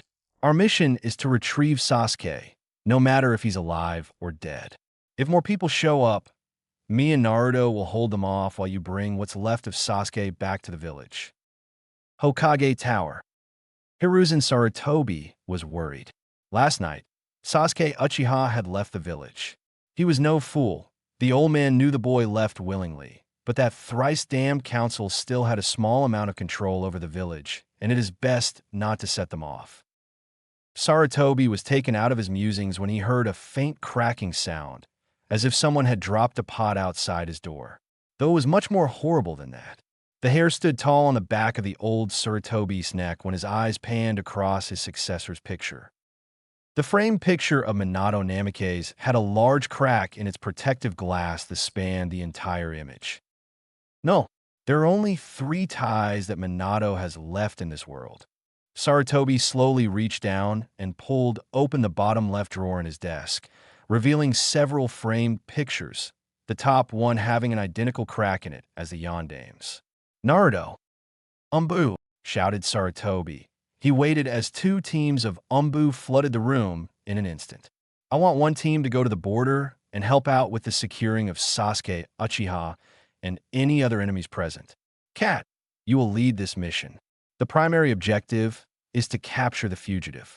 The secondary, Naruto, is in danger. Cat, a rather short Umbu with long purple hair and a katana across her back, was now frozen. I will complete this mission. Team R, move out. In a flash, if leaves, the team was gone, leaving the second ANBU team standing there. What are our orders, sir? Questioned the Torah-masked ANBU. Tenzo, you are to follow them alone and make absolute sure that Naruto does not lose control. I feel as though he will be forced to use more than he is ready for. In Wave. For the second time in the last 2 months, a beautiful red-headed woman stepped off a ship and onto the docks in the port city of Wave. I haven't been gone more than a couple of months, and this place looks even better than when I was here last, stated the redhead with a smile. It's thanks to our hero that we can strive once again, stated a young dock worker, no more than 16. I'm guessing you mean Naruto, giggled the redhead. Yes, ma'am, he did save the country after all, states another, older gentleman who was dressed rather well and had a canteen of each side of his hip. My name is Tazuna, expert bridge builder and leader of Wave Country. How may I help you? Well, Tazuna, I am Mei Terumi, elite jonin of Kirigakure. I'm just passing through on my way to Konoha, stated Mei, leaving out the fact that she had been there before. Elite jonin, huh? Last one of them we had here was Scarecrow. You don't look very jonin-like, stated Tazuna brashly, showing that he hasn't changed much. Before Mei even had the chance to get mad, the man that had followed her off the ship spoke up. Scarecrow, you mean that Kakashi Hitaki was here? Stated AO, a former hunter nin and sole holder of the Byakugan in Kiri. Yep, he was here with Naruto and those other two brats, stated Tazuna. If you're looking for the brat, tell him that Inari wants him to visit soon. Back to the fight. Everyone watched with bated breath as the raging inferno passed by, revealing the charred wings of Sasuke and a broken sword that had previously been held by Suigetsu, his body gone. Naruto stayed on alert, knowing that his ultimate move hadn't ended the fight, and waited for anything that might happen next. His worry was proven right when the charcoaled wings of Sasuke broke off and turned to dust, revealing the Uchiha to be slowly turning back into his normal self. Naruto kept his guard up as Sasuke's burn-ridden, curse-marked form reverted back, revealing a slightly burnt and cut-up Sasuke, whose eyes rolled up into the back of his head as he collapsed face first onto the scorched earth. Shika, go get him, then all of you need to leave right now, commanded Naruto, his chakra cloak still active, confusing the team. You heard him. Kiba, Niji, you two are the fastest, clear our route back. Chuji, bind him and pick him up. Me and Ino will cover you, stated Shikamaru, understanding the gravity of the situation. He then looked at the two redheads. Follow Niji and Kiba. What's wrong, Shika? Naruto-kun just took out all the enemies, stated Ino, still in awe of the powerful sword technique, though she was startled when a large man came down from the trees. He's right, Gakis. You have to leave right now, stated Jiraiya in a serious voice from next to Naruto, shocking the retrieval squad with his sudden appearance. Now, Jiraiya. We need some witnesses so the whole world knows of how the Baka of the Sannin fell to the genius, stated a slippery and dangerously friendly voice. Everyone looked to where both Naruto and Jiraiya had been starring. Across the valley stood two men. One they all recognized, Kabuto, the other man. The one had black hair, was none other than Orochimaru. Sensei may have escaped me, but you will not. And it just wouldn't do for you brats to take what is mine. You need to leave right now. You have no place in this battle, commanded Naruto, his eyes never leaving the two in front of him. They have no choice, stated Orochimaru, grinning as he went through hand seals. Earth style, arena trap. As he did this, he took note of both his subordinates that were in the Jutsu's area of effect and their reaction, which was not what he expected. Suddenly, a large earthen wall erupted around the clearing, trapping the retrieval team and their captives inside. The only out was either over the wall or past the snake Sannin. So, it seems you have betrayed me, Karen. Don't worry, I'll be sure that you see the experiment table soon enough, just like I did with your mother. Everyone stay put. He will pick us off if we try to leave. We have to stay here, form up around Sasuke. We can't let him get away, stated Shikamaru, trying to figure out a plan. Karen seemed to be shaking at Orochimaru's words, but his duty first and foremost was to his team and then the seemingly refugees. You must be a Nara. Odd that you would become a Chunin at such a young age, stated Kabuto with a confident smirk. But then again, Naruto made special Jonin at the age of 13, so I can say that the standards of Leaf Nin have dropped considerably. Naruto knew that jab was completely directed at him and ignored it completely. Jiraiya-sensei, should we bring out some help? I like your style, Gaki. Jiraiya smirked. Both Leaf Nin began going through hand seals. Seeing this, both Orochimaru and Kabuto went through their own. Summoning jutsu. Summoning jutsu. For huge plumes of smoke erupted from either side of valley, blocking out the sunlight for the people straining their eyes to see. As the smoke disappeared, from mammoth creatures stood tall on each side of the valley. Two toads, both red, sat crouched, ready to pounce on the set of purple snakes that lay coiled on the other side of the land gap. I see why you summoned me, Naruto, stated the Gamekin, his club already in hand. I will do my best, but I am quite clumsy. Kin, stop that. You're more graceful than Bunta is, stated Naruto. I heard that, brat, shouted said Toad, confusing the onlookers. With the retrieval team. That's Gamma Bunta and the Toad Naruto summoned during the Chunin Exams, exclaimed Kiba, surprised to see two huge, legendary beasts. Their opponents are even more startling. Orochimaru and Manda, the snake boss, stated Shino from his position next to Sasuke, where he kept his insects draining the Uchiha's chakra. To think anyone would stand up to Orochimaru-san, stated a wary Karen. Well, Naruto-kun was the most stubborn of all of us. Guess we shouldn't be too surprised, stated Ino, getting an odd look from Shino and Shikamaru. He did fight a Bijou after all. The fight.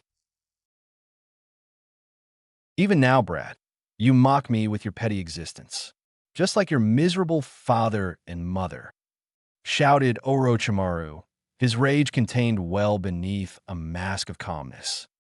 It was a surprise to everyone when it was Gamekin who spoke first. Do not insult and sully their names with your foul tongue. They were both head and shoulders above you. Foolish Toad, you are not even the boss of your clan, and yet you speak to my summoner in such a way? You will die here today, along with that brat on your back, shouted the snake to the side of Manda. I've had enough of this for one day. Kin, shock and awe, shouted Naruto as he created a clone beside himself. Got it. Lightning style, Toad Bolt Jutsu. Wind style, Great Breakthrough. Water style, Grand Collision Wave. Toad Collaboration style, Toad God Thunderstorm, shouted the two Narutos and Gamekin at once. The lightning bolt that came from Gamekin's mouth surged through the water of Grand Collision Wave and powered forward by the wind of Great Breakthrough, resulting in a beam of electrified water that slammed into the smaller snake, barely missing Manda and forcing Kabuto off of the summon. The smaller snake dispersed back to its summon realm. Where has the child gained such power? He's already defeated the Sound Four. He killed Sujetsu, put down my new body, and took out my second best summon. I'll kill that goddamn brat, snarled Orochimaru mentally. Manda, take out the toads. With pleasure, stated Manda before he burrowed into the ground. Kin, I'm gonna go take down Kabuto. Help Bunta beat the snake, stated Naruto as he took a running start and leapt of the toad's head, over the canyon and towards the traitorous Kabuto. Retrieval team. Naruto, no, shouted Ino as she watched Naruto dive bomb off of the mammoth toad over the canyon. Ino, he's going to be all right. His trajectory will land him on the other side with plenty of room to spare, stated Shikamaru, who himself was in awe of the controlled insanity that was Naruto Uzumaki. It's like he has no fear of death, just a healthy respect for it. Jiraiya versus Orochimaru. That brat is quite impressive, even with him constantly thwarting my plans. Perhaps I shall use him as my next vessel, stated Orochimaru, taunting Jiraiya from the top of Manda. You have no clue. He wouldn't join you and you don't have the willpower to take him over, stated Jiraiya. Perhaps, but can be broken, stated Orochimaru with a sickly sweet voice that made the hairs on the back of Jiraiya's neck rise. Now, I'll let Kabuto end him, while I finally kill you. Focus on your own fight, stated Gamakin as he slammed into Manda with his shield. Naruto. As Naruto descended towards Kabuto's position, he started spinning, his sword held across his face, one hand on the handle, the other holding the full circle cut out. His spin caused the legendary Kyuubi Kurabocho to turn into a vicious fan blade of death as he got closer to his target. Kabuto was shocked to see the daring maneuver by the rookie Jonin. He really had to give the blonde credit. It took balls to jump off of a giant toad over a canyon and attack him. Kabuto waited till the last second to dodge, jumping far away from the impact site. His eyes nearly left his skull as the rotating blonde released his blade, timed perfectly so the massive slab of metal headed right for the still airborne Kabuto. Impossible. He was spinning too fast for any kind of accuracy, shouted Kabuto in his head as he did his best to maneuver around the giant blade, only slightly succeeding as the blade sliced through his left side, nicking his kidney. Shit, I need to heal. Wait, what? Everyone froze as the blood-curdling scream broke the air. Everyone looked over to see the legendary Kyuubi Kurabocho flying back towards Naruto's awaiting hand, covered in blood and with a glowing purple chain attached to the hilt, which ran back to Naruto's sleeve. Okay, absolutely no clue how I did that. I'll figure it out later, thought Naruto with a calm expression. The brat. Those are the Uzumaki chains, shouted Orochimaru through gritted teeth. What next? Does that little shit know the Hiraishin too? No, stated Jiraiya suspiciously, but I don't know that for sure.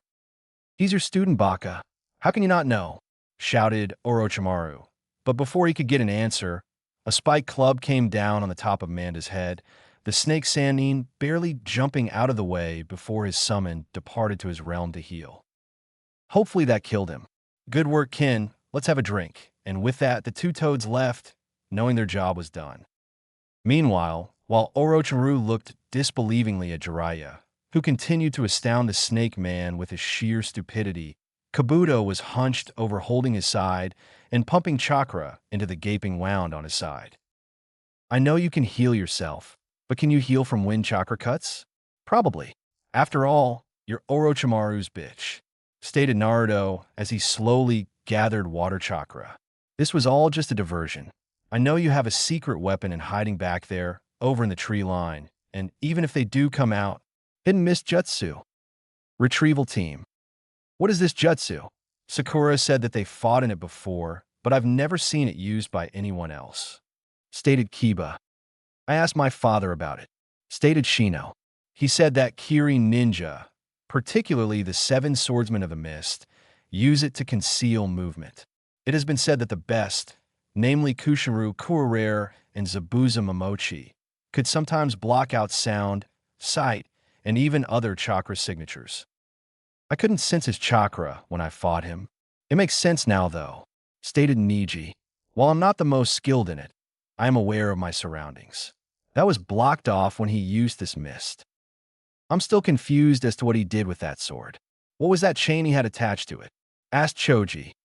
And Master Orochimaru said they were chakra chains, stated Karen from the back of the group, gaining their attention. Where have I heard that before? Naruto's fight. How can this mist be so damn thick? I don't understand. This is unreal. It's like it's physically holding me back, thought Kabuto as he tried to gain his bearings.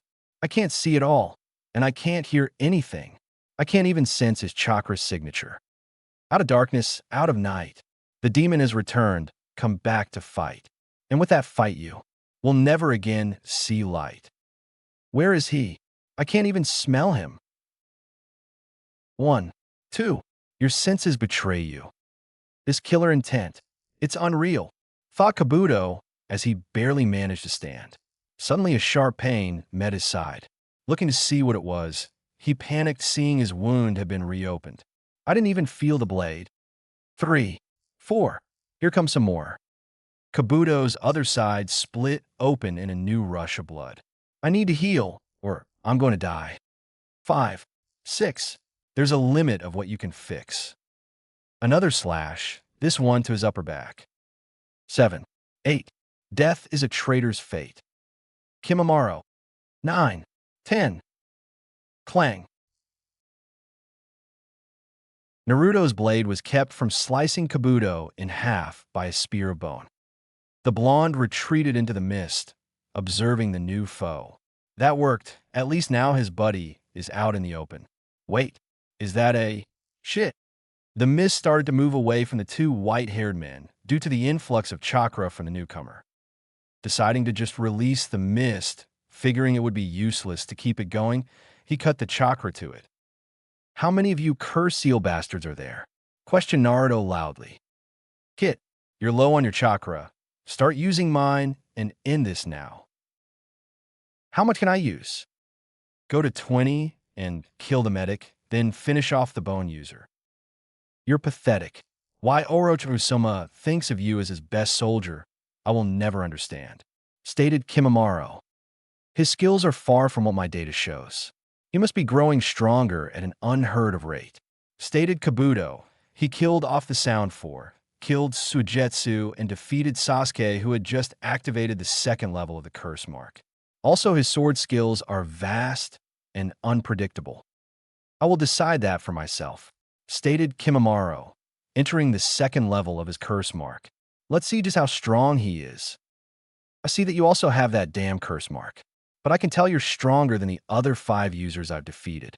Stated Naruto before red chakra burst out of him, looking like he was encased in wicked flames.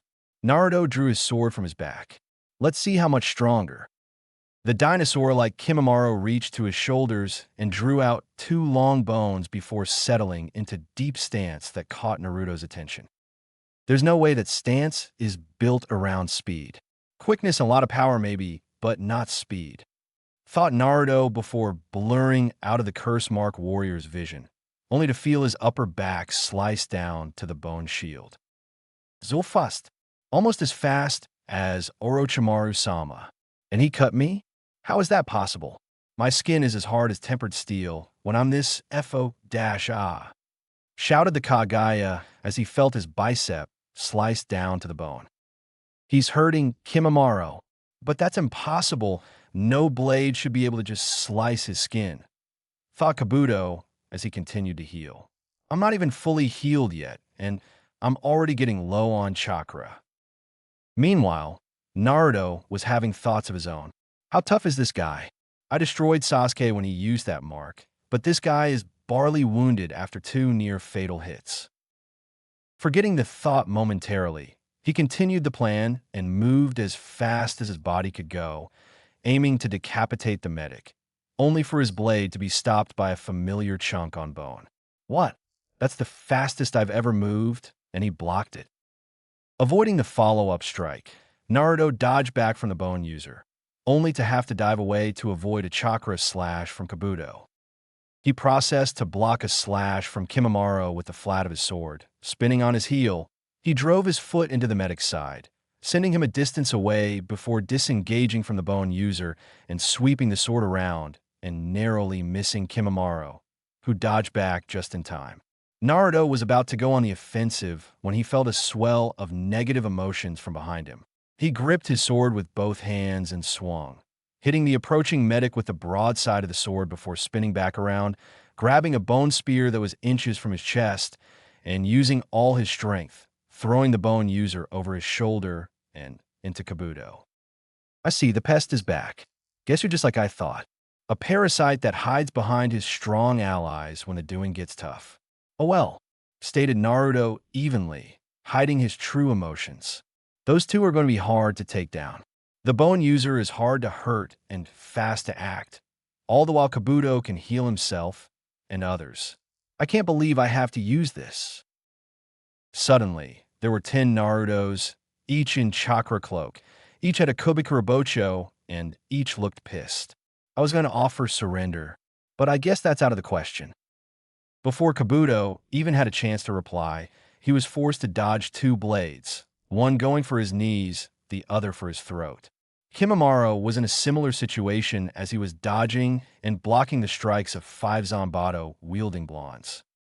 Both were being cut up bad before the clones around Kimimaro disappeared, leaving a cloud of chakra smoke behind. The moment felt like it lasted for hours as time slowed to a crawl. Rasengan, Jiraiya.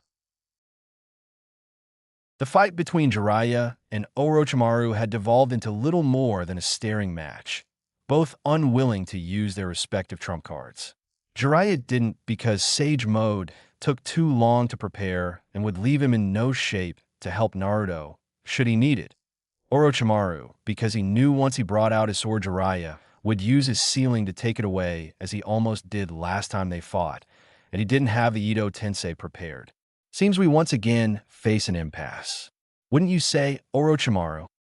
The Snake Man snarled at his old teammate before looking across the canyon to his two best men, just on time to see the blonde use that damned shadow clone.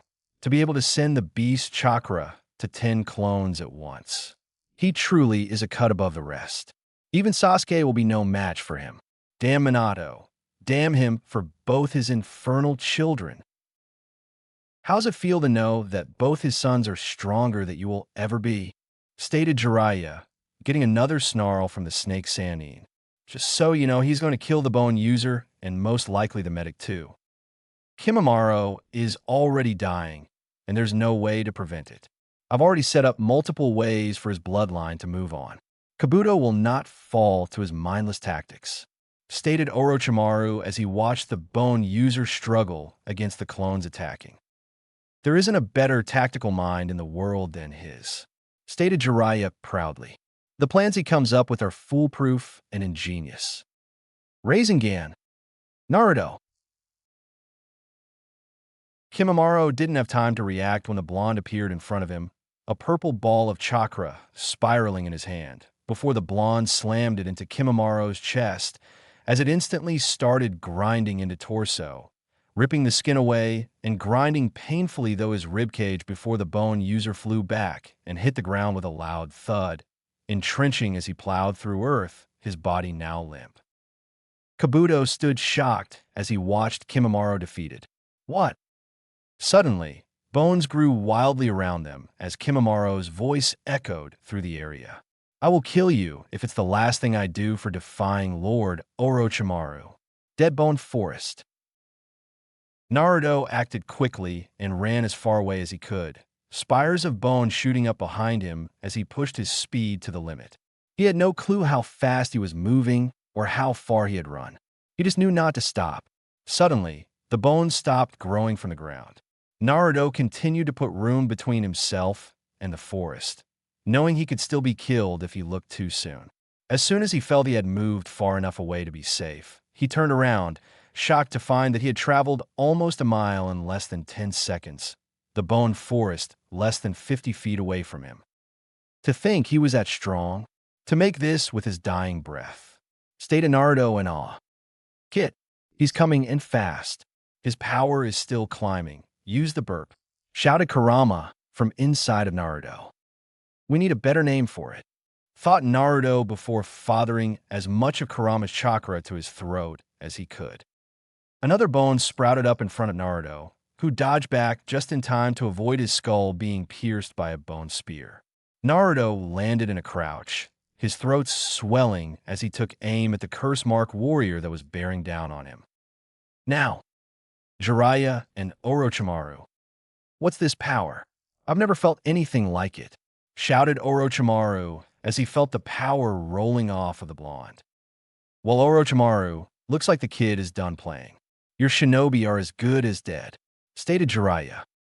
Orochimaru was about to retort when he witnessed the beam of pure, gold chakra escape the blonde's mouth, disintegrating everything in its path. Naruto. Naruto unleashed the pure chakra, aimed true at his target, who simply evaporated the instant the attack touched him, as well as a good portion of the bone forest behind him, leaving a trench that formed a miniature canyon, nearly matching the valley it stood next to. Kabuto had gotten out of the way and was now on the other side of the canyon, somehow crossing the expanse while Kimimaro took the attack. Time seemed frozen as everyone watched the attack plow through everything in its path, leaving nothing in its wake but destruction. Retrieval team. Impossible. That amount of power should be impossible, stated Shino, his Kikachu all terrified of the pure chakra that lingered in the air. Shikamaru simply nodded. His mind, for the first time he could remember, was blank. Niji and Chuji were no different. They both simply stood in awe of the jutsu. Ino and Karen, on the other hand, were scared. Similar thoughts running through their heads. How could someone so nice do something like that? Time restarted again when they watched as Naruto, his chakra still flaming around him, took off on a dead sprint towards Kabuto, clearing the canyon with apparent ease. As he drew closer to the white-haired ninja, he once again disappeared when he was only feet away from his target. Clang! Standing over Kabuto, two legendary swords clashed, the Kobikurabocho barely being held back by the Konosaji of Orochimaru. But behind Orochimaru was Jiraiya, a kunai at the Snake Sannin's throat. This was also the time that Sasuke regained full consciousness. The Dobe is holding back Orochimaru. That means that the Dobe is at least strong enough to stand his ground against him. Why should I go to Orochimaru when Dobe is just as strong? Even with that strange chakra, Dobe got that strong while serving Konoha. Itachi grew strong enough to kill the clan. While serving, I'll do the same. Then I'll kill Itachi. Shit, Shino must be draining my chakra. I barely have enough for Chidori. It's over, Orochimaru. You move, or Kabuto moves, and I'll kill you, stated Jiraiya. He was so focused on saving his subordinate that he didn't feel me right behind him. How important is this kid? Jiraiya.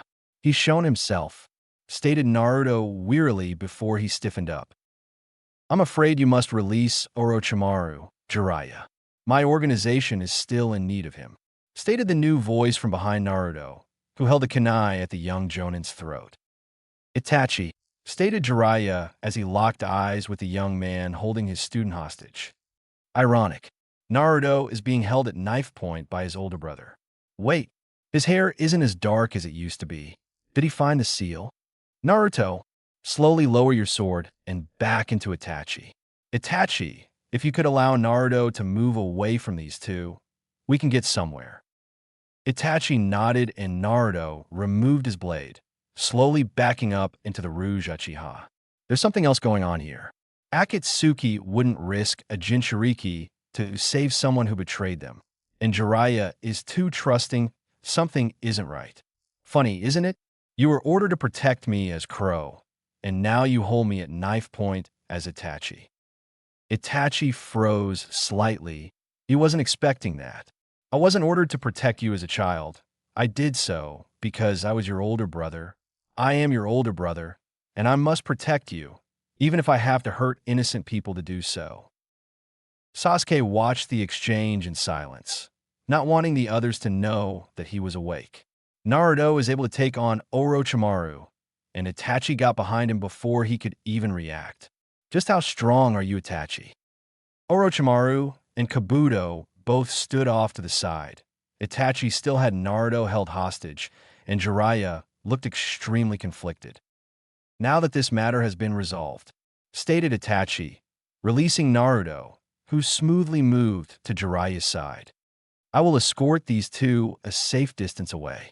Until next time, Konoha Ninja. Time skip. So he just left? Questioned Sarutobi, looking over the report. Of course, he had watched the whole thing in his crystal ball, but at that range it was fuzzy and there was no sound. The only ones left in the office were Naruto, Jiraiya, Shikamaru, and Shino. Ino, Chuji, Kiba, and Niji had been relieved to rest, while Sasuke was currently in the hospital's prisoner infirmary under Umbu watch along with the chakra-exhausted Karen and the still unconscious Tayuya.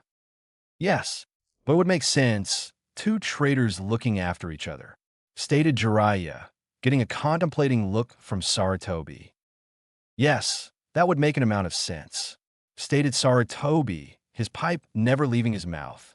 Shikamaru, Shino, you both did an effective job leading, maximizing your strength, even if you only had to capture without any fighting. Well done, the both of you. You are dismissed for now. Report in the morning for your next assignments." The two simply nodded and left. Naruto, what you believe should be done with Sasuke? As his ex-teammate and having the most experience with him, I would like to know what you think.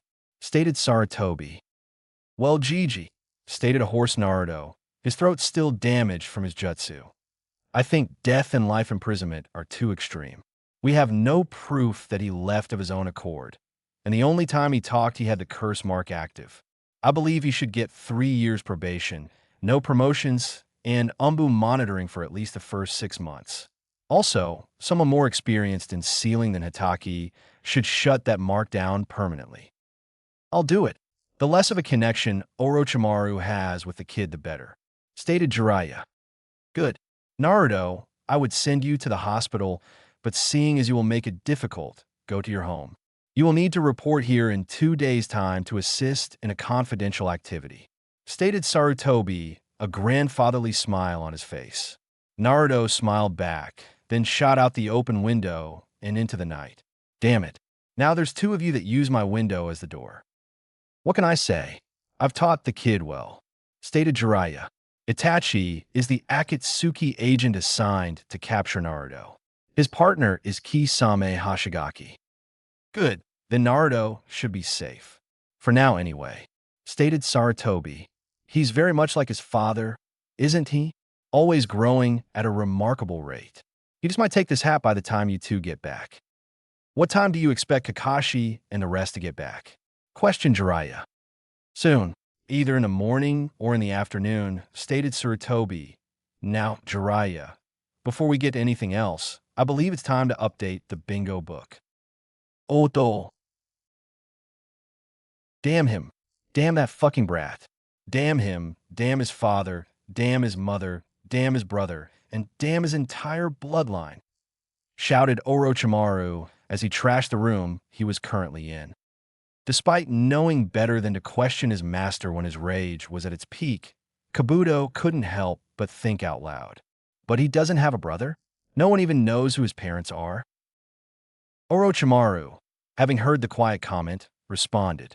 Of course people know who his parents are. The brat can use Kush in his chakra chains and looks exactly like his father, that bastard who took my title of 4th Hokage away from me. And don't get me started on Minato's other brat. That half-blood Uchiha? I wish I could kill them all. Half-blooded Uchiha? But the only 2 Uchiha left are Sasuke and Itachi? But they're both Fugaku Uchiha sons. Wonder Kabuto. No, Itachi is a bastard child that Minato and Mikoto had together after a 3-way. They hid it from the Uchiha clan so that the elders wouldn't exile Get and kill the baby. Stated Orochimaru, finally beginning to cool down as he held up a book. Jiraiya used it as writing material in Volume 3. So, Itachi is the 4th Hokage's firstborn son? But then why dash?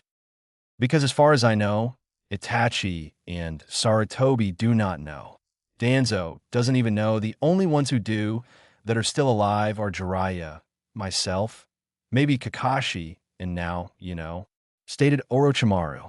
He was delivered by Rin, Minato's Genin squad medic. But she died on a failed assassination in Kiri. So not even the 3rd knows? Questioned Kabuto. I'm sure the old man has a suspicion. Minato Namikaze was the single most talented ninja to ever walk this earth. He was the youngest Kage ever elected at the age of 18 and was almost unstoppable on both the battlefield and intellectually. The fact that both Itachi and Naruto made it to solid Jonin level by the time they were 13 is no stroke of luck. That's why I want that blonde-headed brat dead so badly. Itachi is bad enough. I don't need one who is just as strong. Add them to the bingo book. Stated Orochimaru as he sat down. Uzumaki and who? Questioned Kabuto. Naruto Uzumaki and Sasuke Uchiha. Stated Orochimaru. If we reveal who he really is now, we will find ourselves on the wrong side of IWA for knowing before them, and I don't want that midget snooping around. Uzumaki is now a low A rank threat with kill on-site orders, and Sasuke is a C rank threat with capture alive orders. Naruto walked into his parents' home, happy that his day was over and that he could finally rest. Removing his sword and cloak, he leaned them against the counter as he prepared a light dinner. Naruto rummaged through the refrigerator, finding that everything was brand new. I took the liberty of restocking it.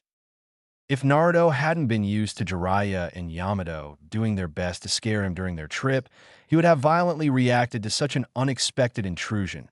Fortunately, he did what the average civilian would do: jumped backwards and almost had a heart attack. Sorry for startling you. With the way you sensed me at the valley, I assumed you would know I was sitting here, stated the voice from the still darkness, cloaked area of the kitchen. What are you doing here?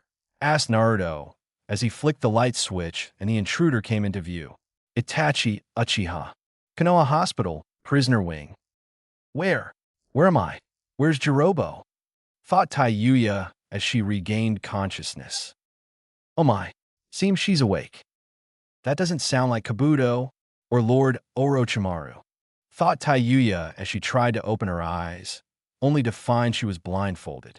Not only that, but it seemed she was bound to the bed. Alert Lord Hokage and the Uzumaki brat. The test came back positive. She's a 75% match. Naruto's home. I understand if you don't believe me. I didn't believe it when my mother told me either, stated Itachi, still sitting at his position at the table. It's a lot to take in. It's like everything I knew isn't true. All this time, stated Naruto, his mind trying to absorb all the new information. I'm sorry you had to be told instead of figuring it out on your own, stated Itachi. But now you know, Pocky is just as good as ramen. It sounds so wrong, but Pocky is just so good, stated Naruto, his hands in his hair as he slumped over the table. I find it astounding that you accept our blood relation so easily, yet your views on food are incredibly sedimentary, stated Itachi as he got up and moved to the fridge. Well, there's a pair of scrolls in the basement. Both of them mention you. Doesn't take a whole lot to figure it out, especially after you ended the fight at the Valley of the End, stated Naruto. Itachi nodded slowly. What will you do now? There's an S-class missing ninja in your home. Well, it is my home, and you're my brother. I think I never saw you. Smile Naruto. Itachi allowed a faint smile to cross his lips. Thank you. But the next time we meet, we will fight. Kisame nor our leader know that we have blood ties, and it must stay that way. I understand. You may want to get going. There's an umbu at my door, stated Naruto with a smile. You're always welcome here, Itachi and I. Itachi nodded and leapt out the window, while Naruto moved to the front door, opening it to find none other than Tenzo. Hey Tenzo-sensei, what's up? Wow, it's daytime? We were talking all night. Now, Naruto, I was never really your sensei. More like senpai, stated Tenzo, his smile hidden by his mask. Whatever you say, wood boy senpai. Am I being summoned? Questioned Naruto. He laughed as Tenzo's face vaulted before sprinting back up. Let's go, and please call me sensei. Hospital. Naruto and Tenzo appeared in the hallway of the prison ward of the hospital. Good, you made it in good time. You'll be a fine Jonin Naruto, smiled the third Hokage. Did you get any sleep last night? Hey Gigi, no, I didn't get any sleep. I kept going over what I learned in my fight with the Oto ninja, stated Naruto, hiding the fact he had spent the night with Itachi. Good, learning from your experiences, stated Sarutobi with a nod. The young lady you suspected of being an Uzumaki has awoken, but she refuses to do anything but use profanity towards those around her. What the other one? The censor? Asked Naruto. She is with Ibiki and Inoichi. She hasn't given them any problems, stated Jiraiya, who left the room that they were all standing outside of. The foul-mouthed one has a lock seal on her memories. She's going to have to willingly tell us what she knows. I'll go get the censor, so you can tell them both. I guess that's what I'm here then, asked Naruto, because I was the one that beat them. She might open up to me. That's part of it, Gaki, stated Jiraiya. The rest of it will be to tell you that we will be staying in the village till next week. We are key witnesses in the trial of the Uchiha's defection. There's a trial? I thought that usually he would be sent to jail, stated Naruto. Usually, that would happen, stated Sarutobi, who took a drag off of his pipe. However, due to the fact that he is a clan heir, he had a curse mark causing mental damage, and because everyone reports that he fought with you, we must allow the Shinobi Council to decide. I still say to hell with the trial.